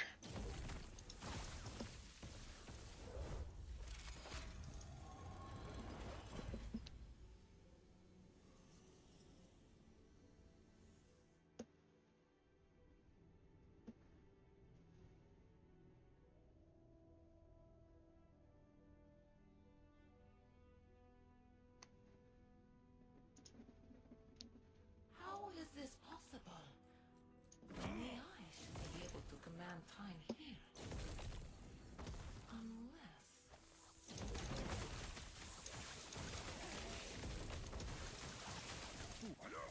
Well, the expected outcome is 1 in 4. It doesn't mean you'll get 1 in 4.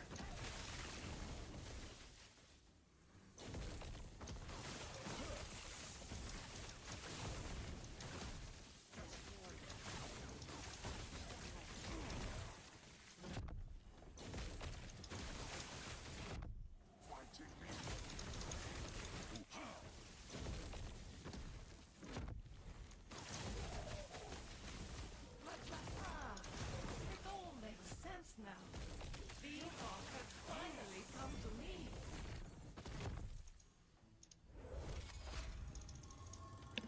Yeah. 75% chance to lose. Always 50-50. You either get it or you don't. Yeah. Pretty much. Everything is 50-50. The epoch, I will have it.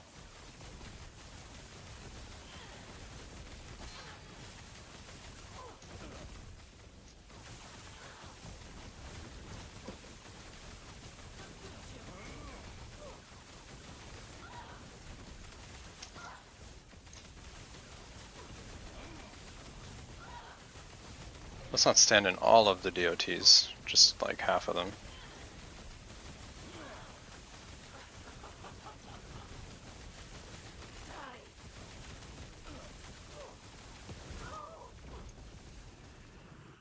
Still so much to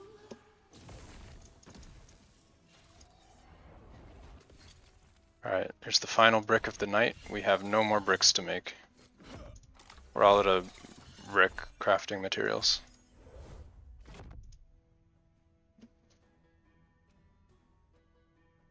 There it is.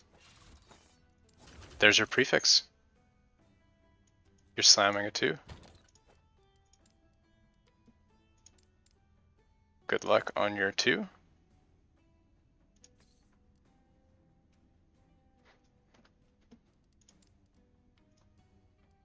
Alright, I am officially 0.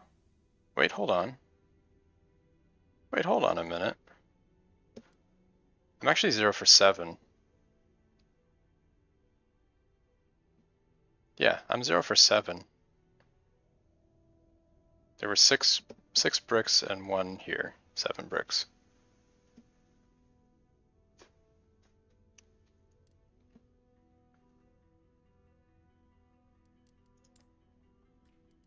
I have these 2 LP boots too I need to slam.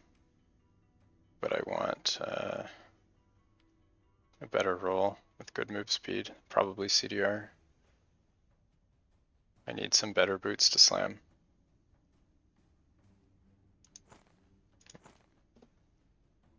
Oops.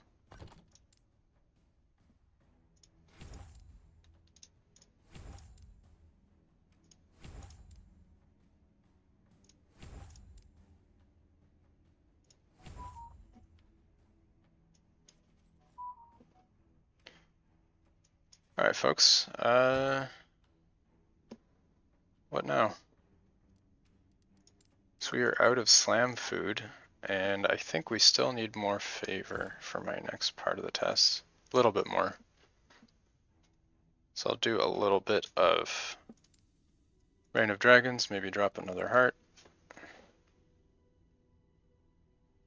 And then we'll call it a night.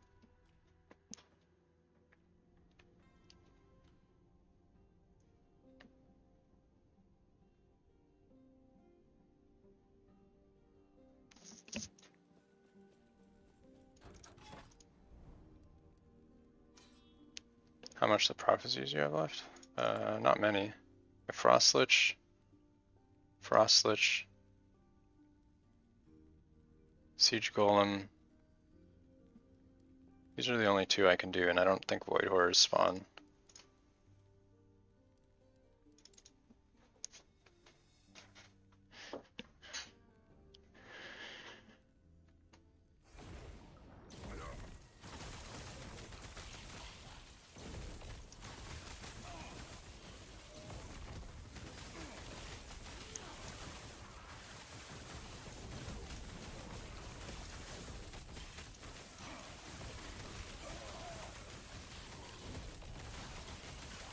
Yeah, I could count them out. I don't think I have enough time tonight to start digging into the...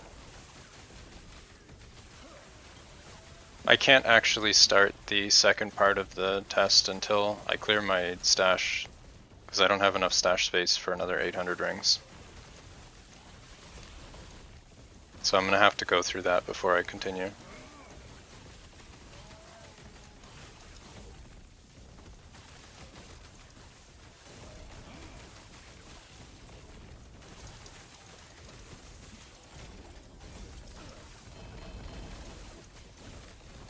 Yeah, I could just count the number of rings, it's fine.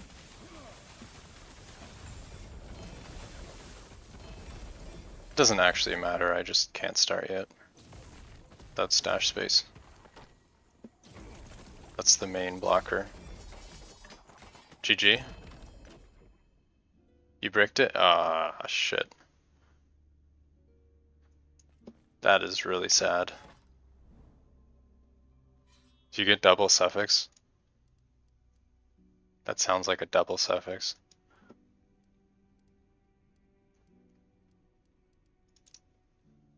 Int and suffix. Damn, that is rough. If you already had a T7 Frostclaw, then that's a straight downgrade. Not usable.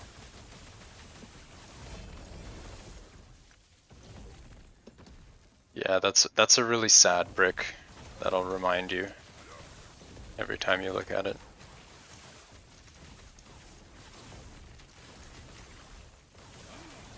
Makes you...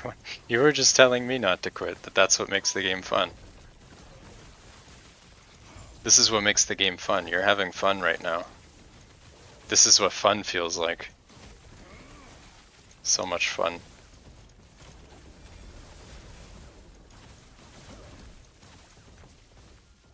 This is the fun that we enjoy.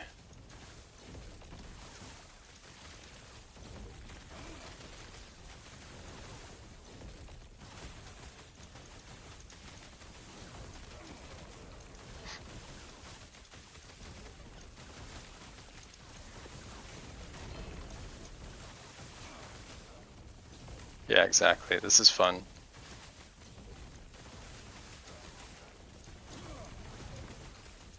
We got to build bricks together, though. That's what matters.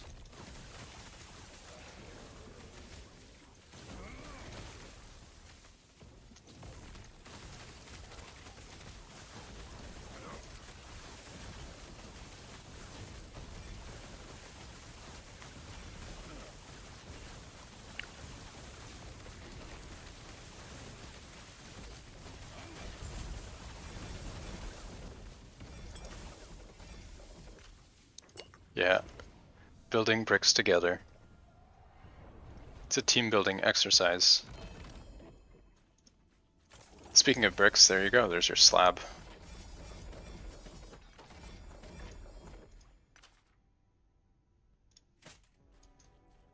We got another T7 int for our next brick.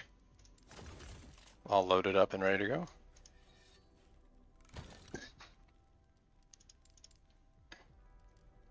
Couples building houses.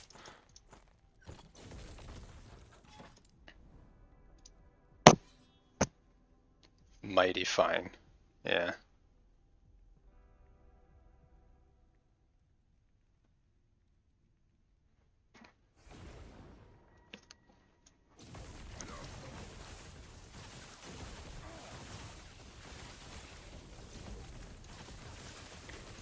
It is a little annoying when you take two items that drop like once every week, and then you smash them together and end up with nothing. I guess once every week is not accurate. They're a little bit more than that. Depends how much you play, I suppose.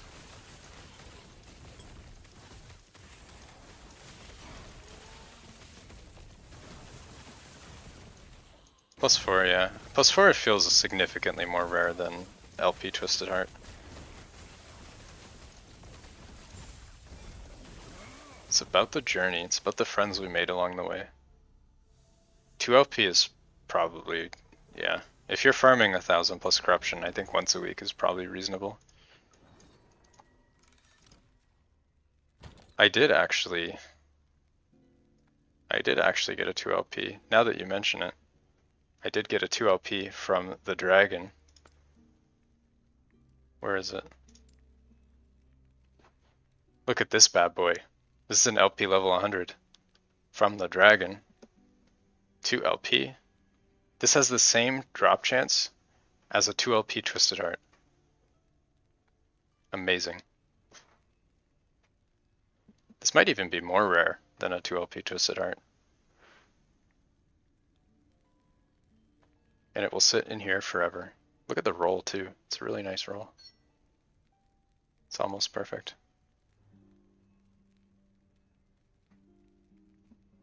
Never to be used.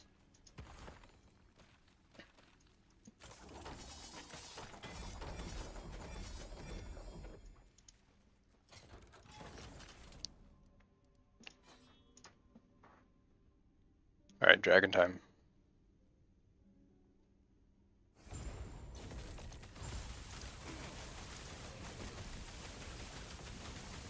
Ten times more rare than a heart? Oh.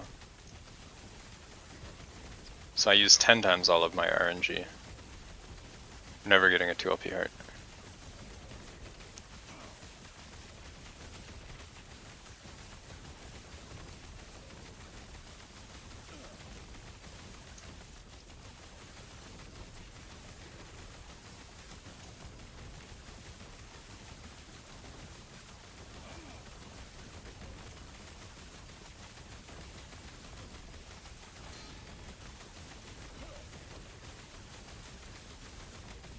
Oh. Alright, fair enough. So I definitely don't have any RNG left then.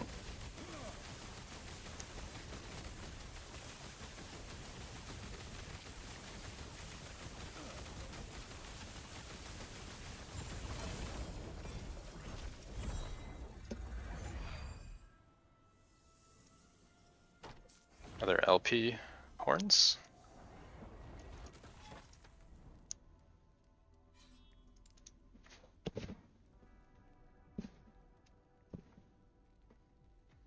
RNG giveth, RNG taketh. Thus is the way.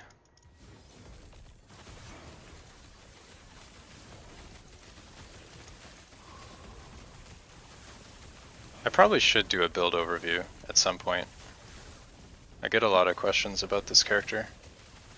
I think the original version of this build, the guy's video didn't really explain how it works.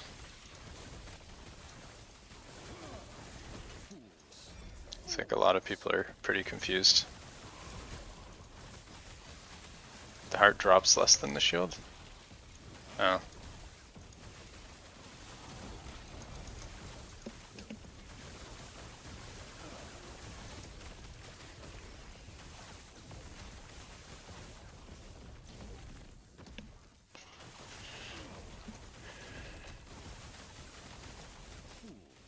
Not 10 times less though.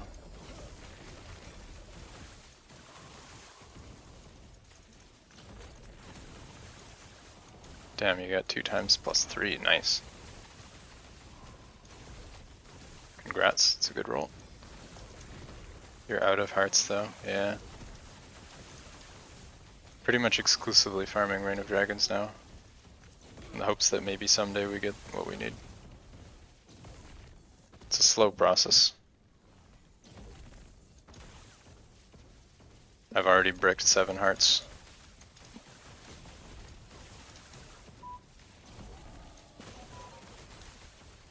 What are the minimum specs to switch into this build?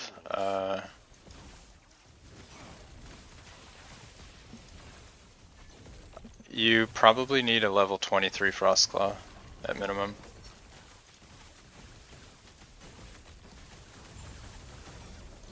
You can either get that through Twisted Heart, or you can get it through Unstable Core, plus, what is the other thing?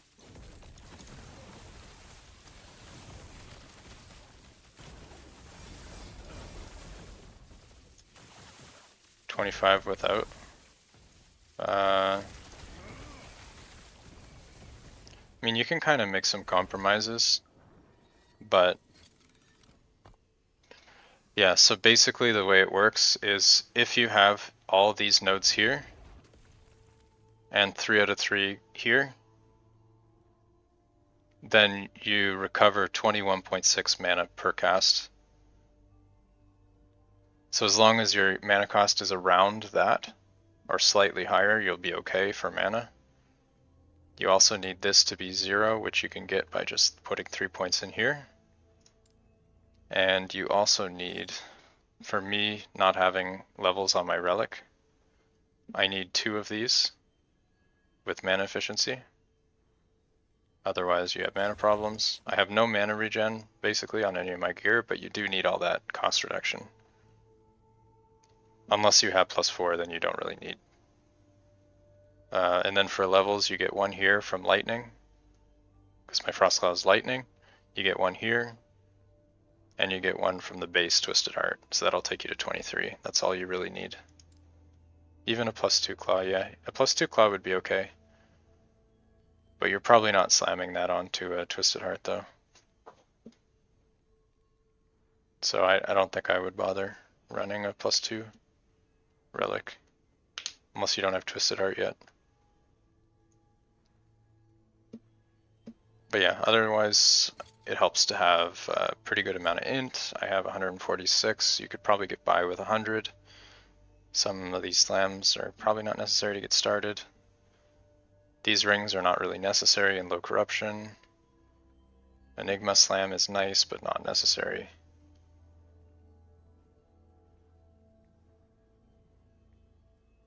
Yeah, exactly. +2 claw is only an additional level, because Twisted already has 1. Exactly. You're only yeah, you should be fine at 200. You don't really need, you don't need crazy gear for 200. Just having like a regular Twisted Heart is probably more than enough with Frostclaw.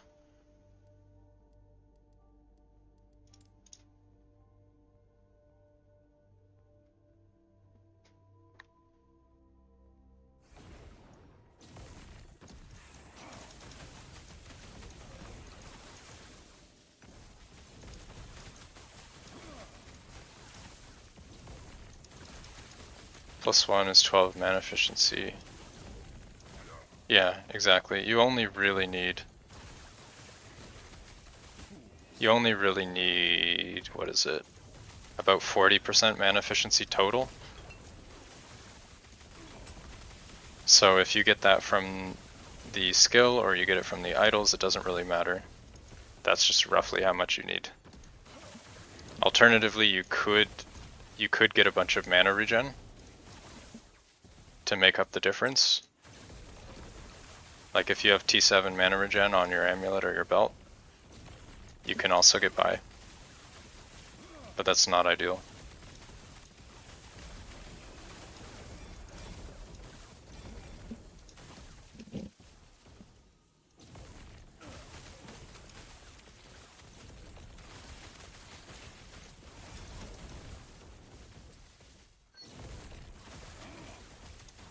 It's these Lithrax.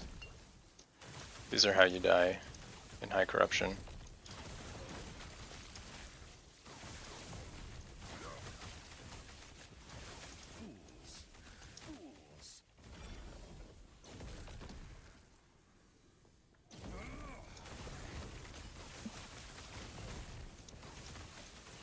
But yeah, if you have the relic with +4, you get a lot of extra like options.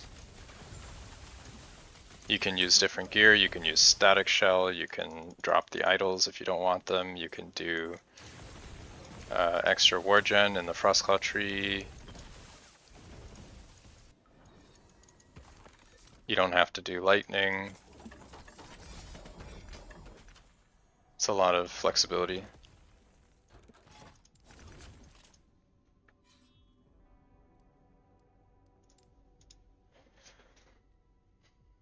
Yeah, 500 corruption doesn't take a whole lot of gear for this build. It's pretty manageable.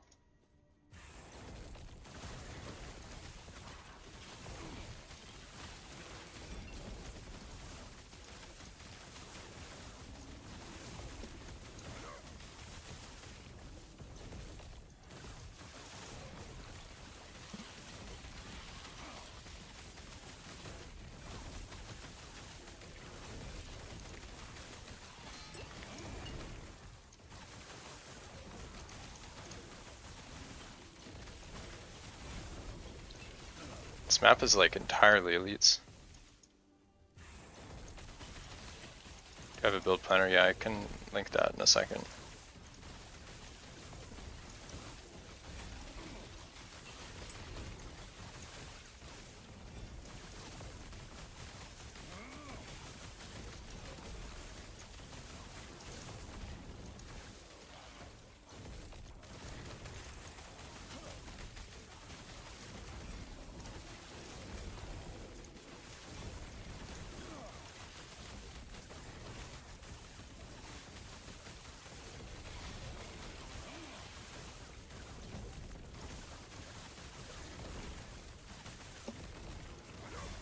I think this map has given me like 10,000 favor already.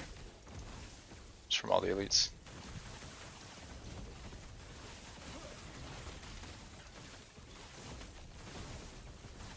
I'll show you after the map.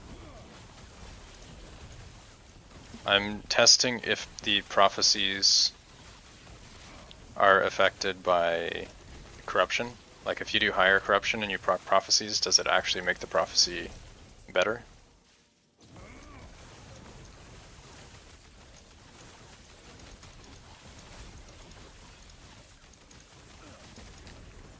So I'm getting a pretty large sample size of unique rings, just to get an idea.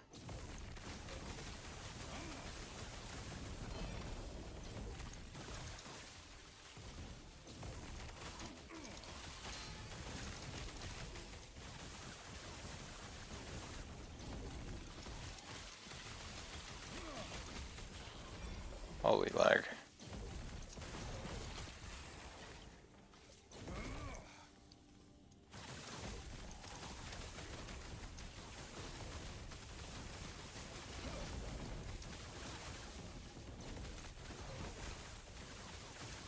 Yeah, this map gave us like 20,000 favor.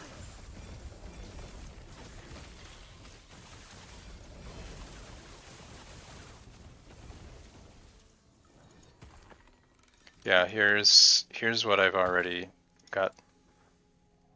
So these are all the rings that I've just dropped from all my prophecies. I'm having trouble sorting them, so I just put them by actual ring base. Yeah, so these are all 796 rings. So I need to go through that all off stream. I don't have more inventory space because my entire stash is full of rings. So I'm going to go through all that, make a spreadsheet, and then I'm going to do the same in 100 corruption and compare the results. Yeah, it's a really juicy map. Great for favor. Can't you buy more tabs? I don't really have enough gold. I'm at 410. I can only afford another 4 more tabs. What? How many tabs do I have? This is tab 92.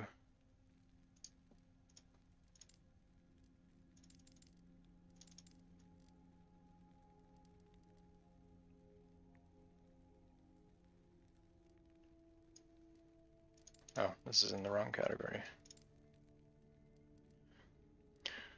Yeah, the problem is the cost.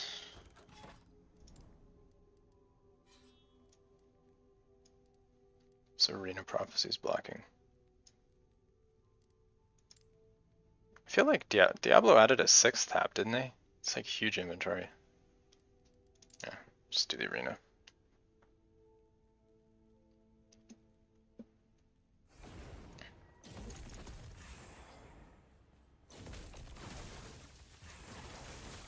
It's fine. I'm not going to subject you guys to going through all the tab or all the rings.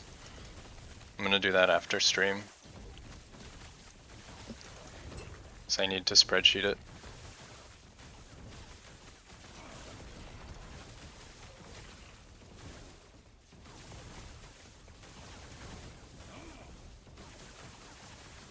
I also need to make sure that there's no non-prophecy rings that snuck in there.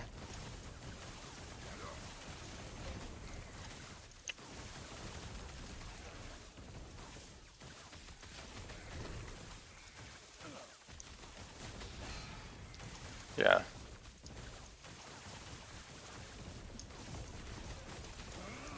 Yeah, I can go by LP, but I need to make sure that they're all duplicates, because otherwise some of them could have been dropped by whatever I killed, in addition to the prophecy.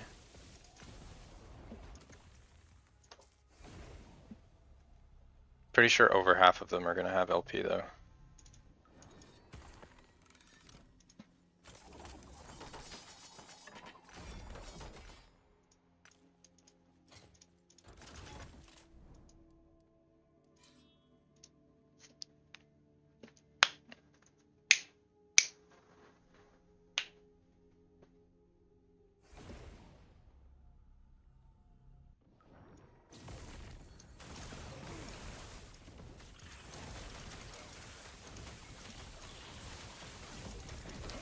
Experience shrine, nice.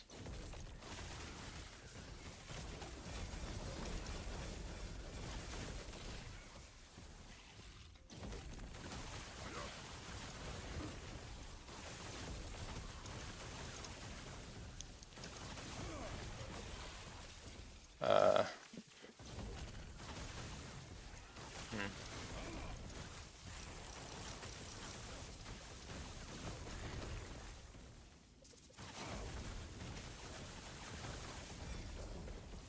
Yeah.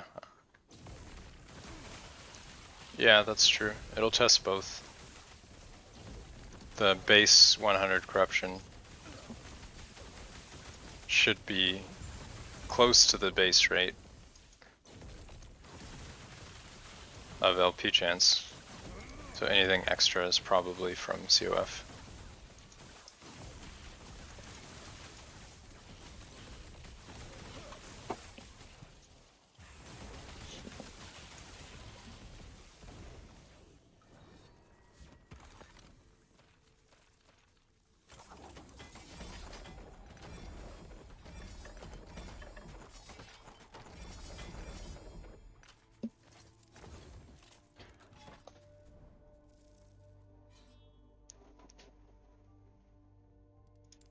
Alright, let's try.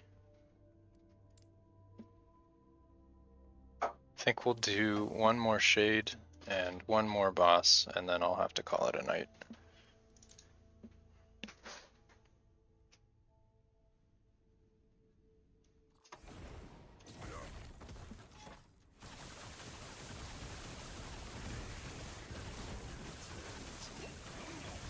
Oh, this is gonna be a rip.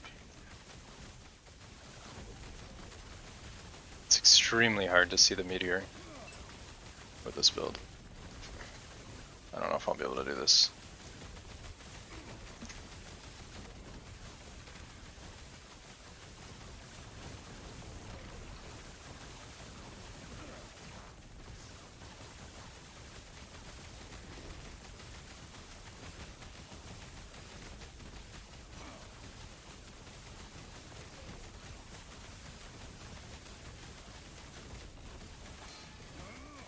That hit me.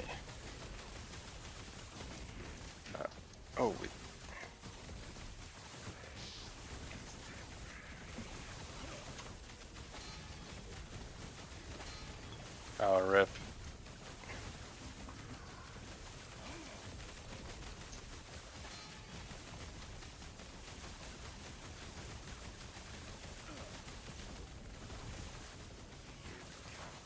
Oh shit.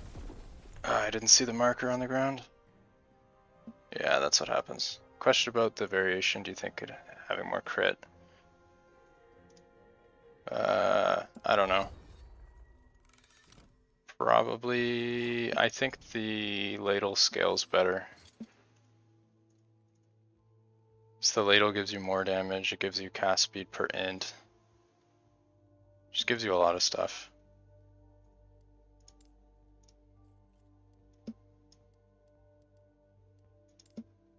I'll go for the other shade. With offhand? Yeah, sure, but you still get the spark charge, but you don't get the cast speed on your ladle for int scaling, which you're doing anyway.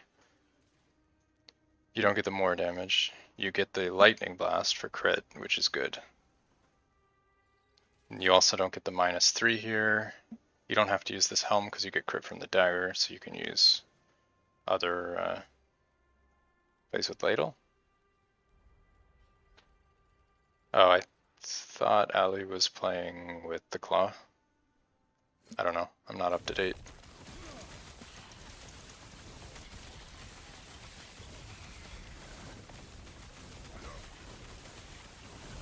Starters. Oh, okay.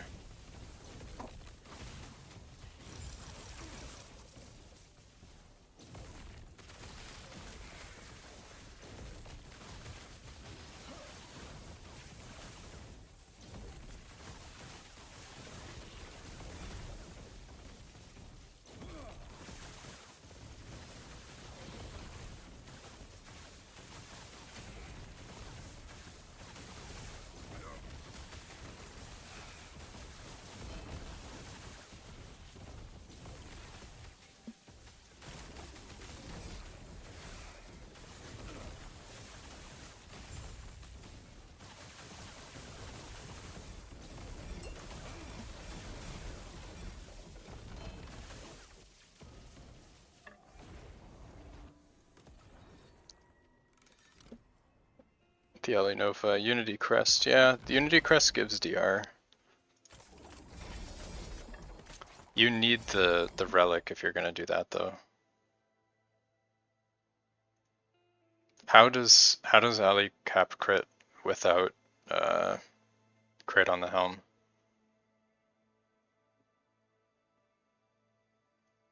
Oh, so you don't then your enigma your spark charges don't crit. Unless you just don't use spark charges. I don't know. It feels kind of questionable. Let's see if we can do this one.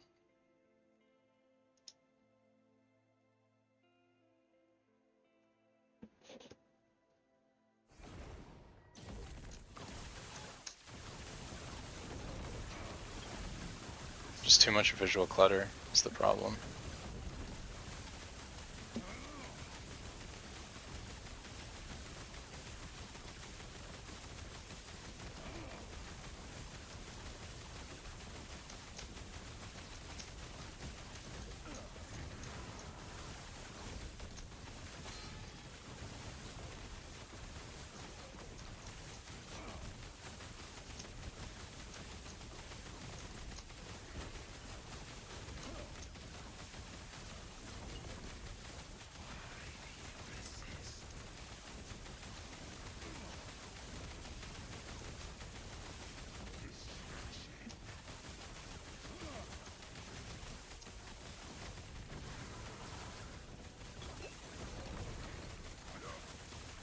Yeah, I can't see any of the DOTs on the ground.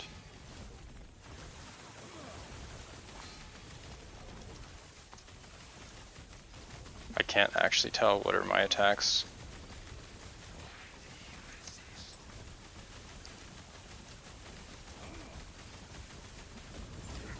There we go.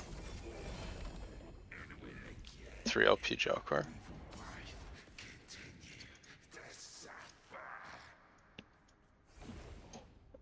You can't proc anything else with CW? What is CW?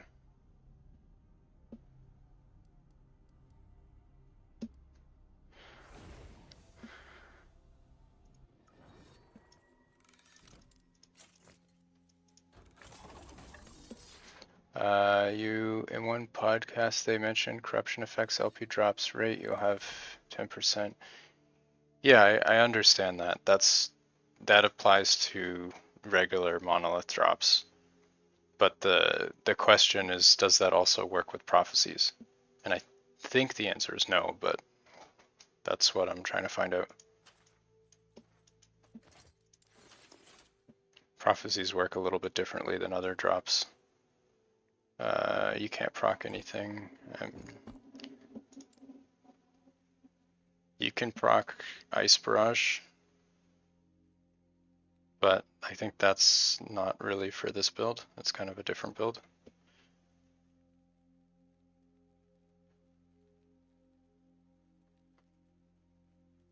Yeah.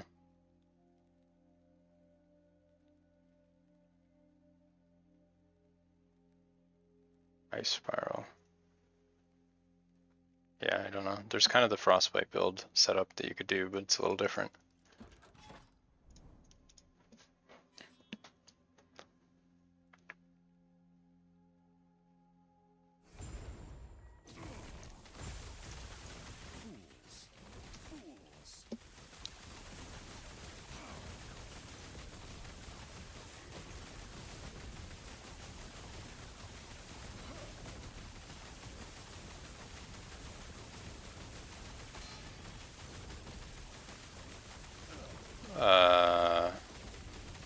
I don't know.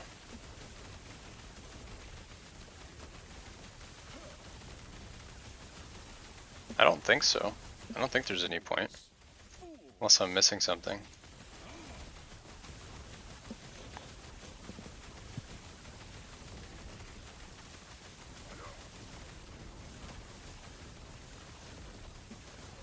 It seems really strange.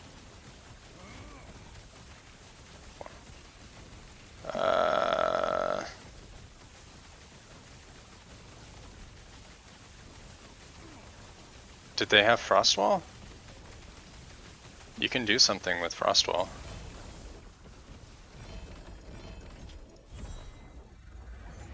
Oh shit, another Twisted Art. An Eye of Reen.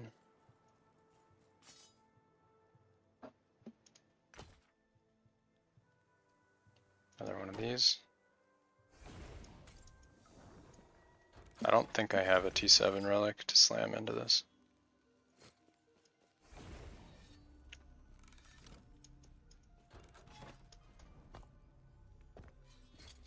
Let me check my stash. Slam the +3? I don't want to slam the +3. I'd be so upset if I actually hit the +3. That'd be very upsetting. After breaking 7. It would be an upgrade. Yeah, I don't want a mediocre upgrade though. I don't think I had a copy, or did I? Did I? Oh, I did, you're right. I do have a copy. Yeah.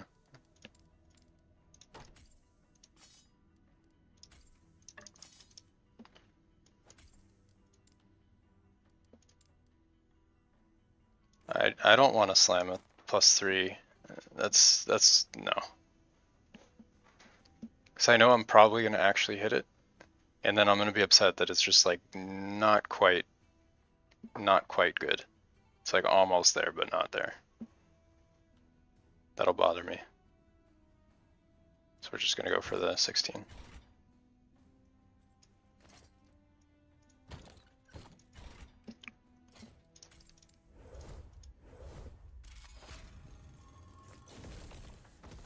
More rats come to gnaw at the edges of my sanctum.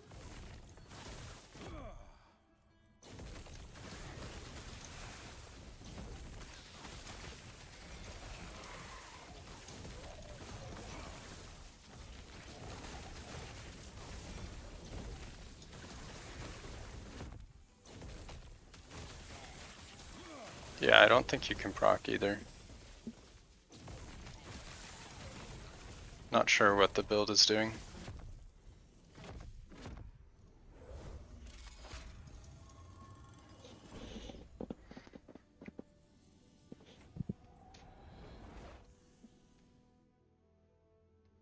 You can proc it with Frostwall. I think there's a couple things that do it, but I don't know about Frost Claw other than the dagger. What's this? How are they manipulating time?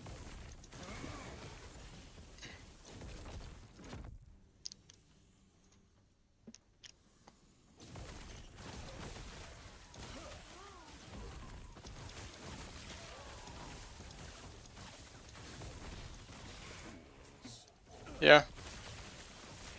I mean, it doesn't really matter.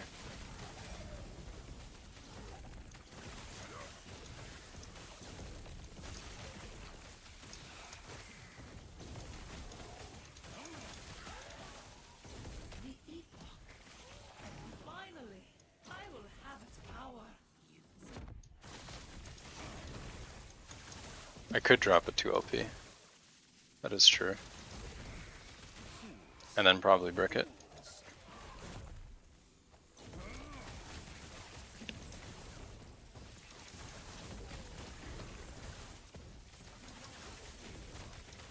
Yeah, wall is the only thing I can think of. You have to give up.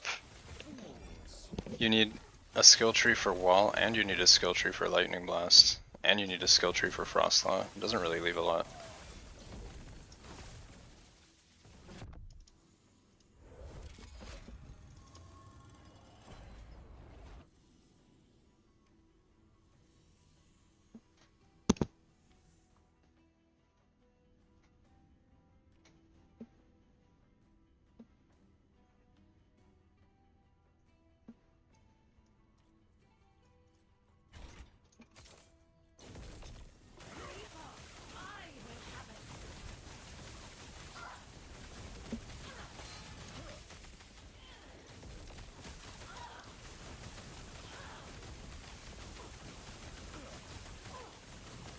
No immutable order? That sounds like such a pain.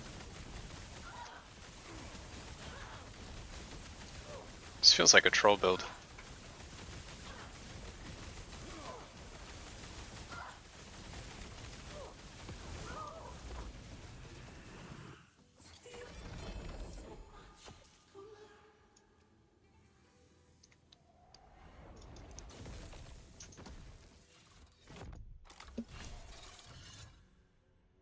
Alright, to the bin with you.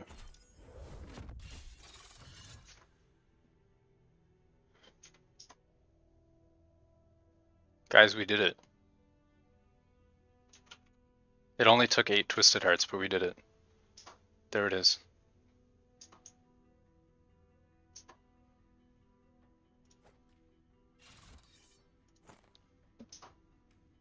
Dobie is free. Yeah, exactly.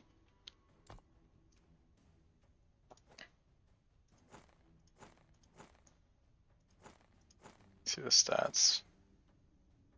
A little bit of cast speed, a little bit of word retention, a little bit of crit chance. All the good stuff. There you go, 154 int.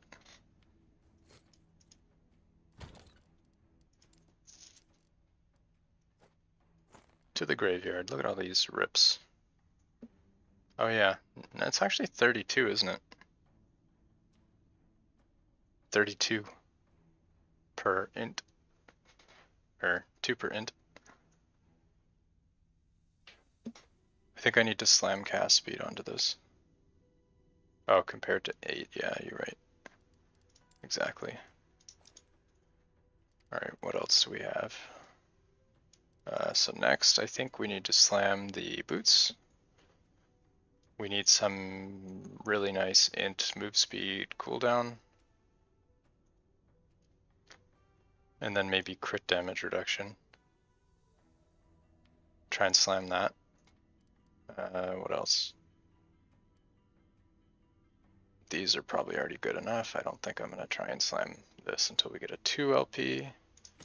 These can go away.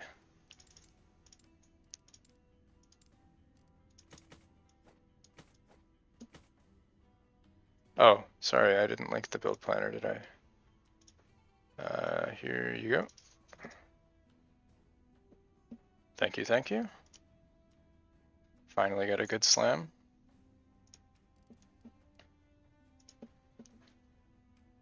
It's not bound to mage either, so I can use it on my other characters. Pretty nice. Time to slam. You know it.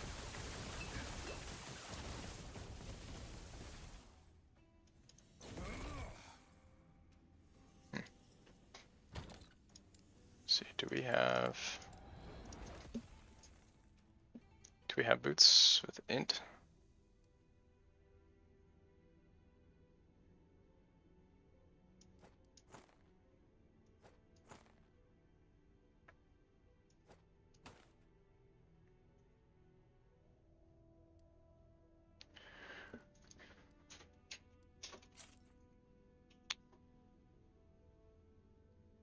Oh no.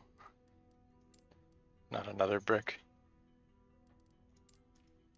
That would be pretty sad.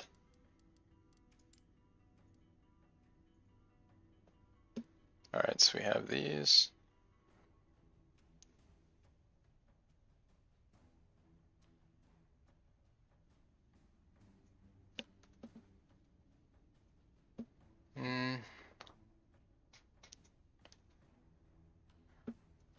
I think int and move speed is the dream.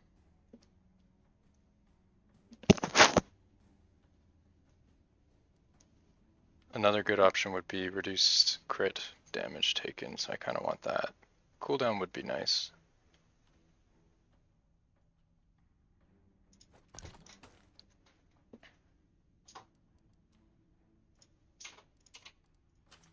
See if we can make it work.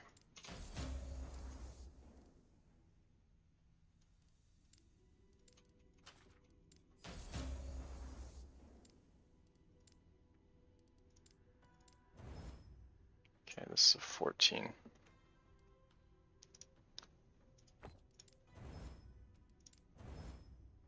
Damn, that's pretty brutal.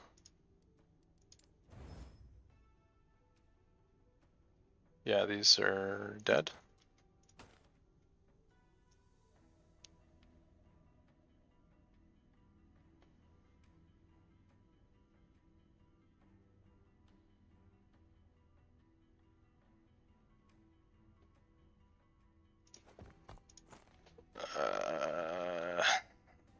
I don't think I'm gonna have enough FP for this. Could try a removal. We used way too much FP.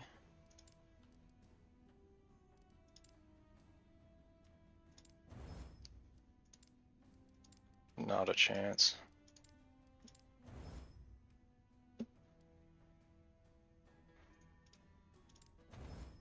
No. There's no point in copying these if I wouldn't slam them. These are not slammable. Only copy if you have something good. This might be salvageable.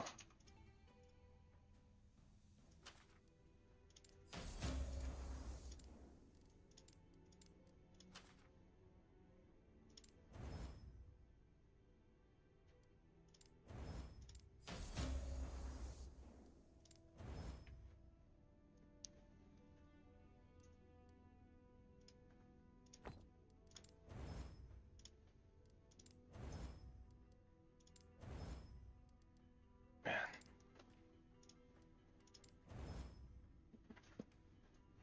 What could you replace Red Ring with? One option is Jewelrous Sundial. You can use this. You can use an Exalted with int and some sort of stats on it. Damage, resist, whatever. What else?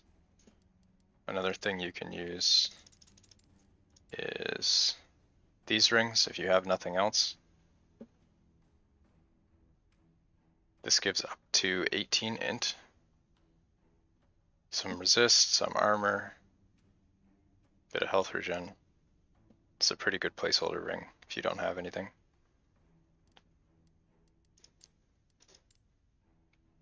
ideally, maybe this might be what you want.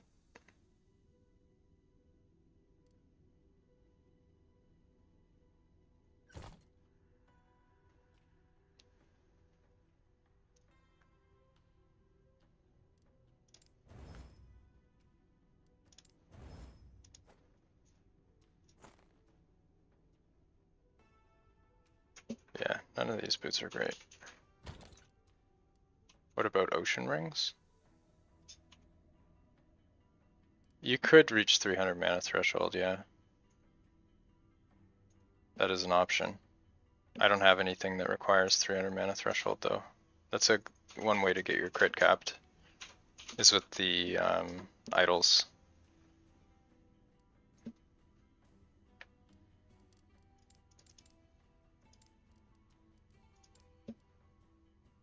So this is not terrible for leveling.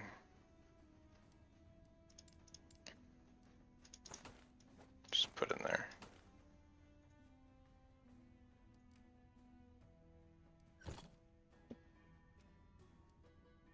You could pretty easily get to 300 though. You get a lot of mana from this. If you have a good roll, you're basically at 300.